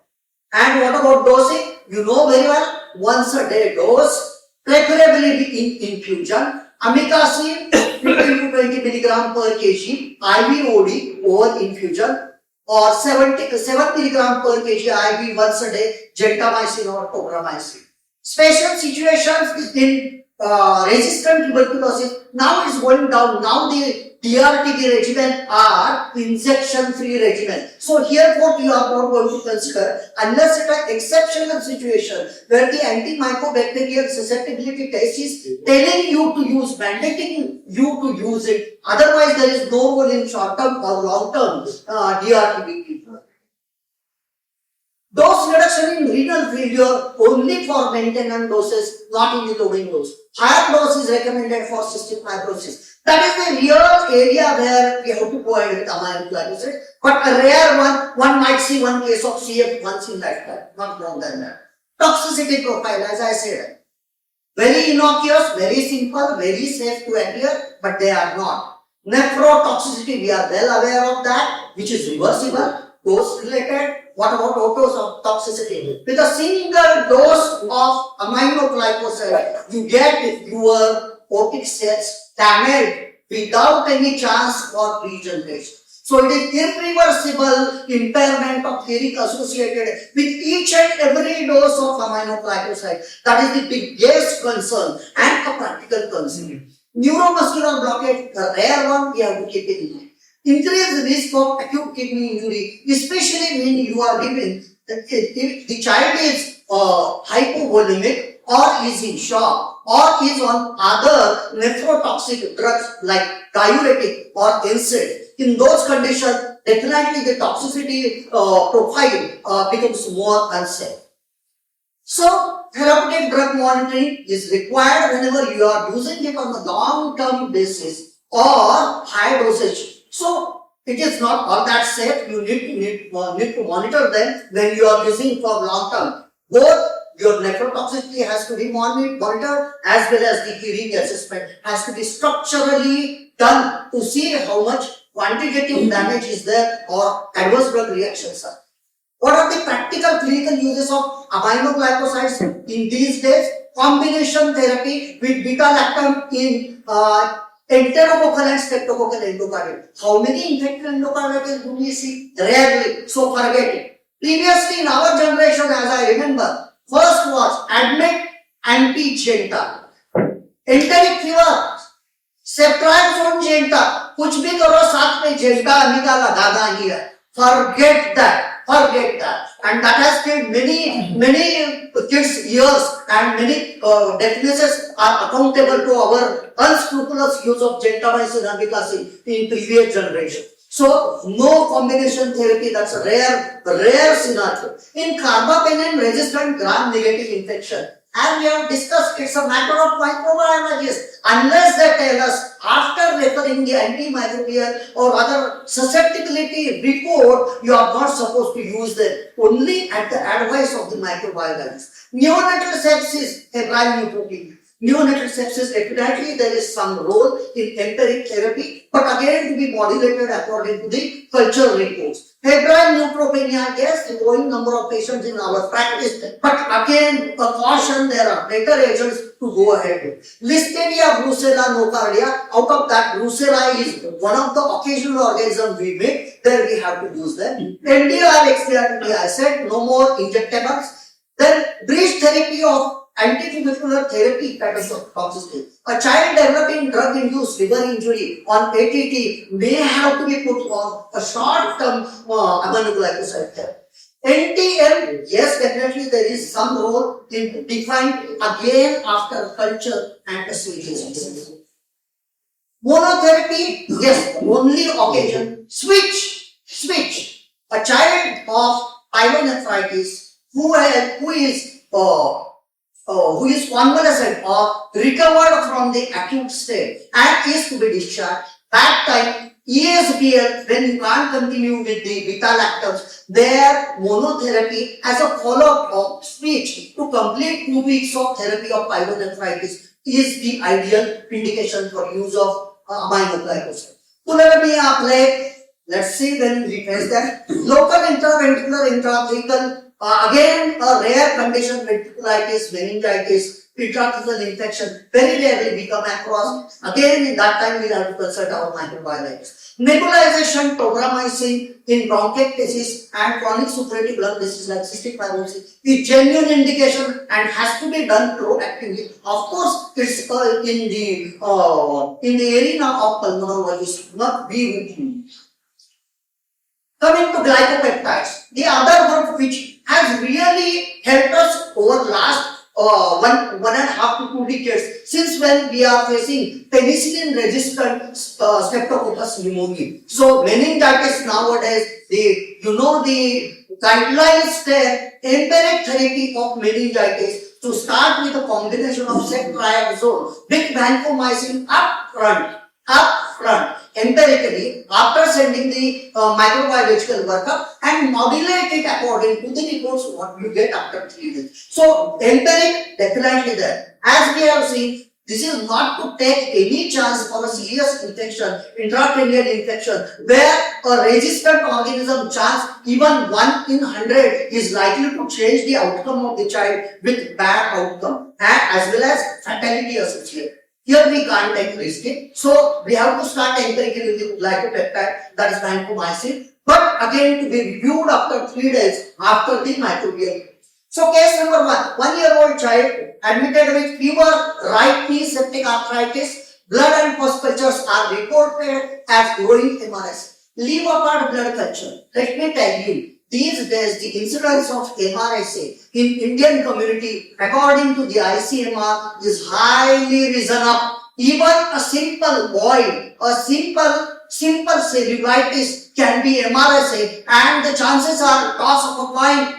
40 to 50% is the reported incidence of MRSA in all the staphylococcal infections. So cannot be ignored. So a significant infection, serious infection, we have to consider MRSA as a possible bug and we have to start a combination working against MSSA and MRSA. Not only that, if the child is serious, having toxic mediated problems as in case of necrotizing fasciitis, or you have serious bloodstream infection, intracranial infection, infective endocarditis, or prosthesis associated infection, there we have to be active on antitoxin agent as well. Of course, all subject to revision after the microbial culture reports come back to us. Okay, so in this child we were fortunate, we got MRSA. How will you manage a patient in a hospital? Fever, right knee septic arthritis, and this is the culture.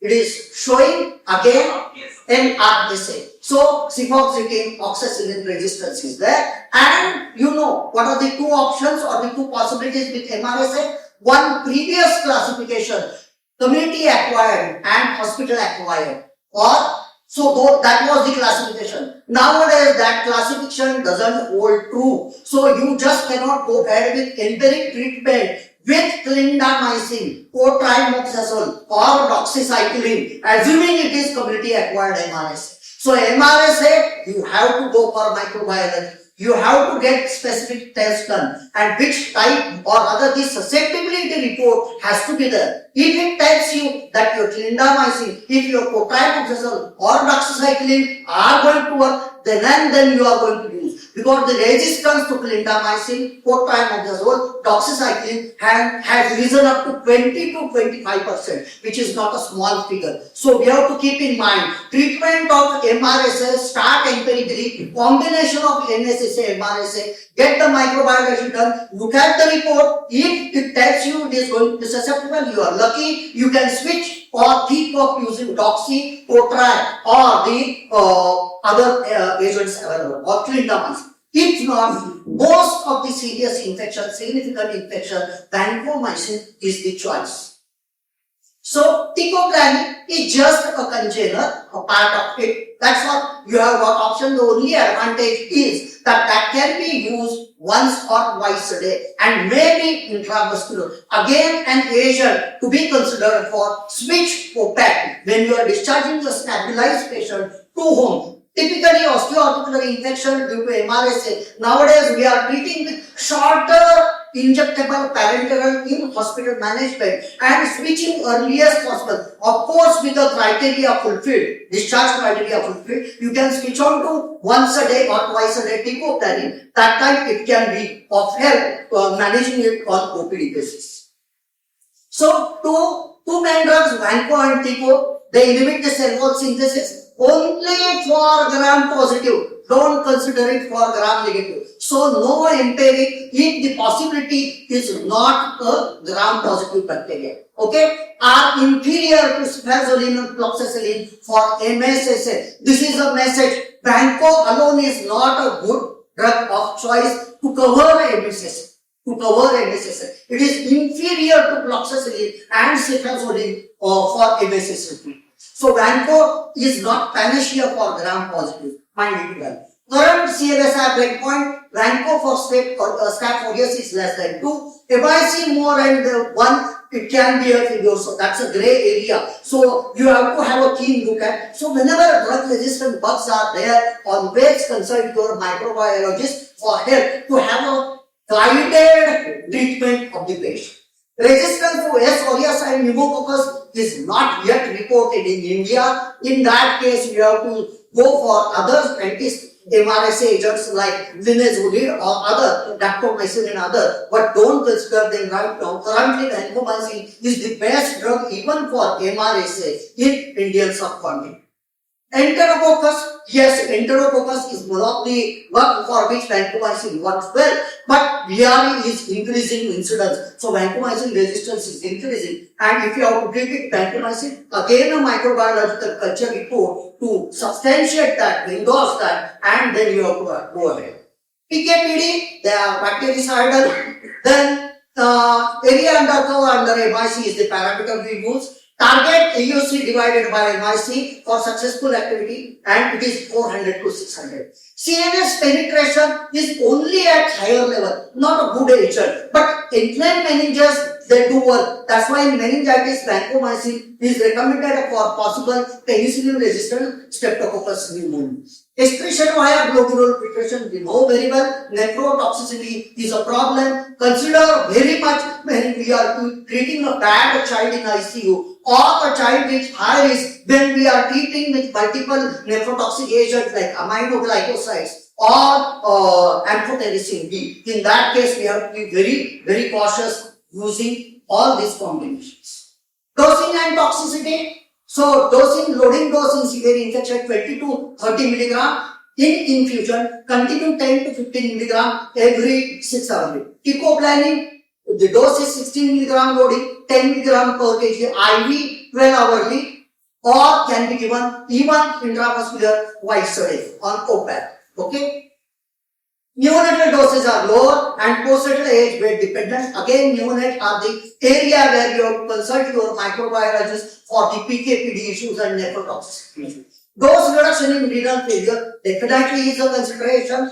Nephrotoxicity, ototoxicity, red band syndrome, as you have heard of, neutropenia, thrombocytopenia, and interstitial nephritis. These are again to be considered when you are using vancomycin, especially for a prolonged period. Teicoplanin is better tolerated than vancomycin. Of course, as I said, it is to be chosen usually for switch to OPAP. What are the clinical uses? Empiric use. CDV in patient with possible gram-positive organism, that is skin and soft tissue infection, necrotizing pneumonia, bone and joint infection, suppurative infection. Selected febrile neutrophil infection. Yes, definitely. High risk immunocompromised, significant neutrophilic patients, the empiric choice, the saying is hit high, hit hard, at upfront. Start with Vanco and Mero.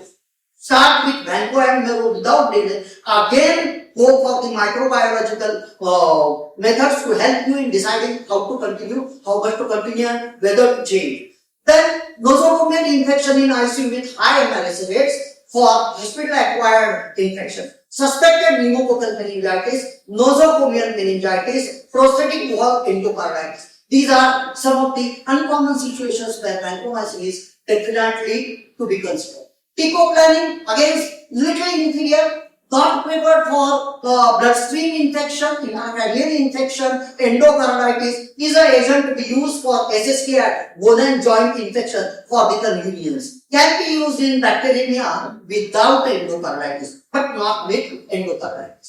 Local intraventricular intraperitoneal administration and antibiotic block of catheters are used. These are less common indications for. Coming to carbapenems, the most favorite, last 25 years have been used right, left, and now we know we have lost carbapenems and we are with this carba-art expert, which is mandatory with increasing carbapenem resistance. A 9-9 unit term LSCS. Birth weight 3.5, abdominal distension, overfeeding, lethargy, with seizures multiple for past 2 days. Classic sepsis with possible meningitis. Blood and urine culture are audited. CSF suggestive of pyogenic meningitis, and it is showing susceptible. The blood culture is showing you the E. coli, ESBL is isolated. What is to be done in this case? And multi-drug meropenem, it is showing sensitive. Piperacillin tazobactam, again sensitive. So this is ESBL. So what are we going to do? We have got two options which are going to work in this child. So you have got two options. One is meropenem and second is piptaz. What will you choose? Obviously, this is a neonatal sepsis with meningitis, where we have seen that BLI cannot cross the blood-brain barrier. So it is going to be only piperacillin going into brain, which is of no use. So your meropenem has got good CNS penetration. It becomes the drug of choice. So these are butyl-active antibiotic. Add by ligantic cell wall synthesis. Time-dependent killing is their mode of action.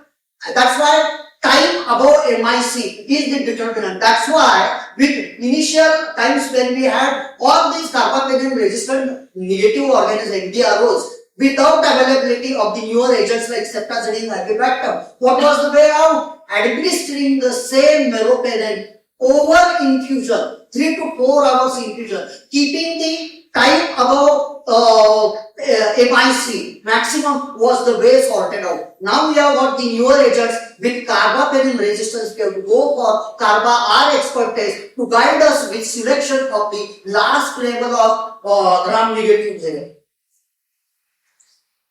So what are the agents available? Imipenem, meropenem, ertapenem, doripenem. We practically let us stick to meropenem, which we use routinely. Imipenem, you know, due to neurotoxicity and ability to provoke seizures, it's not preferred much.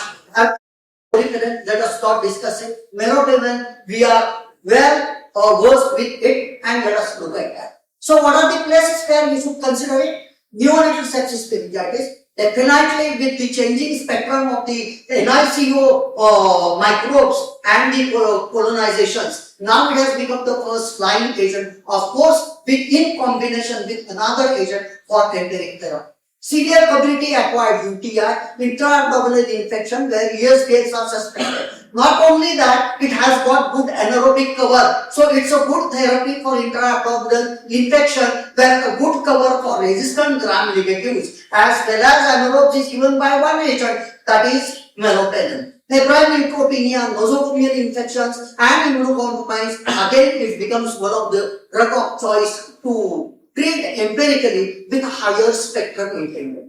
De-escalation, only once culture reports are available, then you have to de-escalate. It is not monotonous start and continue. So there is no option to culture these days for any suspected or proven drug resistant organism.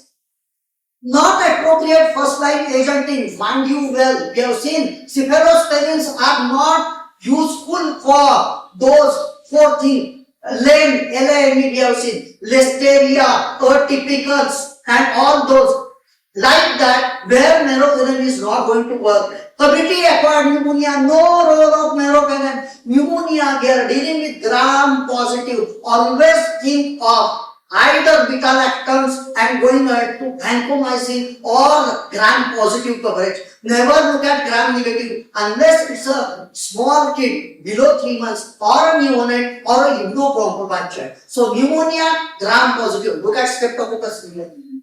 Then meningitis in children older than 2 months. Again, it is not a drug of choice. Even if it penetrates the meninges, it is not good for monotherapy. You have to have vancomycin as one of the agents in that. Even ceftriaxone works very well. Unless you have documented culture report saying that it is resistant to ceftriaxone, which is not the case yet in India. So it is not good drug of choice for empiric management of meningitis. SSTI, osteoarticular infection or suppurative infection where meropenem has no role at all. So these are the three scenarios. Please do not choose meropenem as drug of empiric. Dosing meropenem 20 to 40 milligram per kg 8 hourly. Then imipenem, marcapenem, let us not go into that. Use higher doses in sick children, and infusion is the best way to get the best out of meropenem which you are using. Dose reduction is required in renal failure. So you have to mind about the meropenem going on, bad patient in ICU which are there for weeks together. You have to keep in mind the renal changes in the dosing has to be done. Contraindications, prior allergic reaction. Patient taking valproic acid for seizures, you have to be cautious. Then imipenem is contraindicated in CNS infection. Hepatotoxicity, yes, you have to keep it in mind. Moderate to severe renal impairment, a dose adjustment has to be done about meropenem as well. So it's not all that very safe, can be used very safely. Carbapenem resistant data. Now this is the figure which makes again reiterates and highlights the need of doing carba or expert test, which is a must before treating the gram-negative NTROs. So E. coli you will see 70%.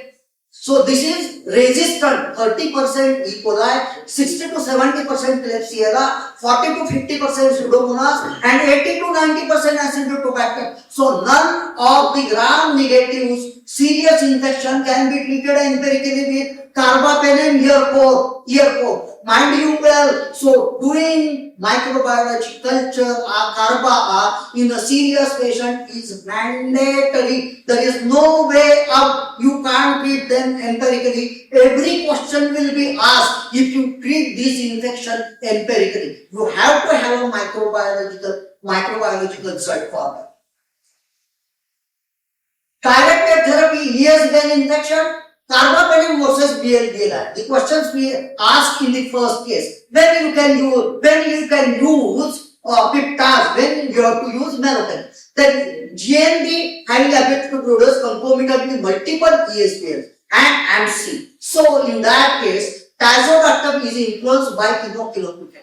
That's the downside of tazobactam. It cannot cross the blood-brain barrier. Another problem. About anaerobic, both are comparable. Anaerobic cover is good with peptides as well as meropenem. But looking at this, when the child is stable, non-bloodstream infection, non-endocarditis, non-intracranial infection, non-critical patient, these are the conditions where you can choose peptides. Rest of the condition, you have to go ahead with meropenem.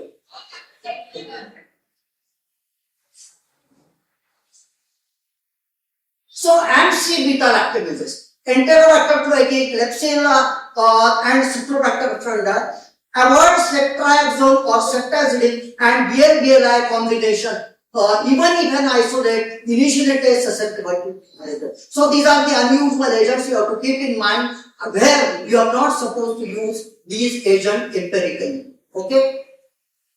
So, aminoglycoside, gram-negative spectrum. OPAC for UTI is the practical indication. They are nephrotoxic and ototoxic. Glycopeptides, gram-positive only. When used for MRSA, drug-resistant Streptococcus pneumoniae meningitis. Teicoplanin useful for OPAC. Carbapenems, severe ESBL and AMC infection. Resistance develops with overuse. So, with all these precautions, these are the next level antibiotics. A word of caution, always consult somebody, a senior, experienced pediatrician in your group, ID consultant if available, and if not, do contact your microbiologist to help you in guiding treatment of this unusual organism and the result or the this higher antibiotics which we are supposed to use only with some evidence and guidance in our. Thank you. Any questions?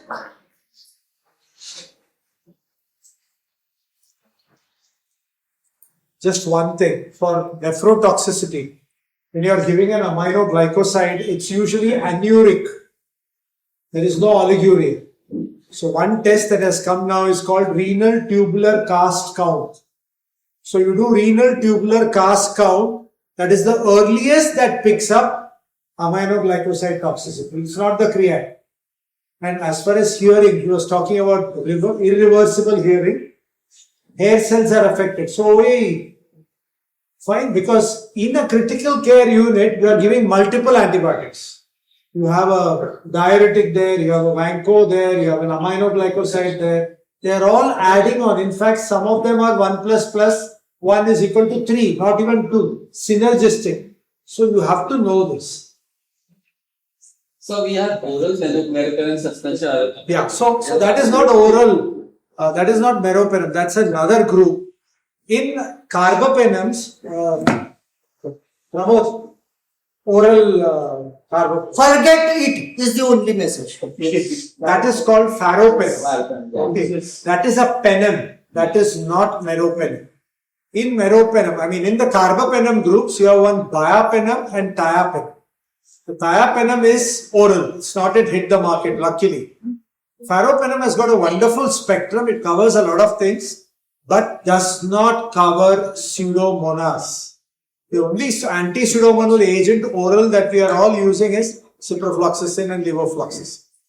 Fine, you need to understand this and don't think of using all these things.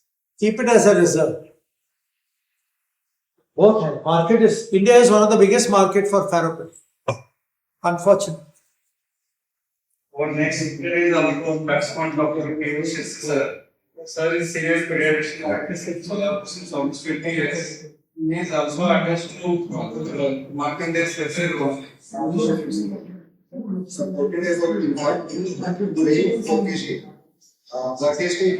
Adjust your mic delivery.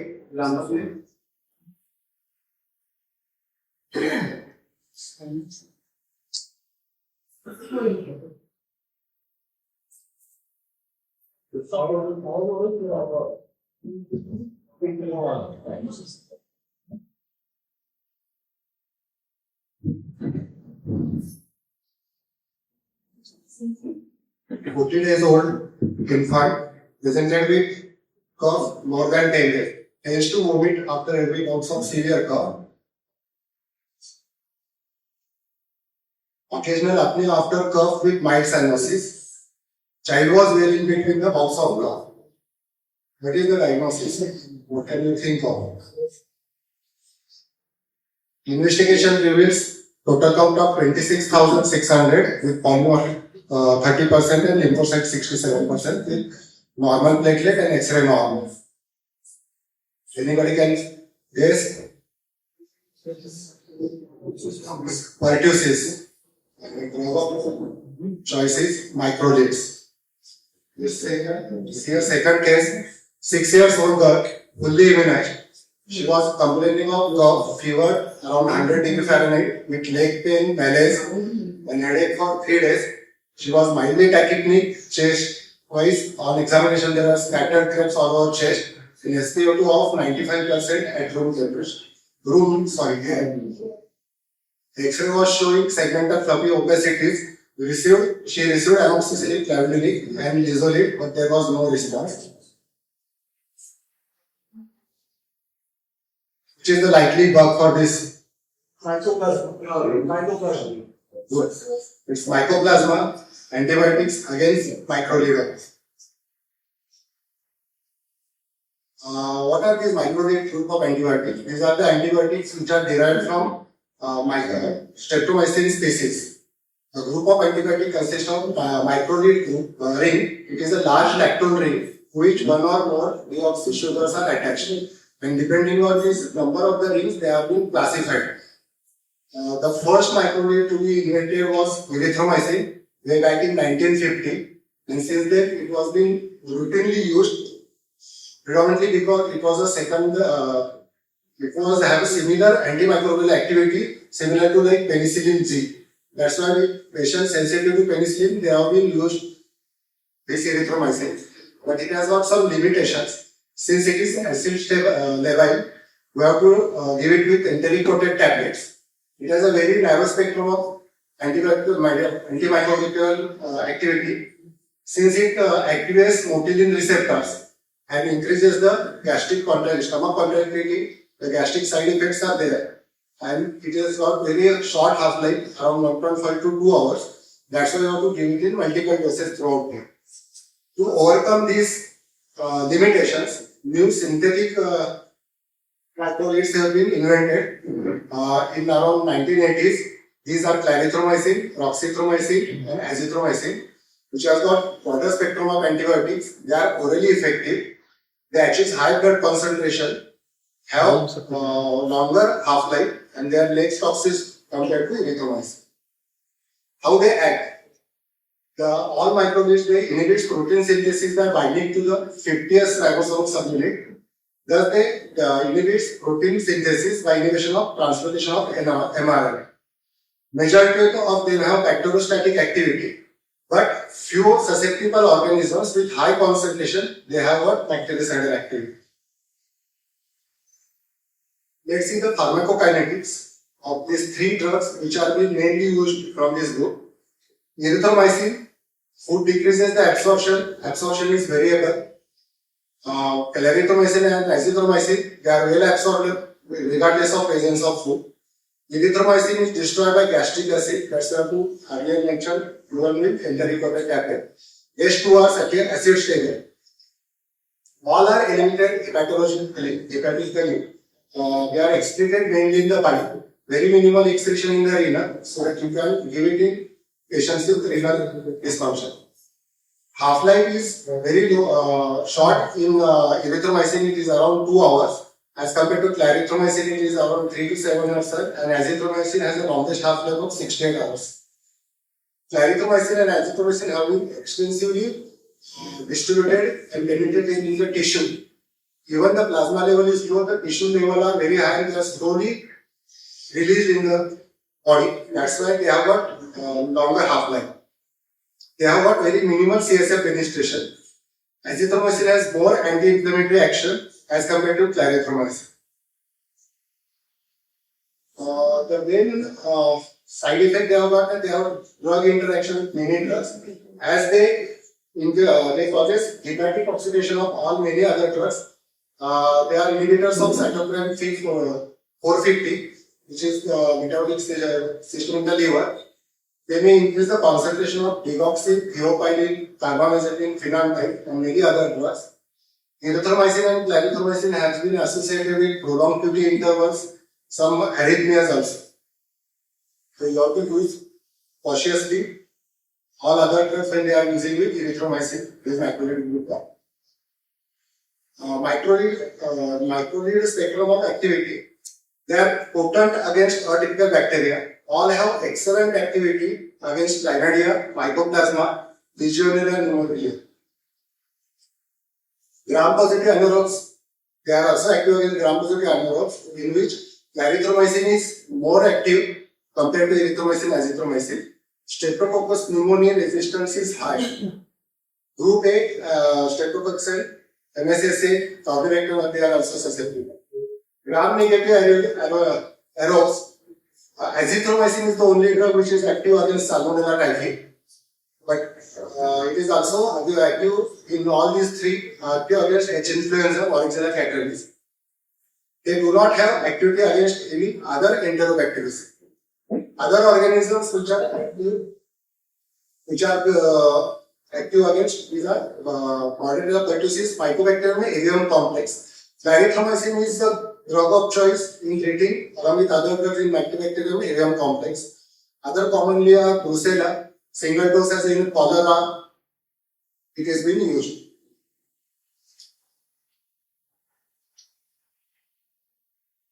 Therapeutic implications, where we can use these microlids. Any microlids can be used in specific, they are for atypical infections like Mycoplasma pneumonia, Legionnaires disease, and chlamydial infection. Azithromycin is specifically used in pertussis. It is also useful if it is used in incubation period and during the cattle phase.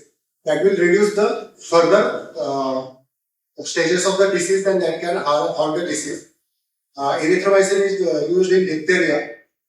Mycobacterial infections, clarithromycin is the first choice. Azithromycin is also being used in staphylo and staphylococcal infection, alternative to patients allergic to penicillin. It should not be used routinely as for URTI, lower respiratory tract infection, and skin and soft tissue infection. It should be a reserved drug. Other therapeutic indications are, along with pyrimethamine, azithromycin is used. It is excellent against Proxima infection during intrapartum. Single dose of azithromycin for chlamydia, cholera, and chancroid is given in a dose of 20 mg per kg per day. About azithromycin, it has got a longer half-life period. That's because it's more 10 to 100 times higher concentration is achieved in the tissue than plasma. 3 to 5 days therapy is possible. It is strongest activity against mycoplasma pneumonia. Typhoid and Shigella, it should be used as a second line drug. In syrup typhus also, azithromycin can be used as a substitute for doxycycline. In cholera, it is used as a single dose. Regarding azithromycin in typhoid, it should not never be used as a primary line of treatment. It is a second line of drug of choice. Usually in the therapy, if there is a therapeutic failure, extensive drug resistant typhoid. For relapse, any drug allergy. What is extensive drug resistant typhoid? When the patient is resistant to all primary ampicillin, chlorotrimazole, chloramphenicol, cephalosporin, all these and quinolones. All drug resistance are there, then we call it as an extensive drug resistant typhoid, and in that case, azithromycin is a drug of choice, which is given in a dose of 10 to 20 mg per kg per day for 7 to 10 days. Clarithromycin is more potent against all these, but it is drug of choice for atypical mycobacterial infection in resistant leprosy, toxoplasmosis.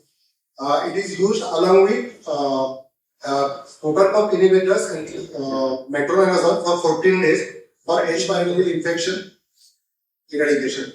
The dose is 7.5 mg per kg per day, given in 2 daily doses for 7 to 10 days. Along with rifampicin and ETB, clarithromycin daily or azithromycin weekly is used in Mycobacterium avium complex diseases. Erythromycin is given in a dose of 30 to 40 mg per kg per day. Only thing is, drawback is we have to give it in 4 to 6 hourly, so that there is a chances of poor compliance is there. It is used mainly in diphtheria, chlamydia. As a chemoprophylaxis, it is used in penicillin sensitive patients in rheumatic fever, in infected endocarditis. Azithromycin less than 6 months. The initial first day dose is 10 mg per kg per day, followed by 5 mg. For total 5 days, and above 6 months, it is the dose is 10 mg per kg per day on day 1, followed by 5 mg per kg per day for maximum of 5 days. It is used in pertussis. Other uses, they are used in treating Campylobacterium pharyngitis. In cat scratch disease, azithromycin is a drug. As I mentioned earlier, in used in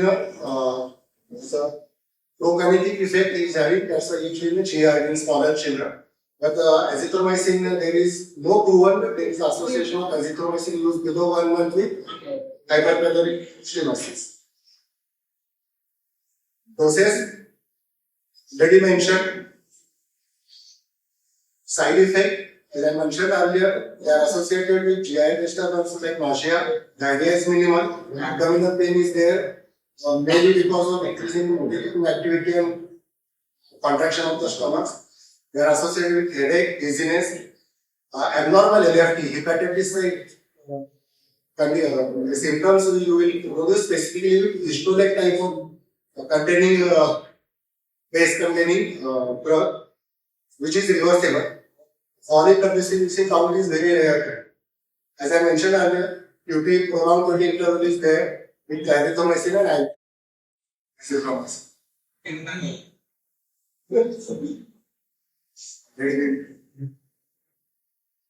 Recommendation is no use as a first line drug in URTI, lower respiratory infections, skin, soft tissue infection, dysentery, enteric, specifically for fever of without focus, definitely not as a passive in our routine practice.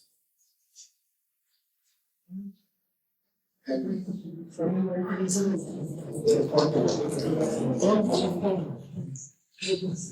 you, sir. Our next lecture is by So just about azithromycin, what we are seeing now, we are seeing prolonged QT with azithro also. So if somebody is on drugs that can prolong QT like Azor, then you should be careful. The best history that you can take for prolonged QT is any sudden death in the family or deafness. That Lange and all those syndromes are, the prolonged QT syndromes are usually with deafness. That's one. And we are giving a very high dose now. We are giving almost 20 milligram per kilogram. So deafness is pretty common. Then the second thing is, it does inhibit quorum sensing and alter cytokine production by altering the microbiome. That is why it is effective in both COPD as well as in CF. As an immunomodulator, it is via the microbiota. And don't forget pyloric stenosis. Acquired pyloric stenosis. Yeah, very, you need to know this. It's no longer congenital, it's an acquired pyloric stenosis secondary to a macro. I'll just run because we are already pretty late. So the first and very interesting thing about quinolones is, so when I was passing out, that was the time when quinolones started hitting the market. And one drug that was used left, right and center, you were very surprised to know, was norfloxacin. And do you know what it was used for, norfloxacin? So people who used to go to the red light area used to take a dose of 800 milligrams of norfloxacin and then go. And it has such a good efficacy against gonorrhea. So to avoid gonorrhea, they would take the early morning dew nahi chahiye bolke, they would take norflox and then go. So this rampant use of norfloxacin resulted in resistance to quinolones. The second thing that happened is, way back in the 89-90, we had high-grade fever for which we didn't have a diagnosis. It was called the Dombuli fever. And we were wondering what is the cause for the fever, till a few people started getting culture done and they found that it was basically a multi-drug resistant enteric fever. And this resistant fever would work only ciprofloxacin would work. And it was an absolute great drug. So that's how quinolone hit the market in a very big way, and we saw all the effects and side effects of it. So what we did see is, if you give ciprofloxacin very fast, because they used to be treated on OPD basis, nobody had the money to be admitted in the hospital for a long period of time. If you give it very fast, it can cause an anaphylactoid type of reaction. That is, it can degranulate the mast cells and you can get a rash. That's pretty common. Second, those who had seizures, if you give ciprofloxacin, it could reduce the threshold for seizures. And along with NSAIDs, it would reduce it further. And it had an effect on GABA and it would cause photosensitivity as well as dreams. And now we are seeing even suicidal tendencies with quinolones. So quinolones are great drugs. They could cover so many things. But the problem is, suppose I have, like my dad is having Parkinson, he used to get recurrent aspiration pneumonia. And for certain pneumonias, they would say use a single dose levofloxacin every day because it has a broad spectrum. The problem is they started finding that aortic aneurysms could rupture, aortic aneurysms could form, along with tendinopathy in old people, especially those on steroids. So that was one. Now we have functional GI disorders coming with ciprofloxacin. And now there is a syndrome called disability syndrome. Take fluoroquinoline for months together, you can have multiple symptoms in multiple areas. So, neuropsychiatric problems, vision, then you can have cardiac, then GI, then tendinopathies, arthralgias, which now respond to magnesium and vitamin E, not arthritis, arthralgias. So, the spectrum of adverse events is huge, even though the advantages of using is so good that there is a full stop or there is a big word of caution as far as quinolones are concerned. So, again, what we do is we start off with a case, fever, poor intake, tachycardia, and the spleen tip is there, the diagnosis is enteric fever. This patient has been started on oral ciprofloxacin. Because in those days, the response to treatment was in 3 days. Whereas with all the third generation also, it would be minimum 5 days. So the kill was very fast. And we didn't see much of relapse either. Then with the use and misuse or overuse of ciprofloxacin, the MIC started going up. And they started getting nalgesic acid resistant salmonella typhi. And then we knew that this drug, which was such a wonderful drug, we have made a big mess out of it and it no longer works well in enteric fever. So quinolones, broad spectrum antibiotics for topical and systemic use. You have the nadifloxacin, an excellent drug for skin and soft tissue infections. A fluoroquinoline, even ozenoxacin is a fluoroquinoline. The first prototype was nalgesic acid. So when we passed out, we used to use a lot of nalgesic acid because it would work wonderfully well in the urinary system and in the gastro system. It would not achieve any systemic levels. But the problem with nalgesic acid was peripheral neuropathy and raised ICP. So you used to get a lot of benign intracranial hypertension. And you can never combine nitrofurantoin and nalgesic, they both compete with each other or antagonize each other. Then following nalgesic acid, we came across norfloxacin, which was again booted as a great drug for local urinary tract and GI, no systemic levels. From there we went to p-floxacin, ciprofloxacin. One of the most stable product was p-floxacin, with the side effect profile, especially tendinopathy, was huge. The best was ciprofloxacin from the lot because of its anti-pseudomonal property, a great drug for CF. Then came the respiratory quinolines like sparfloxacin, levofloxacin. And they had a wide range. They would cover atypicals, typicals, streptococci, and they were wonderful. But the thing again is photosensitivity, CNS toxicity, tendinopathy, prolonged QT. So certain drugs like sparfloxacin, sitafloxacin, ribafloxacin, they all went out of the market. Then we had the lomefloxacin, severe phototoxicity. That went out of the market. Then we had the troafloxacin. The STROA came during the Gulf War, Kuwait, Gulf War, and it was a great drug as far as anaerobes were concerned. And skin and basically anaerobes. What basically happened is we started seeing severe hepatic problems. So those injured soldiers who were picked up from the Gulf fields and were brought and were given a troafloxacin, some of them did very well, some of them ended up with severe hepatic problems. So today we look at ciprofloxacin, we look at levofloxacin, we look at moxifloxacin. Cipro-levo covers Levo, moxi covers anaerobes very well, and it's still reserved for mycobacterium tuberculosis. Levo is also a wonderful respiratory fluoroquinol. So we have given them grades, first, second, third, and fourth generation. Gatifloxacin also came in a big way. Problem with gatifloxacin, it caused severe aberrations in glucose control. So we had a lot of hypoglycemics. So that is why gatifloxacin also was kept by the side. Now moxi is being misused as eye drops, and you need to know that the moxi gets into your oral cavity and you can generate resistance. Quinolones, because of their broad spectrum, can give rise to C. difficile. So a word of caution about use, wonderful drug, use only if as a last resort. Excellent pseudomonal activity, anti-pseudomonal activity in ciprofloxacin, anti-tubercular activity as far as moxifloxacin is concerned. And see the respiratory quinolones have activity against Streptococcus pneumoniae, H. influenza, Moraxella catarrhalis, and atypical pathogens along with tuberculosis. Mechanism of action, they work on gyrase and topoisomerase.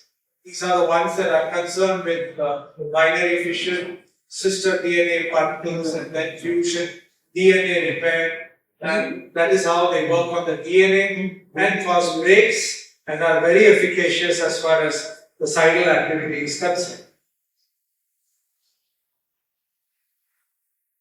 Like I told you, quinolone resistance has come a big way. And today we have not just plasmid mediated, but we have chromosomal mediated as well as target mediated quinolone resistance. Biggest advantage of quinolones is I could start with IV ciprofloxacin and change to tablets ciprofloxacin. Here the switch would work because the bioavailability was excellent. And also drugs like levo may have to be given only once a day. But it was used in such a way that there was an overuse, and that is why we are seeing so much of resistance today. Child continued to be febrile after starting ciprofloxacin. It grew salmonella, which was resistant to nalidixic acid. Nalidixic acid is considered as a surrogate marker. Just like third generation cephalosporins, if you find resistance, you start looking out for ESBL. Same way, if you are nalidixic acid resistant, you would naturally not jump into quinolones.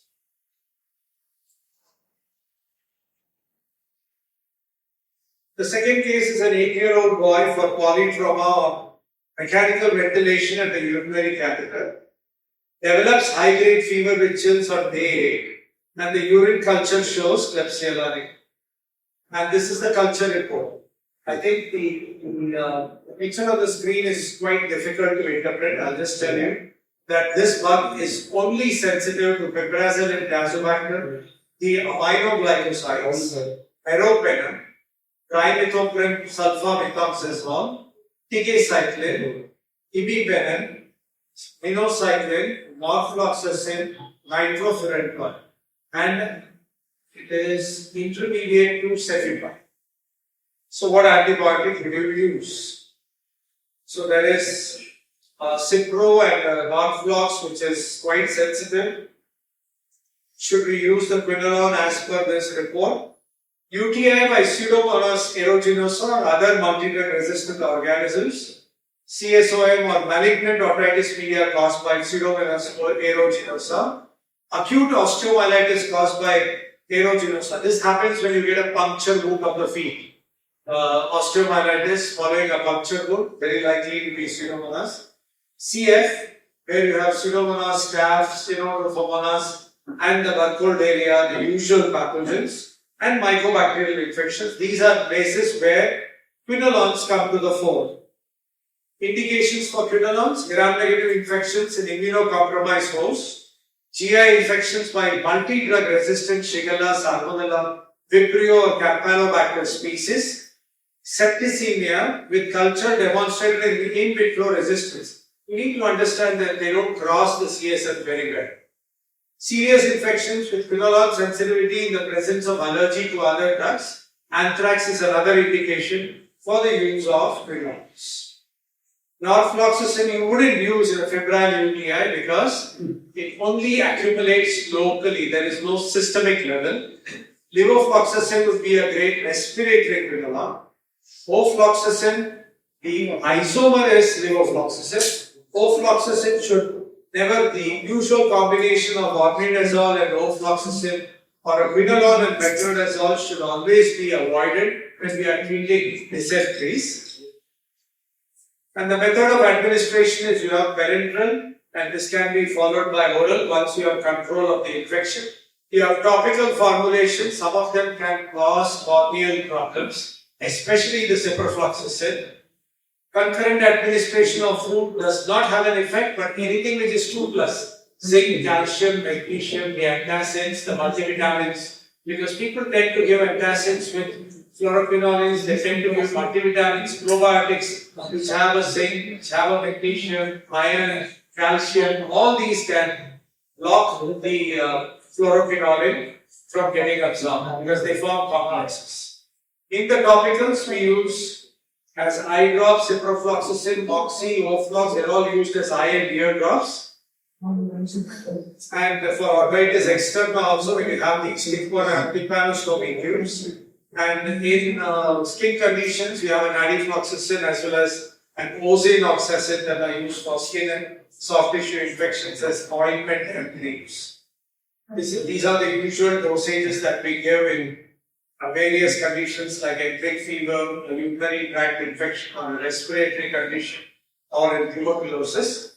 And the adverse effects that are usually seen, one thing that we tend to neglect is the crystalluria. They do cause crystalluria. You need to have a urine which is alkaline. So if it is trimethoprim, trimethazole, trimethoprim sulfamethoxazole, or a quinolone, see to it that the urine is alkaline.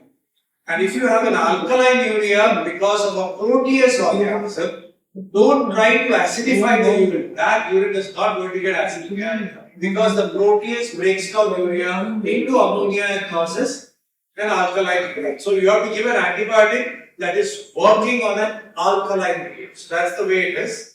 And one thing which has been missed out here is the skin rash and the histamine release when you infuse it very fast. And photosensitivity and dreams. It can really affect sleep. Arthralgia, arthropathy, lot of studies on use of magnesium and vitamin E to prevent the same. And if you are on steroids or an elderly person, the chances of tendinitis and tendon ruptures, aortic problems are pretty high. And like I told you, there is something called as a disability syndrome, just like we had a post-COVID syndrome, you can have the same thing with quinolone. So limit your use of quinolones to places where, as a last resort, the drug resistance level are growing beyond our understanding, and definitely useful as an oral anti-pseudomonal agent in cystic fibrosis. Now they are even using it as an inhalation therapy by the proper inhalation devices and the proper preparations, and judiciously it should be used in the management of MDR organisms that are sensitive to quinolones. There is an increasing incidence of C. difficile also where you are using quinolone, so also MRSA, and where possible, please look out for safer alternatives.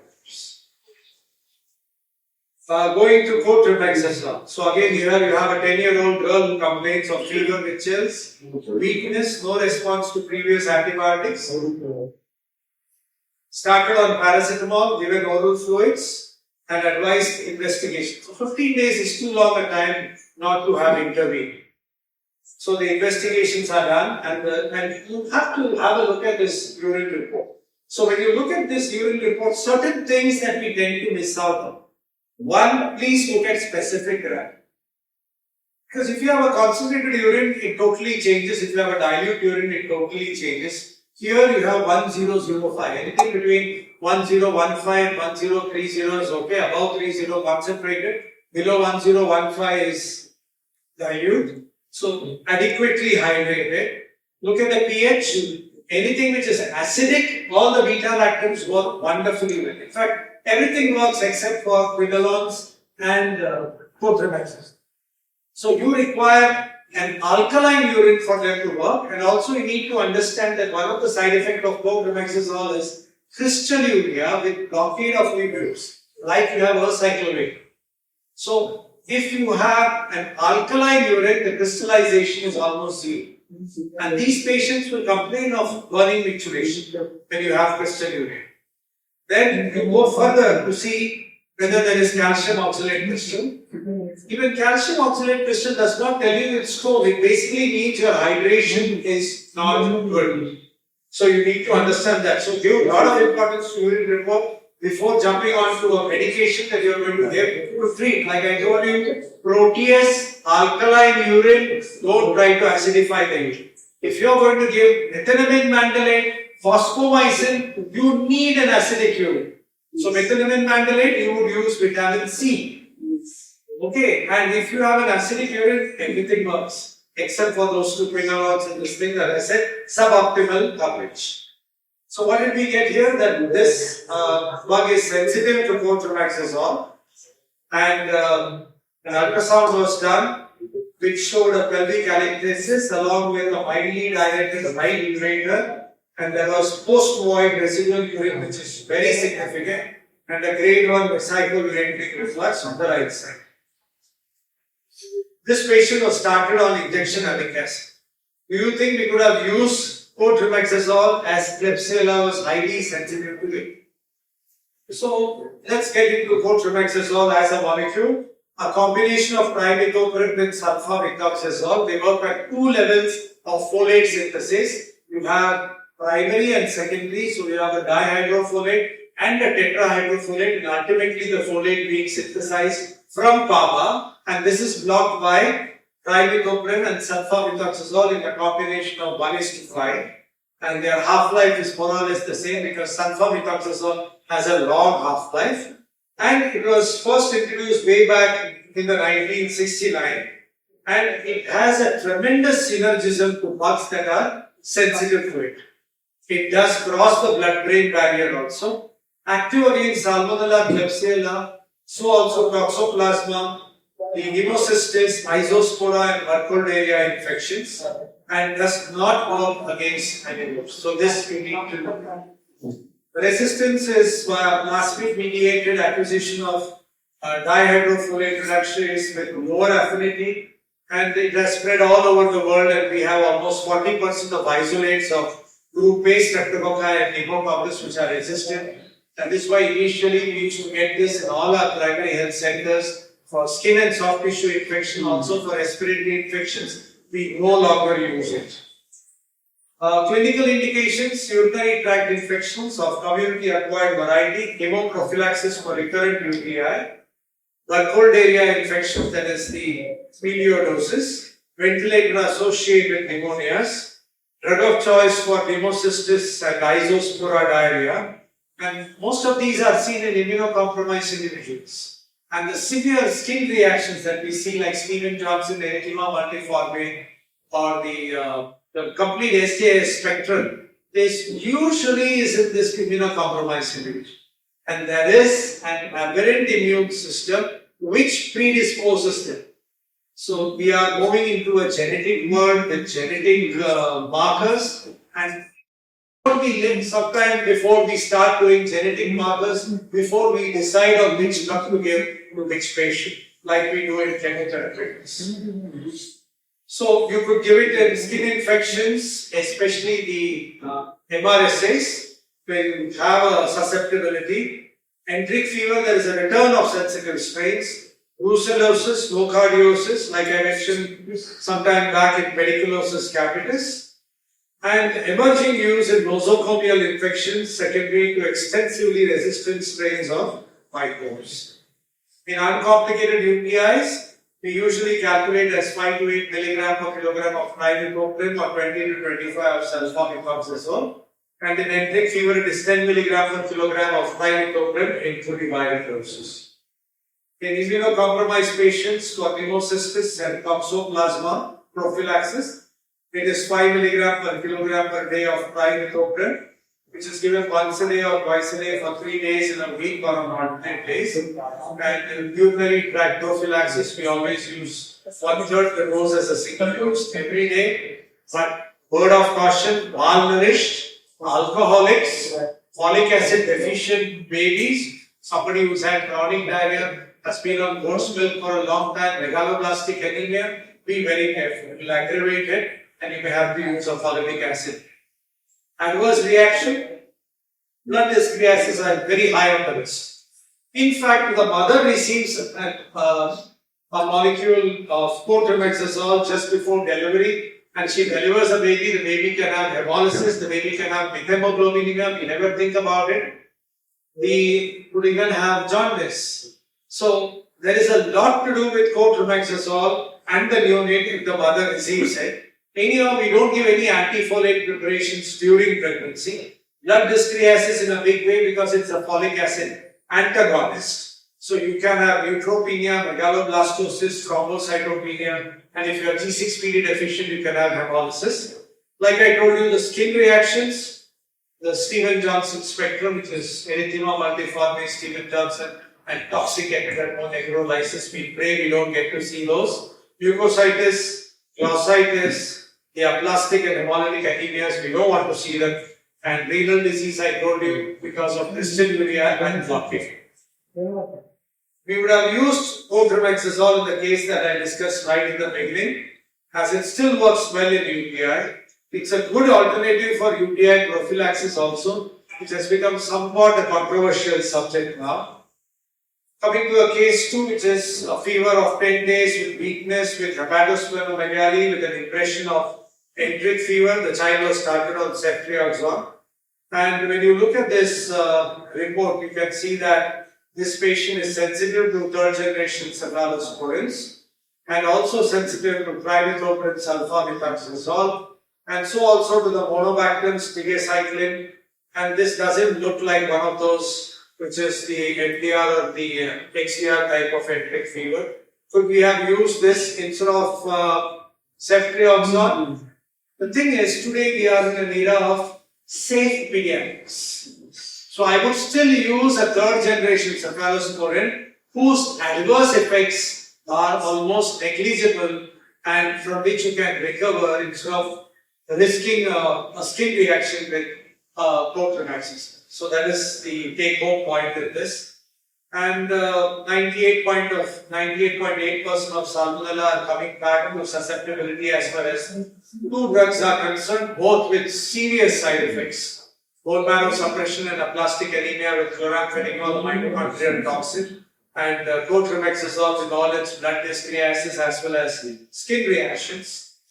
Most of them are now resistant to nalidixic acid, so quinolones are not a good source, good antibiotic for the same.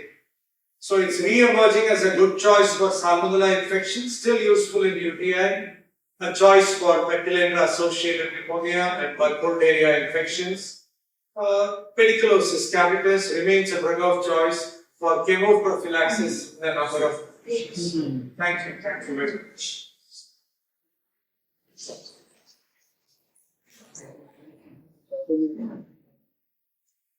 It's almost like the Anand Mahadevans, na, breathless. Don't stop. Thank you, sir. I would now like to welcome our next speaker, Ms. Sir.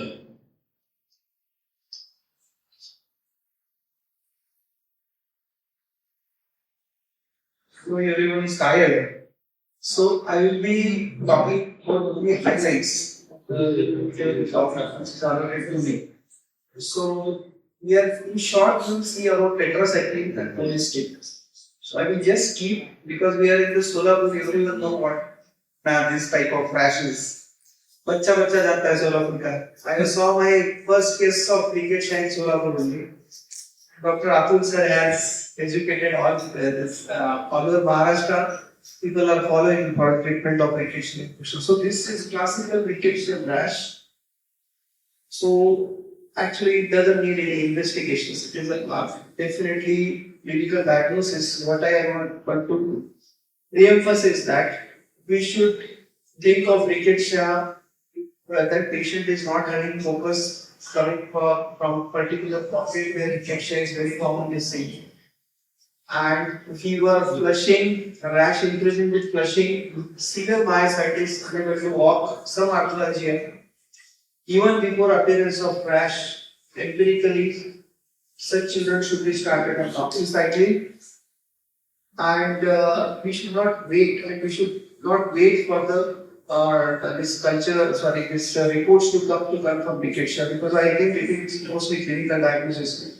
People still use Belflix for diagnosis of rickettsia, although it is less sensitive, less than 50% sensitivity and specificity. But still, if nothing is available, people use Belflix. Of course, gold standard is IgM by IFA, but remember it comes after 7 days. And the crux of the treatment of rickettsia, more early you start, more likely you are going to get applications. if somebody is starting doxycycline on 8th, 9th day, the child is more likely to have complications than the child who receives doxycycline on 3rd day or 4th day. So that is the bottom line. We should diagnose, suspect, we should have high index of suspicion, consider the local epidemiology, and give benefit of doxycycline as early as possible. Of course, now PCR is also available. We are using PCR at times, but remember the PCR sensitivity is less on blood than on tissue. It's very difficult to do tissue PCR, and again, it is only for Mediterranean spotted fever, not for the scrub typhus which we commonly see. But still, people, it comes as a part of fever, monsoon fever panel. So at times it can be useful. But remember, we are doing ELISA. ELISA cases. But that also comes positive after 7 days. No, 4 hours. No. But the sample we should ideally send after 6 days. And what I mean to say, you should start empirical therapy if you are the all epidemiological and if there is history of contact and all. If everything is positive, you should start before that. If there is no other focus, your dengue is negative. See, what we are dealing with in this situation is dengue mosquito, viral fever or rickettsia, singular presentation, severe high-grade fever, body ache, flushing, arthralgia. And of course, you get myositis like picture in rickettsia. That is the most important arthralgia. So, give doxycycline by 48 hours, you know that it was rickettsia or not. If it is rickettsia, they have to respond by 48 hours. We have treated rickettsia like anything. The last complication which we did not saw in rickettsia or pancreatitis, which we saw 2 months back, that child diabetes was 8,000. Otherwise, encephalitis, typical starry vasculitis, renal failure, hepatic failure, and whatnot. So everything we could say. So rickettsia is a clinical diagnosis. If epidemiological settings are there, you should give benefit of early starting if there are no other obvious causes.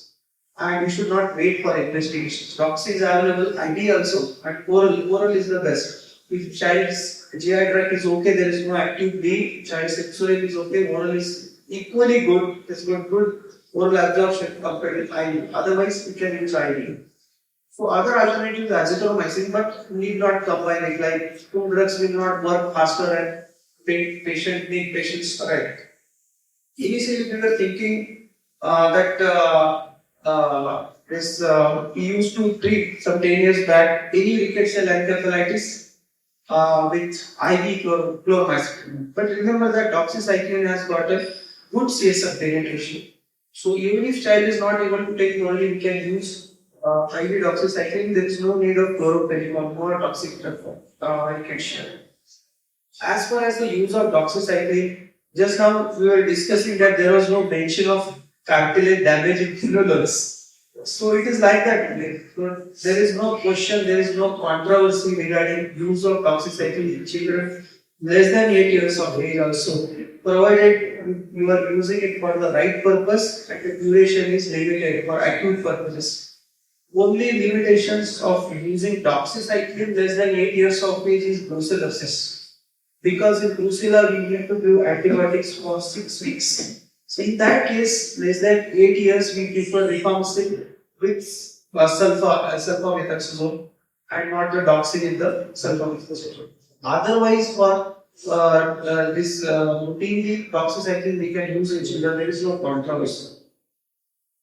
So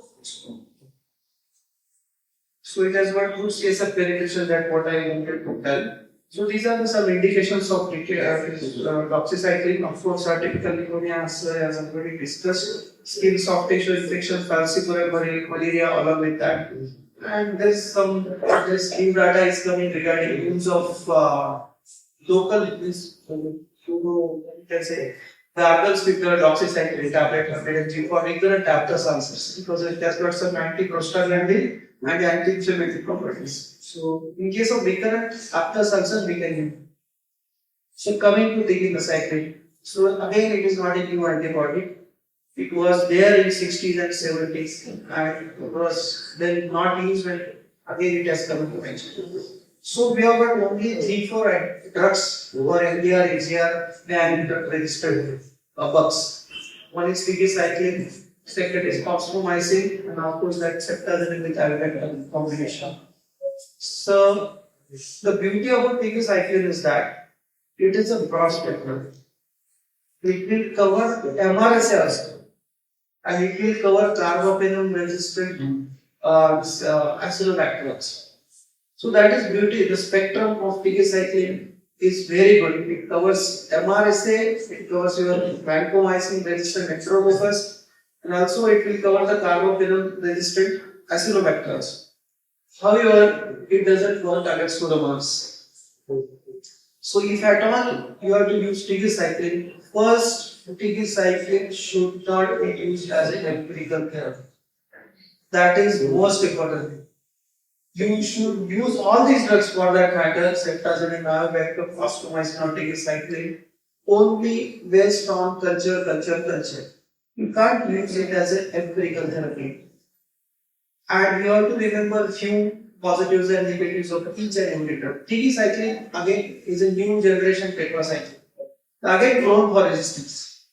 So think twice before using tigecycline and never use it alone. As I told you, in real world setting or in real scenarios, what we are where we are using right now tigecycline.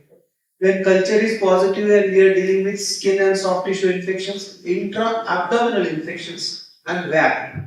VAP is the probable condition in which we are used tigecycline, and one or two cases of AML induction in which they had abdominal symptoms. They said bad enterocolitis and culture came positive, and it was sensitive to tigecycline. But again, I repeat, it is not active against Pseudomonas. So if you are using for VAP, remember to combine with cholesterol, so that will take care of Pseudomonas also.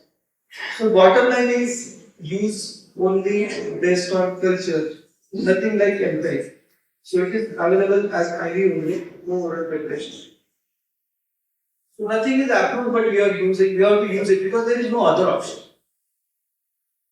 Minocycline is similar like tigecycline, but it is available orally also. Unfortunately, I will say. Now, just see this case briefly. There is child of having some chronic fever and cough for 20 days, hospitalized twice already. Hospitalized twice into inverted commas. This child is coming with some ESBL received multiple antibiotics. This child has got some ESBL inside them. Condition has deteriorated. There was conversion, investigations done. Initially, were normal counts, therapy. Child was drowsy, responding to painful stimulus. There was tachycardia. The soft temporal receptor was started. However, child's condition deteriorated. Needed support. Intubated, ventilated. Antibiotics were changed to meropenem and vancomycin. There was desaturation. The child needed drainage and cultures were set. Culture report became available. Blood culture was suggestive of carbapenem producing organism. It was Klebsiella.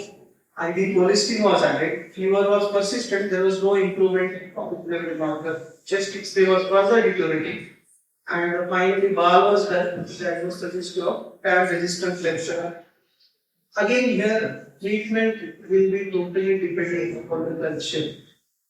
It is now resistant to PLPRI, infection of PLPRI. That we initially only thought it will be harboring some ESPN or some carbohydrate producing organism. So it is resistant to carbapenem also, colistin also, and polymyxin B also. So now what to do? Again, same thing. We have to go for carbo test. Find out which phenotype is there, which carbopenem is there, and if you try to find out that, just choose the right antibiotic for that child. Here it was, although this carbon test probably was not done, they were started empirically on IV fosfomycin and tigecycline. See, they have combined both drugs. What is the purpose? This child has probably got hospital acquired respiratory infection, looking at the history. So tigecycline, I told you, tigecycline is good for MRSA, DRE, ESBL, but not against Pseudomonas. While fosfomycin is not active against Acinetobacter and Pseudomonas. See, we are mainly worried about these 4 bugs: Acinetobacter normally, Klebsiella pneumoniae, and Pseudomonas. And now E. coli is also coming up. But basically, these 3 we are worried. So, while using these drugs, we should mug up and bug up. That fosfomycin is not active against acetylcholine as well as pseudomonas, and tigecycline is not against pseudomonas. So that is the reason probably they have chosen that combination of tigecycline and fosfomycin, and they are treated, and there was gradual improvement.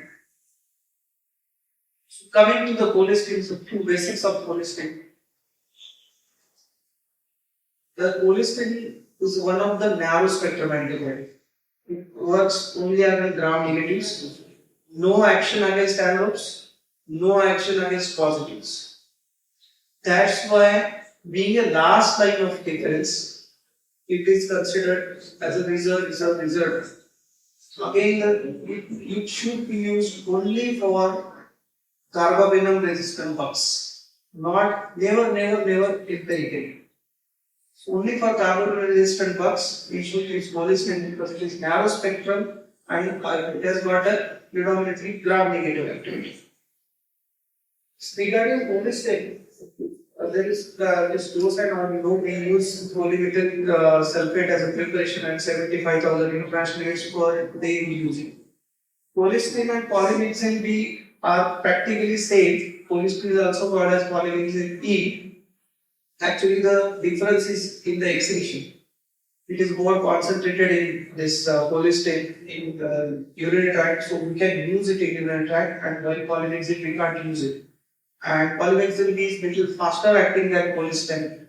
So some people prefer in septic shock where there is toxin production, polymyxin B than cholesterol.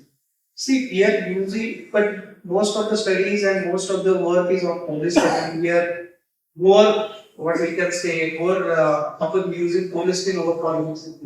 After there is difference in the toxicity also. Nephrotoxicity is more in cholesterol than polymyxin, while the neurotoxicity is more with polymyxin. So, regarding cholesterol, to conclude, cholesterol, again I repeat, is a narrow spectrum antibiotic, should be reserved for carbapenem resistant bugs. Why? And now there is this literature is little divided regarding whether we should use cholesterol only or cholesterol with some other drug. Ideally, cholesterol should be, or the final recommendation is like that we should use cholesterol with some other drug, because cholesterol, although it is a rapid killer, it has got immunological effect. And secondly, this cholesterol sometimes in vitro also there are some resistant strains and susceptible strains also. So it has got inoculant effect also. So better to combine cholesterol with the sensitive drug which is available.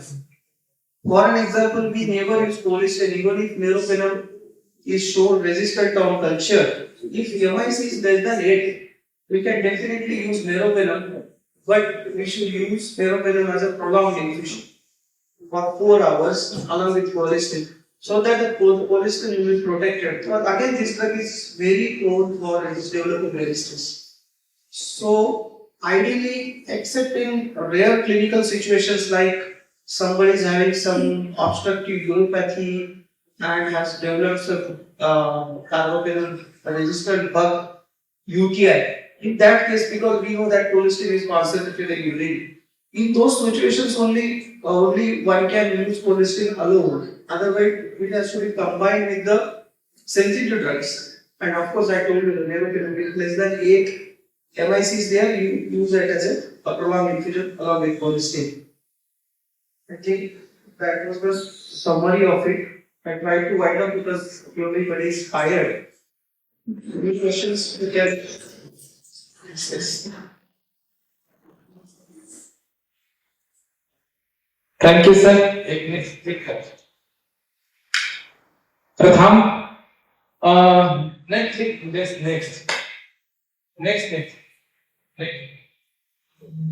Only 3 drugs are left, and I request sir to go very quickly within 5 minutes, highlighting the main points about the 3 drugs, so that we will finish the CME. Why don't you all come this side? So we'll just finish off. Yes, sir. So how many of you all use clindamycin? You use clindamycin. So you should know that Now we don't use much of these molecules unless and until we are very sure about its efficacy. So anaerobes, staph, like a diabetic foot. Okay, or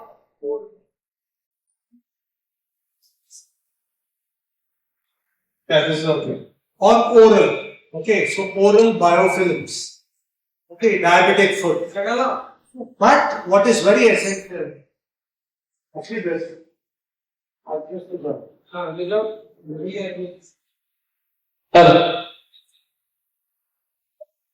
Hello. I think even this is time. Yeah. So what we usually do is, when you require a culture for it. When you are doing it from a contaminated place, you should know how to read it. So you need to write a letter to your microbiologist as to what you intend to treat. Okay, so you know penicillins work wonderfully well in the oral cavity. Clinda is something that works against biofilms. Especially periodontitis and films, it has been shown to be quite efficacious. But the problem with Clinda is it remains in your gut for a very long time. So Clinda became famous because of C. difficile. It was not famous because of Clinda at all. So you should understand that there is a possibility of an antibiotic associated diarrhea. One. Whenever you start Clinda, there is something called as an inducible resistance. So always look at the culture report, she will tell you better. If you find an erythromycin resistant there, you have to do a D test. Because see, there are many ways. And one way is by production of methylase, an enzyme. So if the methylase is having fun with erythromycin, definitely in the next 3-4 days it's going to have fun with clindamycin. So when you have an erythromycin resistant, they usually nowadays report it as resistant. So don't use it because you don't know what you are treating. That's why you need to communicate with that's something which is very essential. So this is about clindamycin. So MSSA, MRSA, anaerobes, you need to understand that clindamycin still has a role, oral cavity, pelvic, genitourinary. Okay, we do use it and for diabetic conditions where we have a polymicrobial flora. Okay, so let's keep Clinda aside. Let's come down to linezolid. Today we use linezolid left, right, center, just like Clinda was used. The advantage of Clinda was any toxin producing condition. Since it is a protein synthesis inhibitor, great, you stop protein production, you stop toxin production, so you don't get, see how do you pick up a SSS, staphylococcal skin scarlet syndrome? Tenderness. How do you pick up Kawasaki? Tenderness, that is called as paradoxical cry.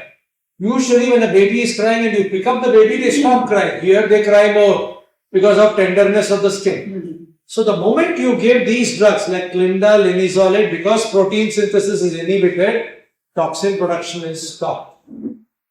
Streptococci, cidal, staphylococci, static. Okay, but now linezolid has attained such great heights. It can get into the CNS, it can treat endocarditis. Great drug for pulmonary conditions. Because the amount that is attained in the lungs is even more than vancomycin. And we don't look now at bacteriostatic profile at all. It's a great drug, but don't misuse it because already it's being used for tuberculosis. And what did we see after it was used for tuberculosis? We had children who couldn't walk, like Guillain-Barré, just peripheral neuropathy. We never thought of the eye, there is optic neuropathy. We only thought about the blood. And now the blood is not a problem because if you get severe thrombocytopenia, be it chemotherapeutic agents, be it linezolid, you have thrombopoietin in the market. Recombinant thrombopoietin, and you can just wake them up. Your WBC may not improve, but your platelets come up, and you're only worried about platelets. WBC, you have other things waiting for you. Platelets nahi hai to lafda. So it's like that. But now we are coming with therapeutic drug monitoring for linezolid if you are going to give it for more than a week. Osteomyelitis, endocarditis, where it is used as a last resort, nothing else is working. Toxin production. And they are even combined with quinolones and they are coming out with new products. And linezolid, since it has a lot of drug reactions, it is a MAO inhibitor. It came into the market as a MAO inhibitor. It failed. Because it's a MAO inhibitor, anything which is adrenergic, serotonergic, It will cause a serotonin-like syndrome. We had one child. This child was on linezolid for empyema, and the grandmother gave St. John's wort. I don't know if you all know about it. It is hypericum. It's a homeopathic drug for toothache. And this child already was on dextromethorphan. And he had also had a binge of cheese the previous day.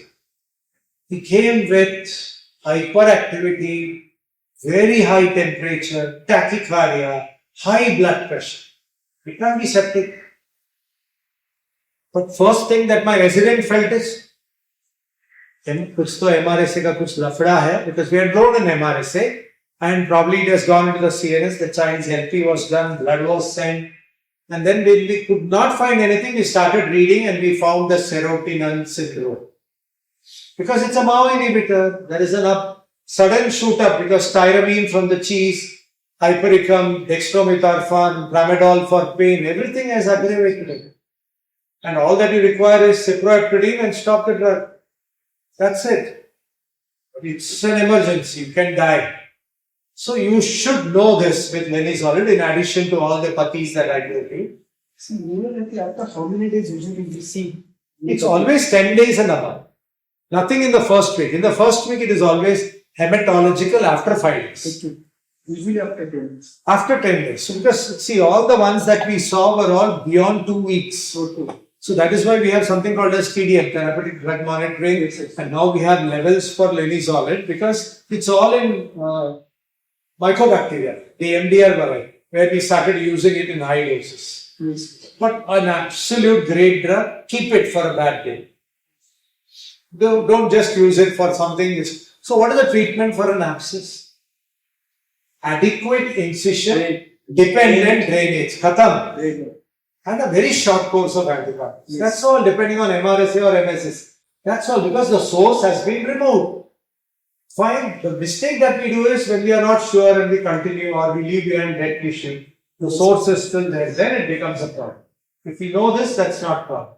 Then the last one was phosphomycin. I don't know how many of you use phosphomycin. It should be a reserve drug. Yes. And we are using it in UTI, we are using it in neonatal sepsis, we are using it in MRSA, we are using it in MDR infections. Very good results. But you require an acidic urine for it to act. The microbiologists, you have to call them and tell them. Because it requires glucose 6-phosphate in the medium. Okay, for it to really function. So everything requires requirements. So that is why you need to educate these people that you have to write a complete letter when you send the culture. Just don't write X-ray chest. And the radiologist is going to write old fractured clavicle. So in the same way you write that here is a case of UTI. I have been given, the child has received the following things. We were thinking of avoiding dysfunction. The post-void urine is probably because the grade 2, grade 3 BR which is there. And I want your advice as what would be the right choice with the least spectrum to treat this child, because he may require long term or he's got neurological handicap. जो भी है सब लिख के भेजो, Downs है, जो भी है. Then she will give you a good this thing, and then so you need to write a letter. That's very important. Thank you. Thank you for a patient hearing. Some ICU patients for UTI is susceptible to giving an equalization. But in the sensitive category, even if it is Klebsiella, phosphomycin is coming sensitive. We give.